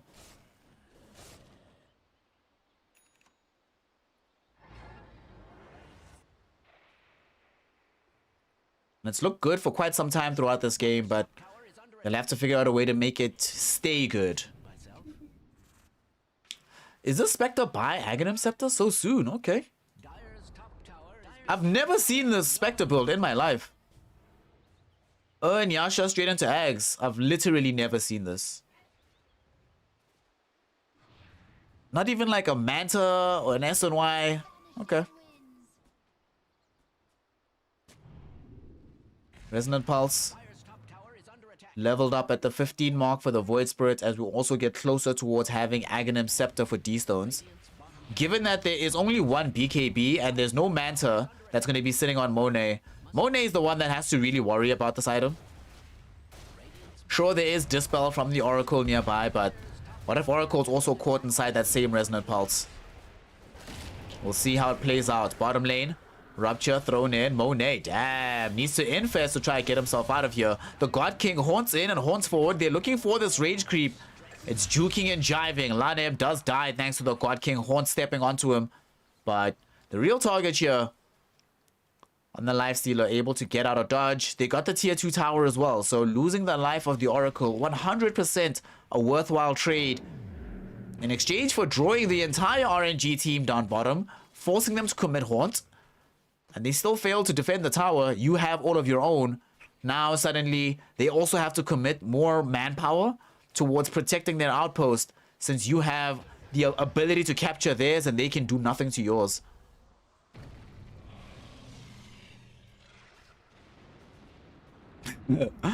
Yeah, listen, Didna. Listen. I've seen Ags rush. I've seen Manta, Aghanims into Mjolnir. No, into Daedalus. Manta, Aghanim, Daedalus, yes. On a Morphling from the God King. You know, I shouldn't be too surprised by the fact that he's the one pushing the boundaries here of acceptable item builds. But yeah, even for him, this feels a bit much.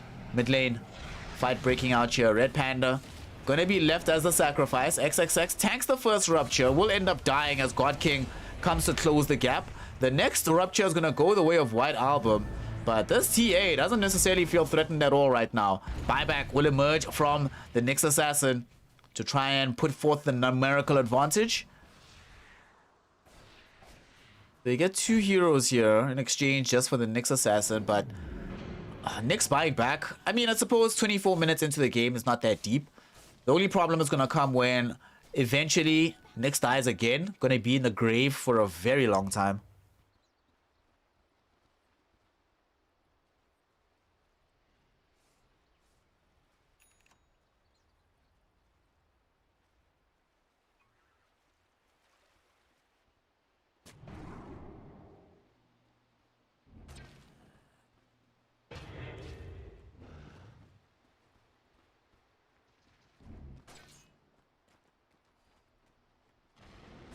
Stones.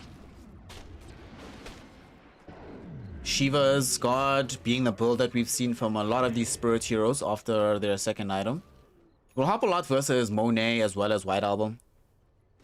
Although White Album is going for more crit damage, so there is some limited utility, unfortunately, just given how strong that hero can get.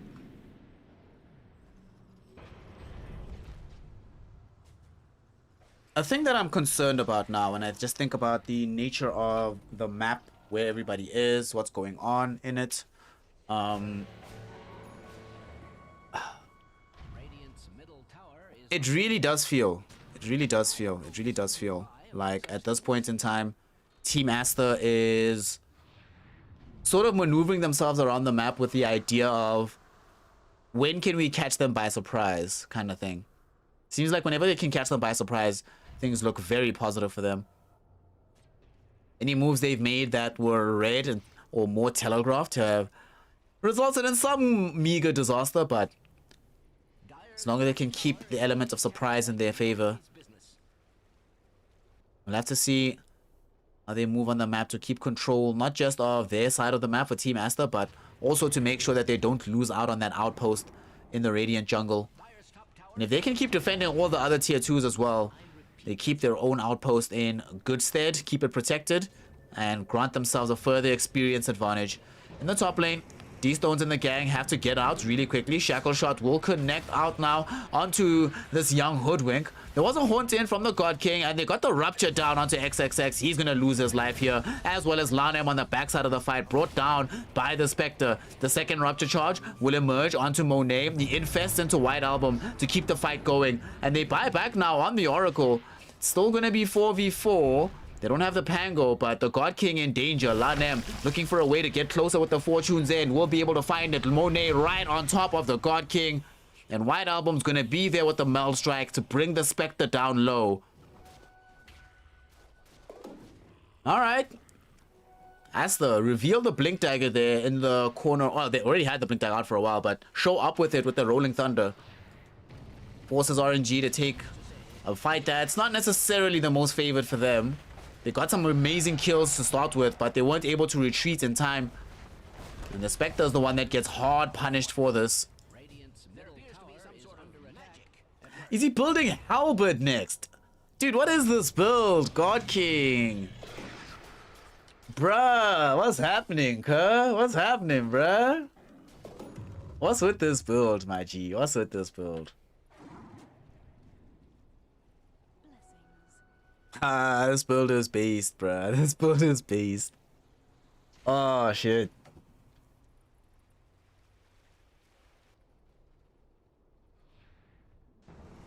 Suppose this is the anti-lifestealer build, but... Ooh, Shackles. Catching Hoodwink yet again. White Album pops BKB. They eviscerate said Hoodwink. Red Panda needs to get out. Rupture already thrown out. White Album can't move to keep this chase on, but that means that Monet is fully free to chase Flyby. Moving on to him, the secondary Rupture will be there, but now there's no Rupture for XXX, Borax, anybody else. And they'll be able to immediately collapse onto RNG. Peculiar place to have gone to from the Radiant side on that one. Why would you do that?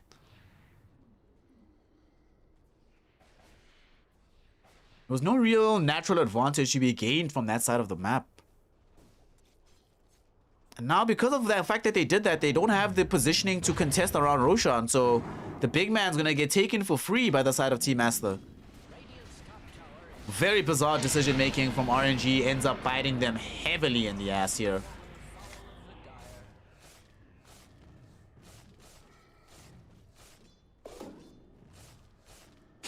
Sandy! What's good, Sandy? What's good, fam? XXX. Rolling Thunder. Oh, they have a passenger as well. They're gonna come across D-Stones. Whew! Alrighty, here we go. And now Monet has Abyssal Blade. Wonderful. This is really bad news for the God King. Middle tower is under attack. And this also helps them out with an additional piece of lockdown. As we mentioned before, their lockdown on their team, not necessarily the best, but now they have this additional basher, and also with the Daedalus flying in for White Album, they have so much raw damage that it won't really matter all that much how much lockdown they have. If you're locked down just for the 2 seconds of Shackle Shot plus a Meme Hammer, +1 bash. That's more than enough time for any hero on the side of RNG to die. And the thing is, RNG don't have a hero like Oracle to buy them that additional time the way that Lanem can.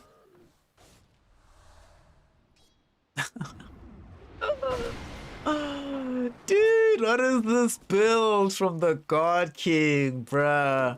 Alright, he's also rolling with the Essence Ring. Surely, right, there's no way that this is the best neutral item on the team. Like, there's a Quicksilver Amulet right here. The Brigand's Blade is decent enough for farming when you're in the jungle. You know, there's a Quicksilver, Quickening Charm, whatever, you don't need this. God King, man. What a player. What a player. Well, now they have the Lincoln Sphere, so Flyby's Aghanim Scepter will literally only be useful for popping the Lincoln Sphere the first time around. You have to commit both charges now onto this Pangolier if you want to affect them.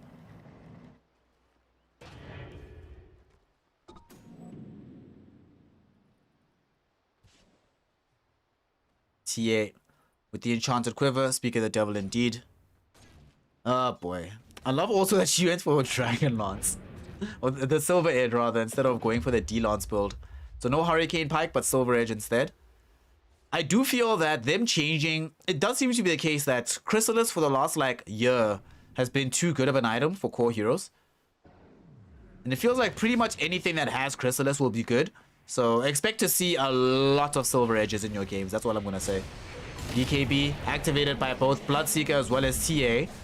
Of course, Rupture charges onto TA prevents the chase, but Monet doesn't have to worry about such. Abyssal Blade hit thrown out to make sure that he has the lockdown onto Flyby. Felix Shaba in the trees. Will he be able to escape? The Scurry not going to help you forever, my friend. You're just buying time here, but you're not a Baron, so borrow time doesn't help you with your HP. Just end up losing your life as soon as they catch a proper beat on you. Two heroes fall in the top lane. Team Aster, 11k gold lead. Experience lead, cresting on 20. Jeez, look at these level differentials. The highest level hero on the side of RNG is their Spectre on 21. Everybody else is still trying to get to 20. Erstwhile, all three of the core heroes on Team Aster are 20. Supports are getting closer to that level as well. And Team Aster just have a very easy way forward in this game, honestly.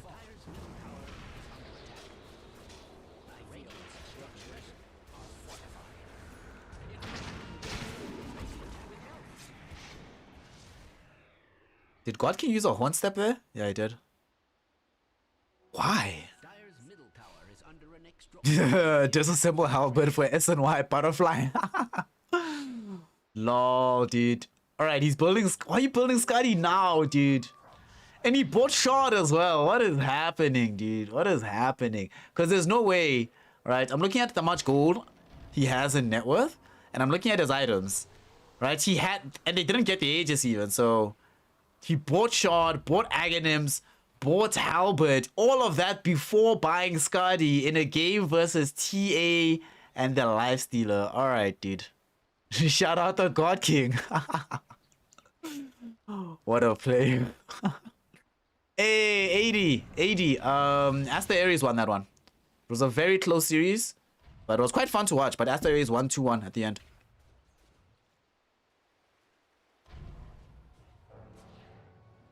In a game where Scotty is a godly item versus Lifestealer and Templar Assassin, the God King chose to buy a halberd. Dyer's middle tower is under attack. In a world where the Eye of Scotty is the best item, the godly item, the God King, he knows better. And he's gonna show you exactly how to throw. Lol. Imagine how upset you'd be if you're Flyby in this game. You're thinking to yourself, you're like, dude, what the hell, bruh? Like, I gave you the best possible start. This Lifestealer didn't have an early game. You know, this Pango didn't have a game until he, like, for such a long time. Man, what's good? Like, I did what I could to help you out, but you said no. Dyer's top tower is under attack. Dyer's structures are fortified. They are looking quite robust. Dire's top tower is being attacked like nobody's business. Tier 2 tower in the top lane now going to be the port of call for RNG, but Team Aster will certainly respond. And I think yet again, you can almost sense, right, that it's almost, man, you can sense that they lost super. Let me just put it that way, right? Because a lot of times they'll go in for moves like that, right, in like sort of harebrained places on the map. And if Super was still on the team, he'd one, tell them let's not be here, but two, he'd be yelling, what the hell are we doing? Let's everybody get the hell back. And you can sometimes sense that the whole team will be doing something. Then they'll be like, wait a second, what are we doing? Let's get the hell out of here. Dire's top tower is under attack. And oh god, the God King revealed himself top. He needs to TP out right now. Will they find him? Yes, they will. Got him! Got him! Wasn't worth the tier 2, my friend. Was not worth the tier 2. Well, I mean, on the bright side, he did use his halberd on the TA, so that's not where the damage came from. I mean, look, she did 0 damage to him, see? That's what the halberd was for. Oh, lol. Lol. Lol, lol, lol, lol, lol.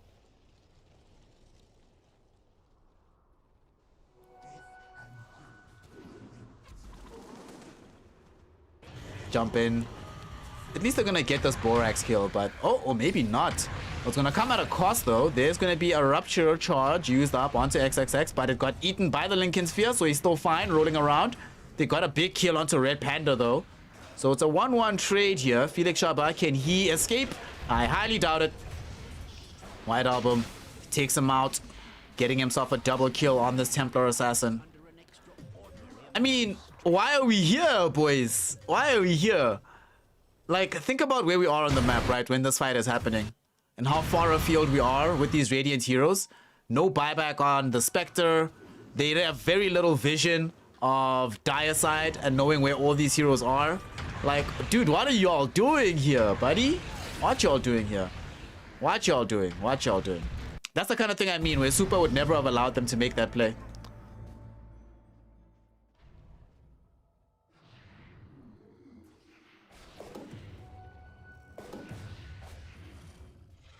RNG are in that mindset of GG, go next.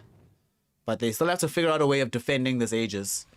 Big man respawning very shortly. 30 seconds before he's online. And look at this. Pangolier also buying BKB. BKB Lincoln Sphere. Let's go. Protect me from Rupture. Monet.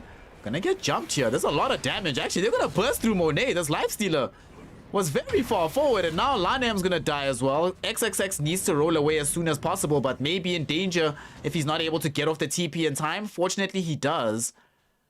80 seconds in the grave with no buyback for the Lifestealer. 90 seconds, no buyback for Lanem. And the big man is up. Roshan is available.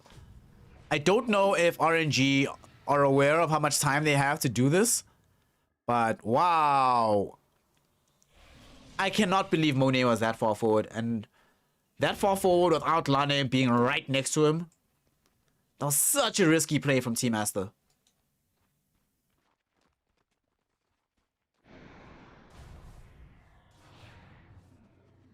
You'll be glad to see, Jireen, that the Urna Shadows has been jettisoned here by the God King.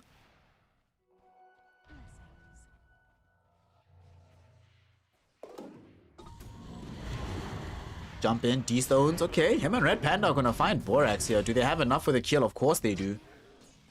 What's wild, right? And what's crazy and what should not be good news for Team Aster. Remember what we mentioned earlier about them being able to fight a lot better on surprising situations? Sadly, right now, though they're super far ahead, yo! Look at these heroes that RNG have. The Spectre will get the Skadi. We will eventually get AC from this Bloodseeker. Sure, I can't rupture the target with the Rolling Thunder anymore, but Lifestealer and TA, still fair game. Well, more so TA. Lifestealer has access to the Infest, of course.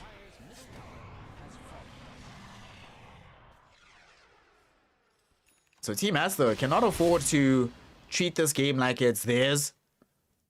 Cannot be blithe about how they approach these affairs. You need to always keep your eye on the ball.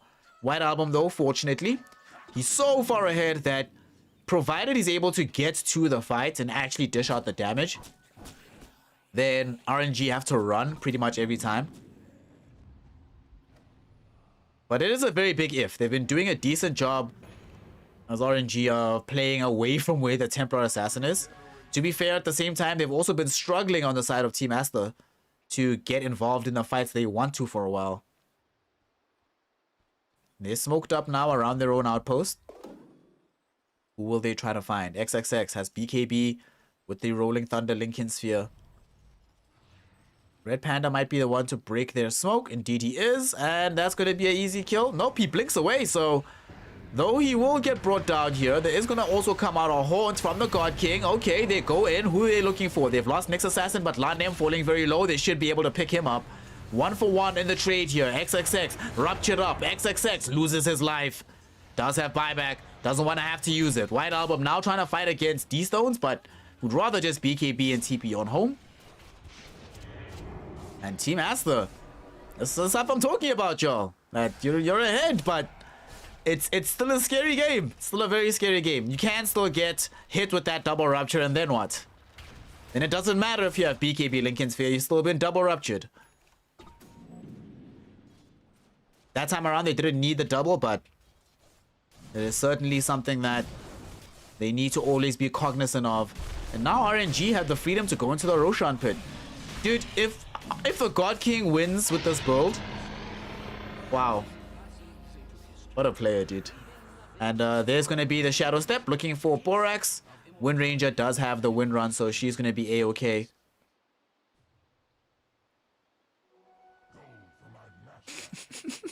A lot is happening, Postponos. Oh. You know, there was a point just now in the game where Team Aster were very far ahead on gold. Now, we're coming back from that sort of 15k, 17k mark all the way down to 3.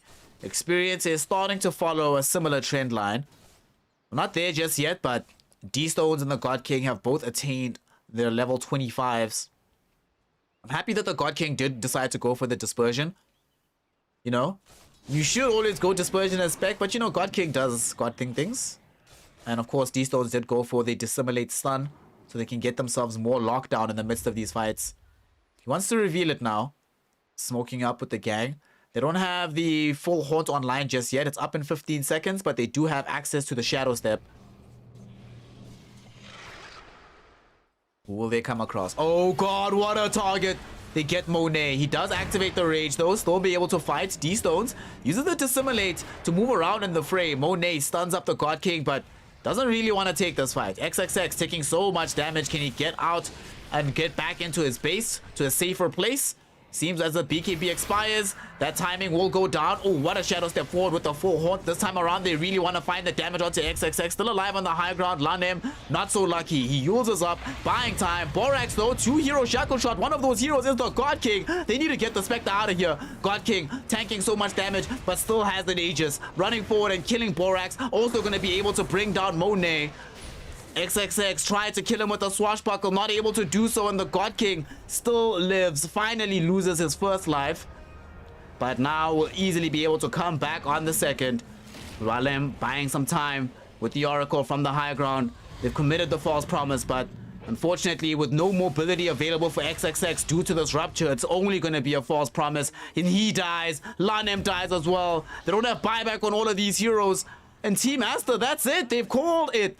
They've thrown in the towel. Things were going so well for them, but they let off the gas. They forget that they're playing against a Spectre. And GG ends up being called as Team Aster throw in the towel. What? What? All right. Cool. Cool, cool, cool. Cool, cool, cool. Cool, cool, cool. Yeah, that was Dota 2, man. That was oh man, dude, what a throw from Team Aster, dude. That was an amazing throw from them. That was an amazing throw. Shout out to the God King. Heaven. I guarantee this is the first Spectre win with this itemization, this order of items. Earn into Yasha, into Ags, Manta, Heaven's Halberd, Aghanim Shard, and then Scotty Basher, dude. That is the best. Dude, the God King is a legend. I'm so happy I got to see this game. Oh, dude. Yeah, shout out Flyby. Shout out Flyby. Because he just went straight for the Aghanim Scepter, right? So XXX had to buy Lincoln Sphere, then he had to buy BKB. Like, he couldn't go... He wanted to go maybe Maelstrom, Blink Dagger. I don't know if you want Swashbuckle. Maybe like some Gleipnir. Maybe Ags yourself. We also saw that his Aghanim Shard in this game, oftentimes when we see Pangoliers buy Shard, it is aggressive in nature. He was largely using the Aghanim Shard just to survive Rupture. Oh, dude, this game. Jägermeister, see, when this hero right here was picked, they didn't need a combination. This is the combo. Bloodseeker by himself with Aghanim Scepter is the combo. Completely hard countering Pangolier. So it seems like every game we have good reason to ban Bloodseeker. Either it's gonna go really off in the game if it has a good hero like a Silencer or some shit.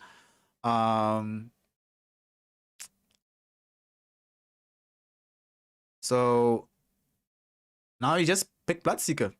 You know? Now they can't pick Pango. Yeah, go Bloodseeker. GG, well played. Good job. RNG actually off of the back of that victory, and because Vici lost earlier, they actually go second in the group. Shout out RNG. Shout out RNG, man. Team Aster also take their first loss, and this is their last game. So RNG still have 2 games left against Vici and Aster Aries. So they actually might be able to get themselves into a top spot. Shout out the teams, man. Shout out RNG. Wow. Incredible. Anyway, y'all, I think that's it for the day. A 2-0. I didn't expect a 2-0, honestly. So I'm quite impressed. Well done to the side of RNG. Shout out to them. They did the thing. Yeah, well done. And thanks to y'all for pulling through today. I know there was a lot of interruptions, a lot of back and forth, but it is what it is. Yeah, Flyby. Dude, Flyby, by far. Carry this game alone. Shout out Flyby. What a legend. Well. That's me for the day, y'all. That's me for the... MVP is the Heaven's Halberd, lol, dude. No cap, he actually made a lot of good use of this item. So, amazing plays from the God King. And yeah, it's going to end things out for the day, everybody. I'll be back tomorrow with some more hype and some more action. Thanks for joining me. Thanks for being with me. We got through the day. And hopefully tomorrow we get Dota that makes more sense than today. Make sure that you're following if you aren't already, you know. Shout out to Johnny for the bits from earlier. Shout out, of course, Stroonfield for the subscription. Shout out Jireen for hanging. Sandy for pulling back through. Postopanos, you know, might be a new homie, but thanks for being here. It was a great time. 17k gold lead thrown. Yup, ABC Legacy. They threw a massive lead in this one. Addy, shout out to you for also pulling through again on part 2 of the stream. And of course, none of this would be possible without the God. I mean, also first shout out Baroda, but the God, the Jägermeister. Shout out to you, fam, for being here. All right, I'm out of here. I'll see y'all tomorrow. Love y'all, and I'm gonna leave y'all. Bye.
Don't think too long.